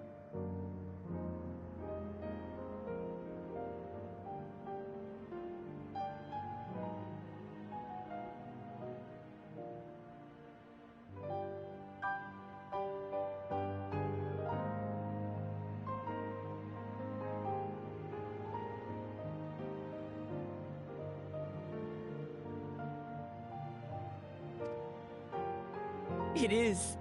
It really is. My, what comfort you offer! With such dependable souls to take up my shield, I may rest easy indeed.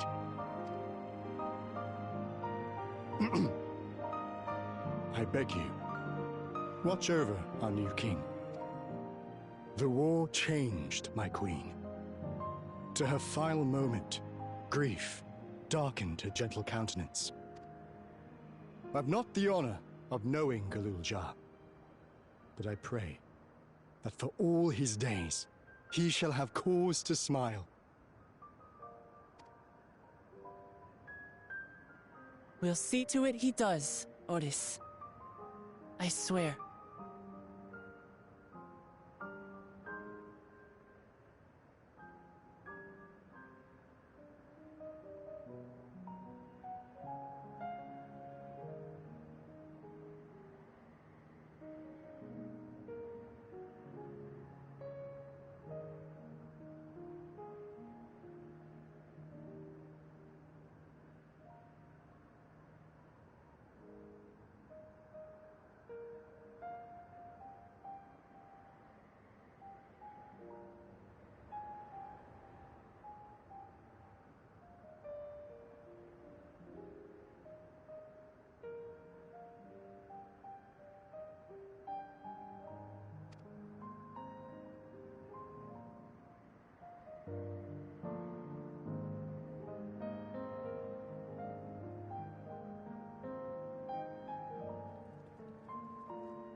That night, he was the one who looked after Gululja. And now you follow in his footsteps. What I find weird though is that And like those of others as well. how does he exist in this world? I thought the whole point was they took his entire like soul and put it into the machine, or was it just that they copied his memories? No, because that's the whole thing. Is that supposedly it was his entire being was put into the machine because they hadn't perfected the process, and then after that they only just implanted memories after that. Or maybe that's it. Maybe they got his memories, or maybe when he died, his soul went back. But it seemed like the children knew him, so he's been around here for a bit. We've come to know how much Svin's people loved her, how much they yearned for peace. All of this we'll carry with us.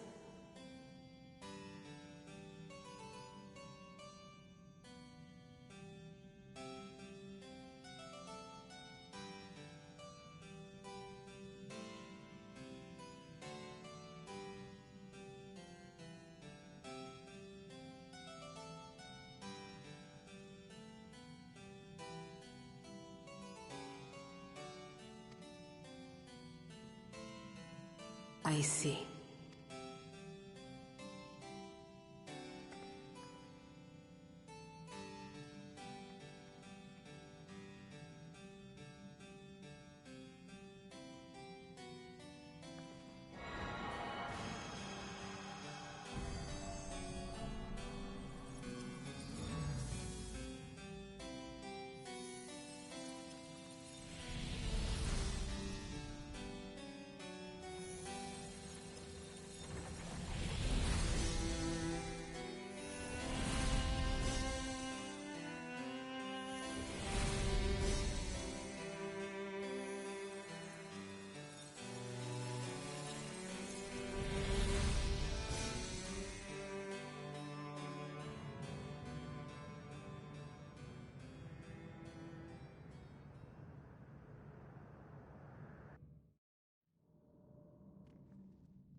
Ah, here we go.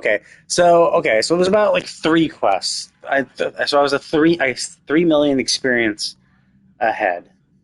But luckily, I had another level 99 that I just leveled up, so I was able to accept those. Because last Endwalker, I was too far. I did a roulette or something in the beginning before I heard that we should get all the experience we need from the quest. So I got to level 100 way too soon. So I definitely wasted a bunch of quests of experience. But so cool. I'm all caught up.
Music in 16 was so amazing.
I Want to Be Your Canary, which was the name of the play in the Final Fantasy IX game.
It's the dancer song. Because this song actually was taken from Final Fantasy IX, the Via Valencia or whatever.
Kill him!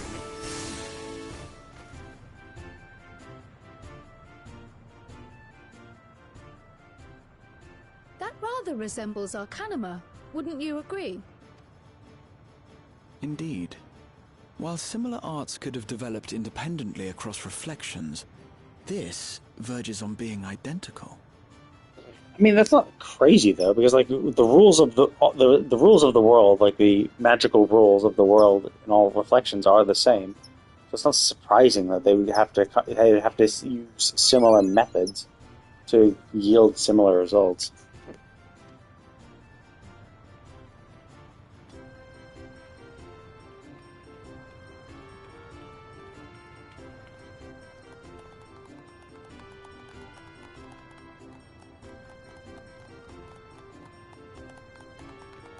Oh, look, it's Carl's parents.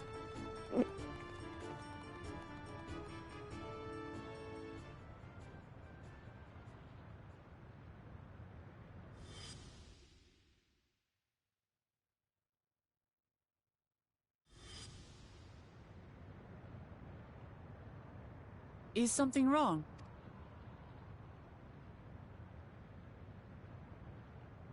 What?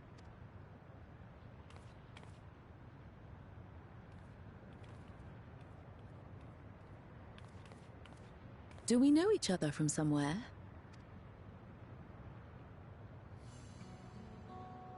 Come on, dear! Oh, I'm sorry, but I must be going. Wait, please!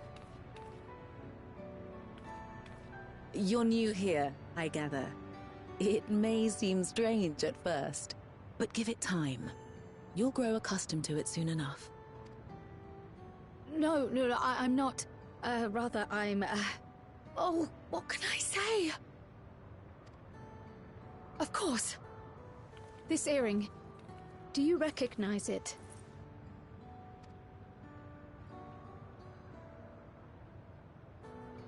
Impossible. My name is Kryle. When I was a baby, I was taken from this world to another, where I grew up without knowledge of my past. I know not how much time has passed for you, and, things may not be as you expect them to be, but I'm here now. I found my way back. This earring, it contained a code with which I was able to reopen the gate. And I did, and I'm here. And... Could it be as she claims? She's not lying. I can tell. And there is no mistaking the earring.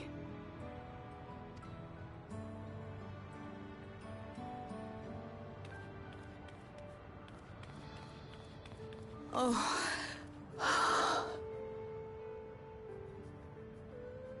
How you've grown, my darling daughter.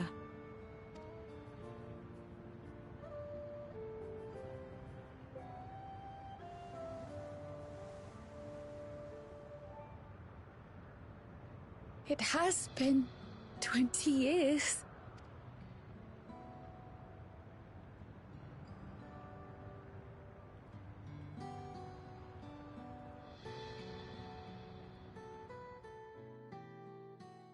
Oh, that's sweet. Well, time to go off and delete them. I'm Robor, and this is Alila, your mother. Wait, does that mean you're not her father? Like, you have the same eyes.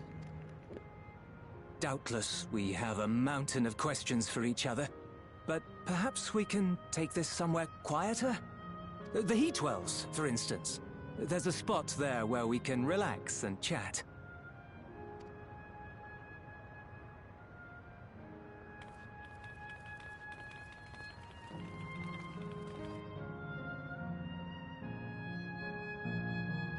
I mean, I can see why people complain about the pacing, because while I personally enjoy these moments, if you think about it realistically, like, we are in a fight against time. Like, fuck it. Why can't I accept this? Oh, I'm not level 100. Oh, yeah. I forgot. Yeah, they're all. We're level 100 now. Yeah, I forgot about that.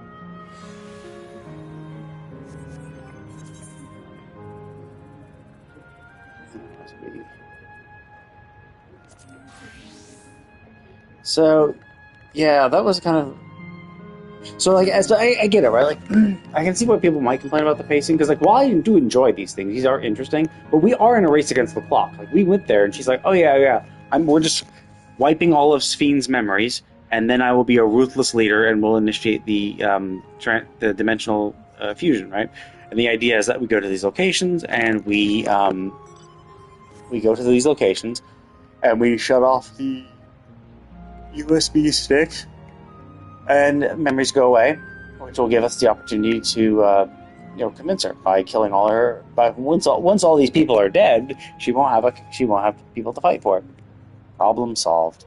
But like no, like the idea is, of course, that, like we are in a race against time. We are doing this to do this. The longer we take, the more likely she can finish what she's doing and then focus on us.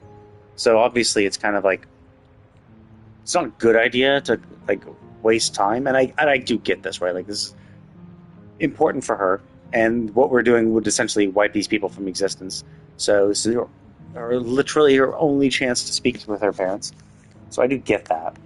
Similar for like Namika and Wuklamat. So it's like, okay, I get it. I understand the fact that we met Otis. Like these are nice little moments, but I do get it. That like it's like they're interesting, but I can understand more people be like, come on, I just want to get to the final boss, right? So I can get why people would complain and claim it's a pacing problem. Especially because they've already kind of like alluded, yeah, by the way, we're actually in a pretty good time crunch.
It's Florida Man.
Never did we imagine that such a reward awaited us. Isn't that so, Robor?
Yes.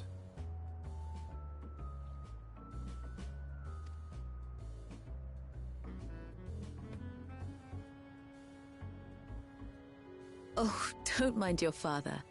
Like me, he's still getting used to seeing you all grown up.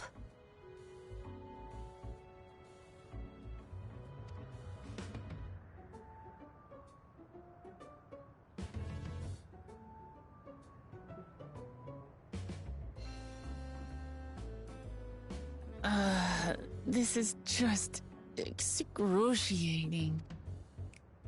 Yes, well, a 20-year blank is not so quickly filled.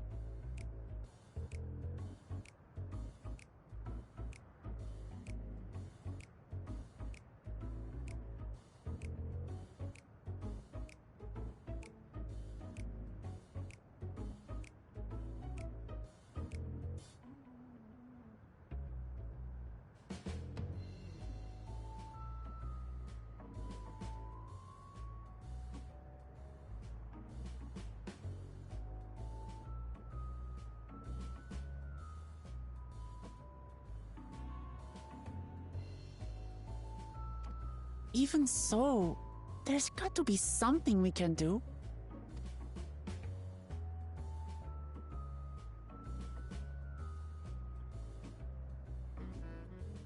You know, I think I might have an idea.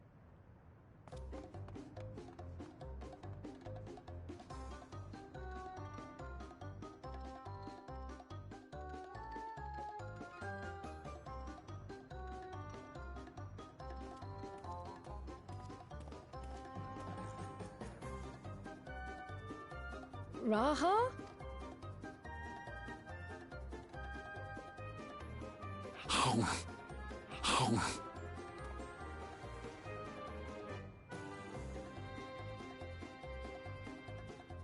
What is he doing?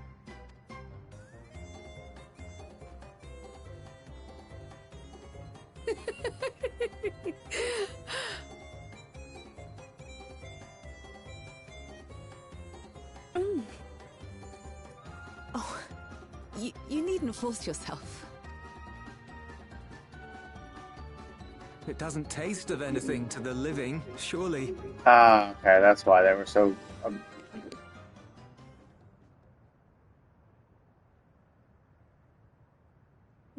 No, it's delicious. I mean it. I've never tasted anything so good.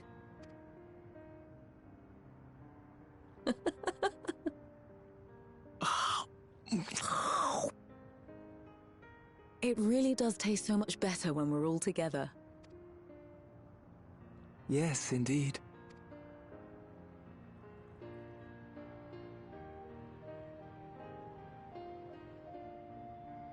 Yeah, because it wasn't like it was bad. It was just like it had texture but no flavor. But having no flavor is not like the end of the world. How about you?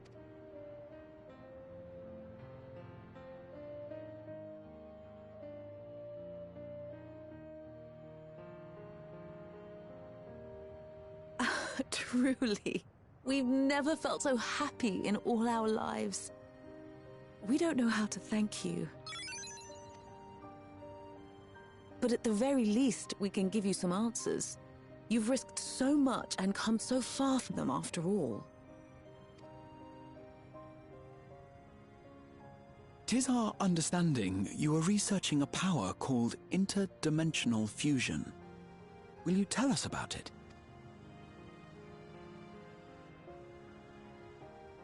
To begin at the very beginning, there is a legend passed down by our people, the Milala. In the distant past, we abided in a different world. Our homeland was a paradise of eternal summer. The flowers were always in bloom, until, that is, the great calamity turned the very seas to ice. As those around them froze to death, our ancestors looked to a mighty relic for salvation. By its power, they opened a portal and used it to flee to another reality. I don't think we had an ice calamity. Shouldn't all these these calamities should all be linked? to the source, right? There should be like induced calamities, and so we actually did have a calamity. We had a calamity of wind, then ice, no, wind, then ice, then thunder, then fire, then earth, then water. I think was there an ice one after that, and then Bahamut.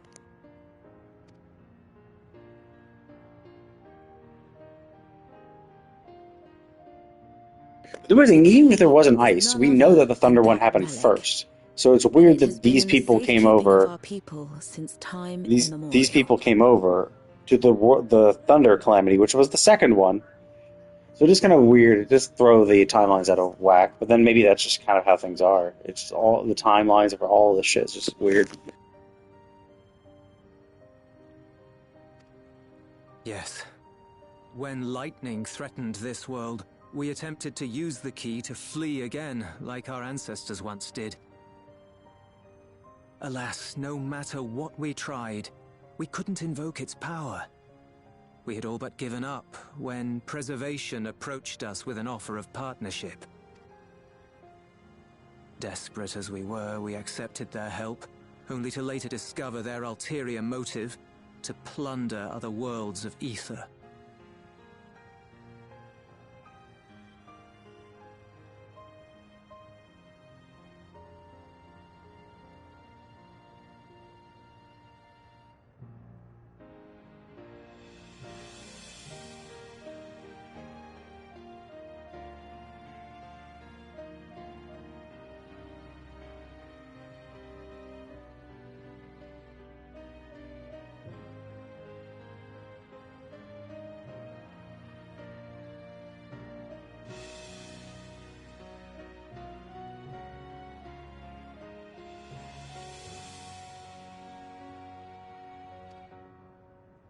Seeking to frustrate their plans, we defected from the Order, and as their agents closed in on us, we seized control of the prototype gate and activated it.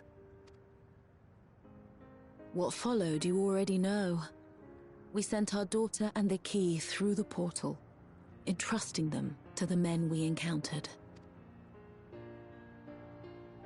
You were born with an unusual gift, you see. Upon learning of it, Preservation sought to subject you to experiments. An unusual gift?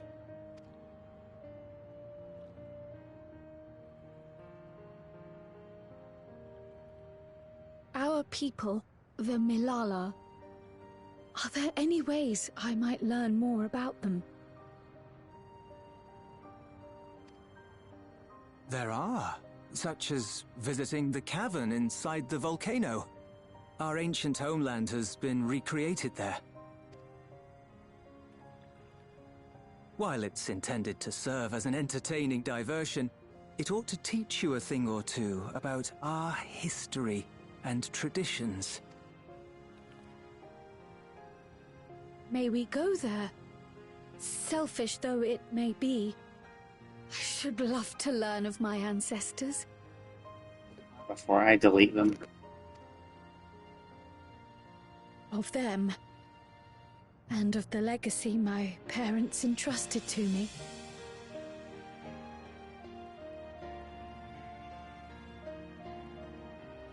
Sure, by all means. As it happens, it's on the way to our destination.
So it was the Lalafell that made Electrope, allowed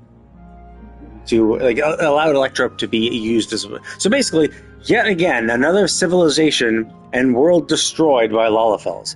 If the Lalafells never came to this world, they would have never discovered the use of Electrope. They would have never. There wouldn't have been a humongous war for Electrope, and there wouldn't have been a calamity on this world because they wouldn't have been able to make the weapon of mass destruction without Electrope.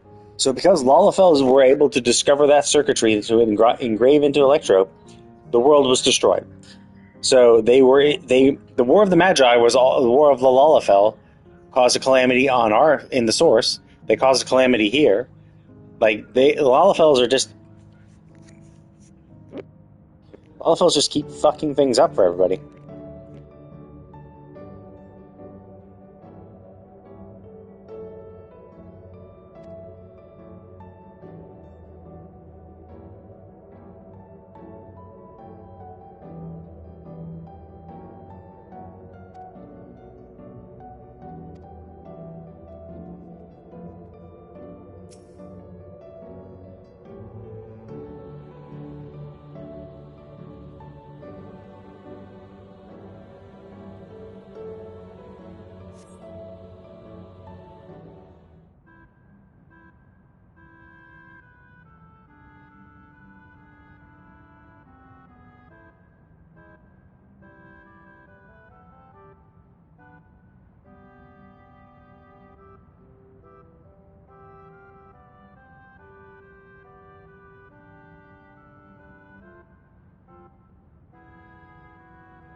Oh, cool! I don't have to read them as part of the MSQ, so it's purely optional. Although I did already read them all, but still, it's nice to have to reread them again as part of the MSQ.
Okay, so the fifth one was ice then. Okay, so that's the weird thing though, because the fifth one was ice, so that should have been when that world was destroyed. But the second one was lightning, so that's when this world was destroyed.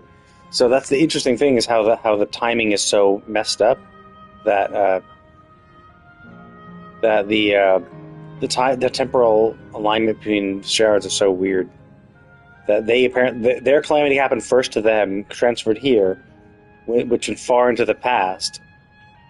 Well, I guess they were still in the past, and then went further into the past.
Oh.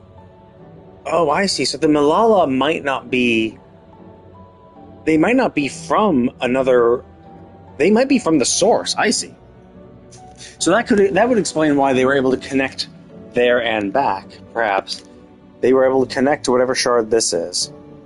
And that's why when the pathway was able to connect back, because we already had a connection at some point. So I see. I was assuming that these were from a third shard, the shard that had the shard that essentially was so like. I mean, it's hard to say. We can't prove it either way, because there's two things that were like. So obviously, there's a Malala people from Ala Island. Yes, there could have been a calamity. They could have left from there, right? They could have ran away from there, and went to the other world, right? Or it could have been the shard that that resonated with us to cause the umbral calamity, the ice umbral, the fifth umbral calamity, the fifth calamity, because the fifth calamity was caused by resonance of ice on us and the shard. The shard was destroyed in ice, and we, got a little screwed over with ice because our world was flooded with ice aether or whatever. So I would assume that, they ran from that destroyed world into this shard. But Kryle kind of alludes to maybe it was maybe it was the Malala from this. Maybe during that calamity on the source, these people decided to try to run away. And it's hard to say. We can't obviously prove that.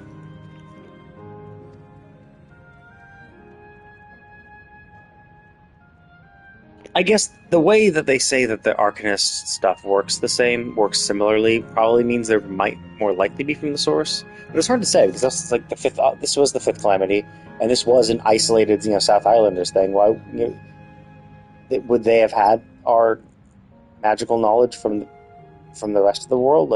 It's hard to say.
There are 4.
Finished at last.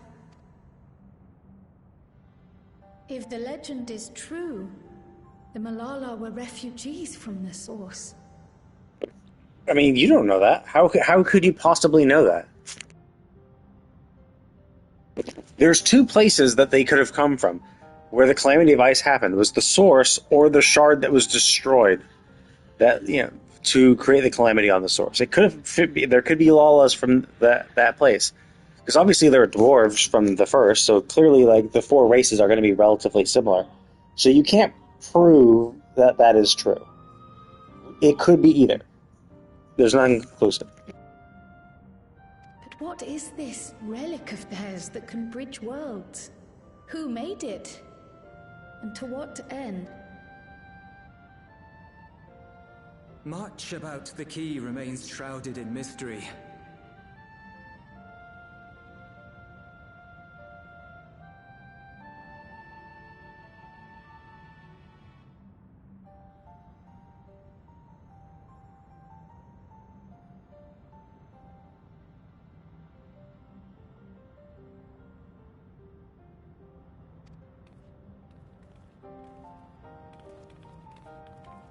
By augmenting it with Electrope, Preservation did succeed in opening a portal.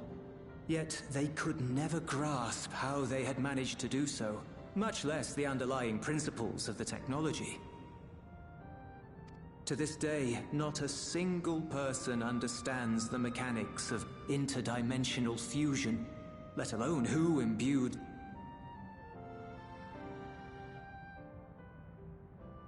But remember this. The key is a tool, and like all tools, in and of itself, it is a force for neither good nor evil. Once taken in hand, however, its capacity for both is made plain.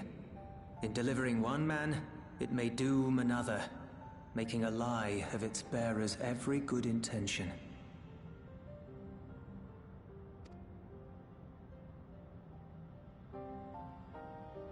As did Preservation, Queen Sveen seeks to wield the key in the name of those she loves.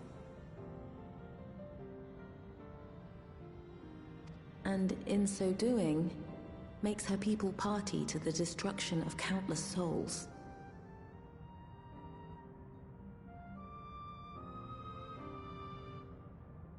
We have told you all we can. To be able to share this with you at the last, it feels as though we fulfilled our purpose.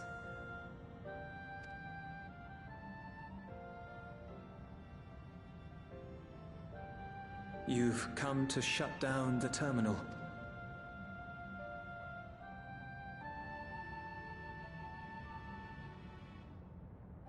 Yes. But perhaps there's another way, one that doesn't require the terminal's deactivation.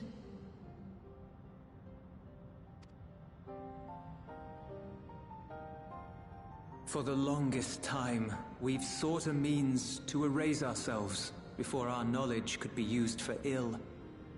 And in you, we have found it. So press on. Press on, and don't look back. I will.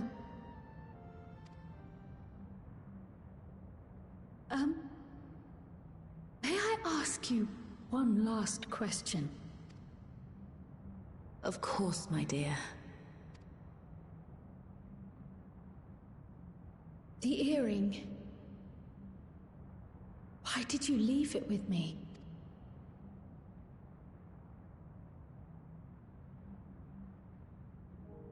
Because, Kryl, we wanted to see you again.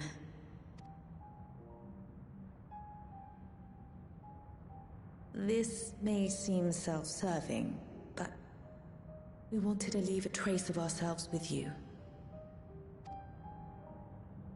A hint to guide you to us, so that we could live in hope.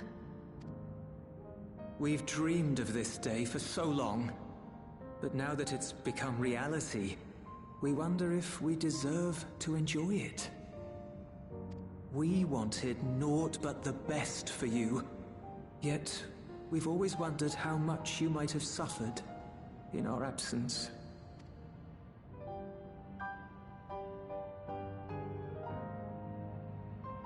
Do not torment yourselves so. As fate would have it, you entrusted me to a good man. His name is Galuf, and he raised me as his own. What's more, I've been blessed with the finest comrades anyone could have.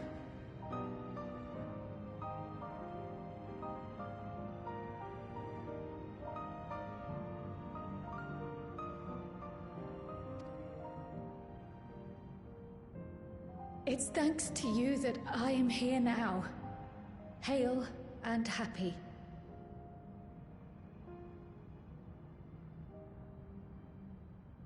So please, be at peace.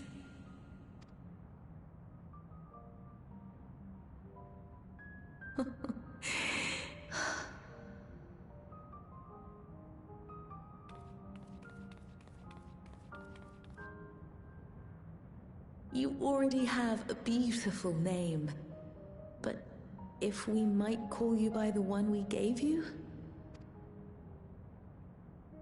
Maya. Our dearest Maya. I see. I thought Kryl might have been her actual name. Like, I thought they might have, like, left... Because they left her with swaddling clothes and an earring. I thought they might have, like, left a note saying, like, with her name or something. But, okay, so Kryl is what Galuf did, and that's her birth name.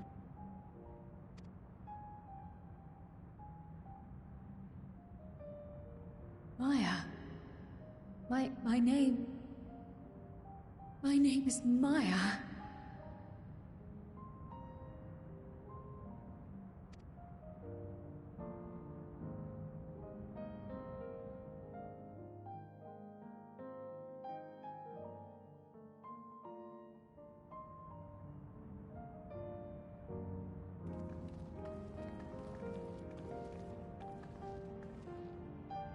Are you sure about this? You can leave the terminal to us, you know.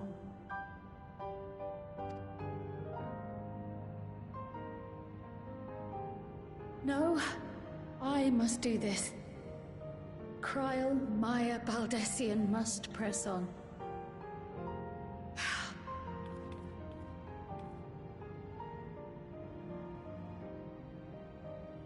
Farewell. Farewell, Father. Farewell.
You know how to do it.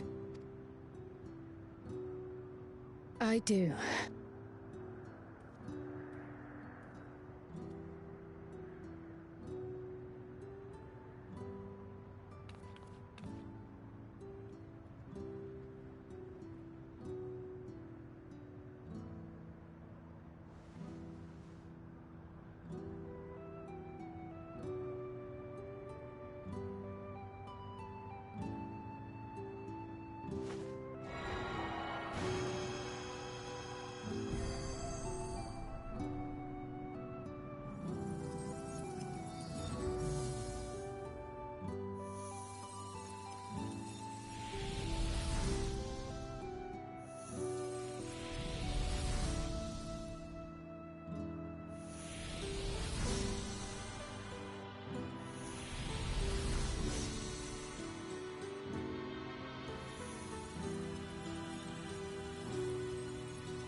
Ah, darn.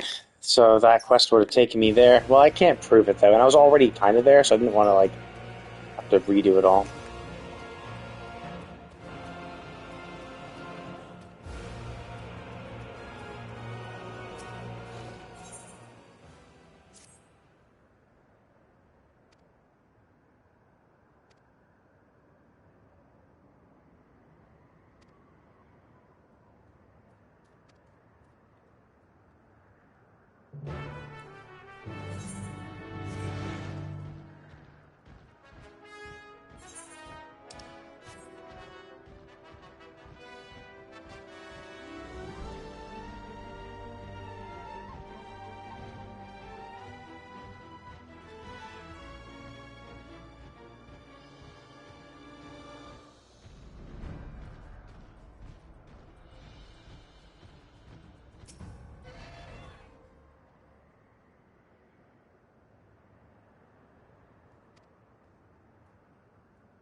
Oh, okay.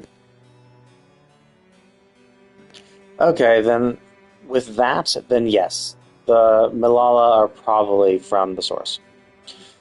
Because yes, we did in fact.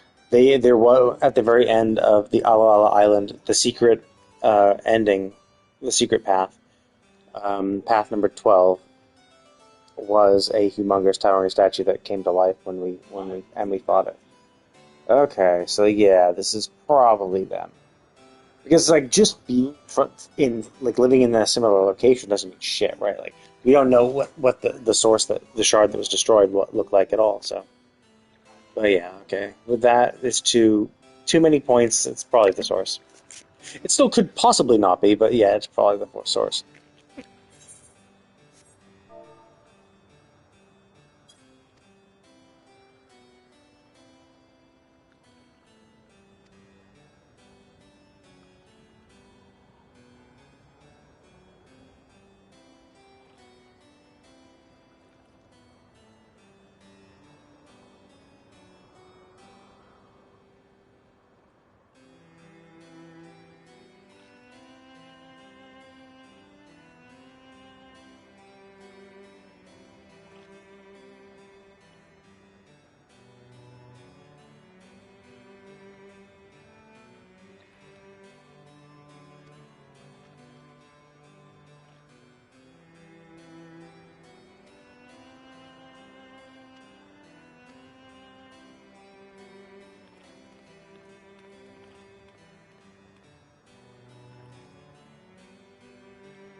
Time to delete his mother.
If I could have everyone's attention, I know we have pressing business, but I'd like to say a few words.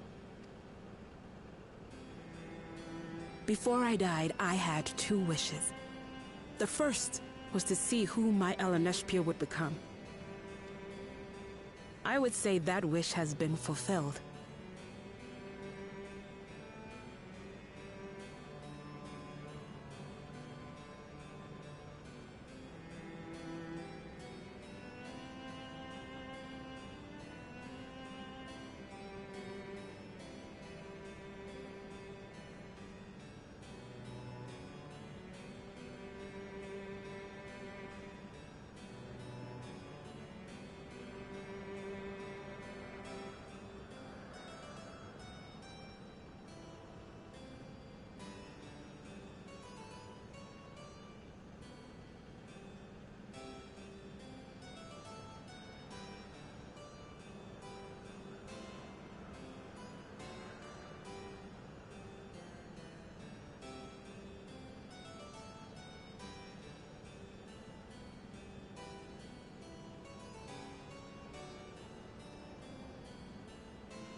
Indeed, it has. For the boy who once shunned company has returned a somewhat sociable man, surrounded by wonderful friends. As his mother and mentor both, I couldn't be more. As for my second wish, that was to see all manner of nature that I had never seen before. I hoped to explore every corner of the world and there find thriving life.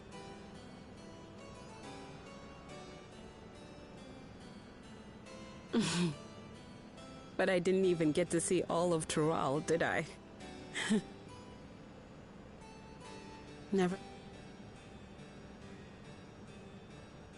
Kafkiwa.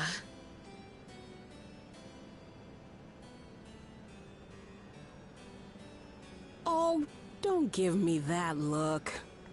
Though, admittedly, I did go and spoil the mood. Apologies. What I was so poorly trying to work up to asking was this. I want you to help me fulfill my second wish.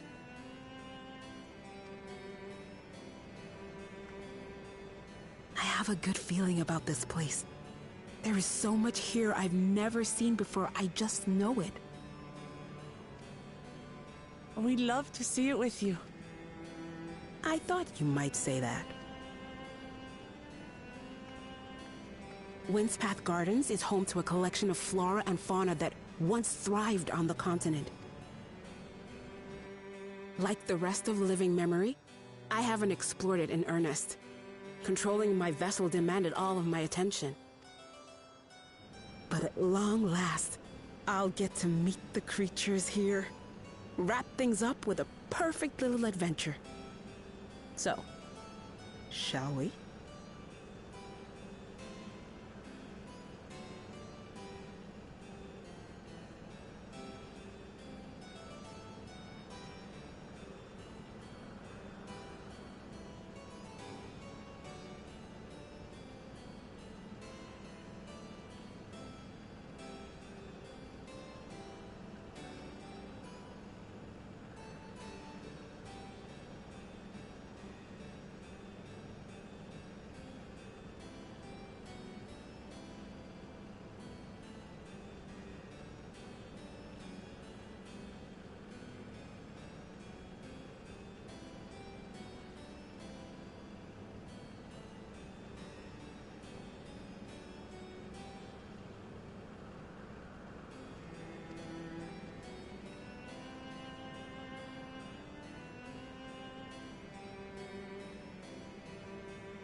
Absolutely not.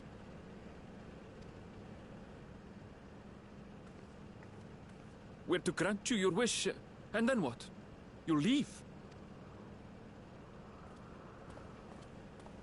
You cannot ask that of me. Oh, Ellen Neshpir. Please understand. I just wanted to end on a happy note. Not only for myself, but for all of us. Better that than a sad goodbye, surely.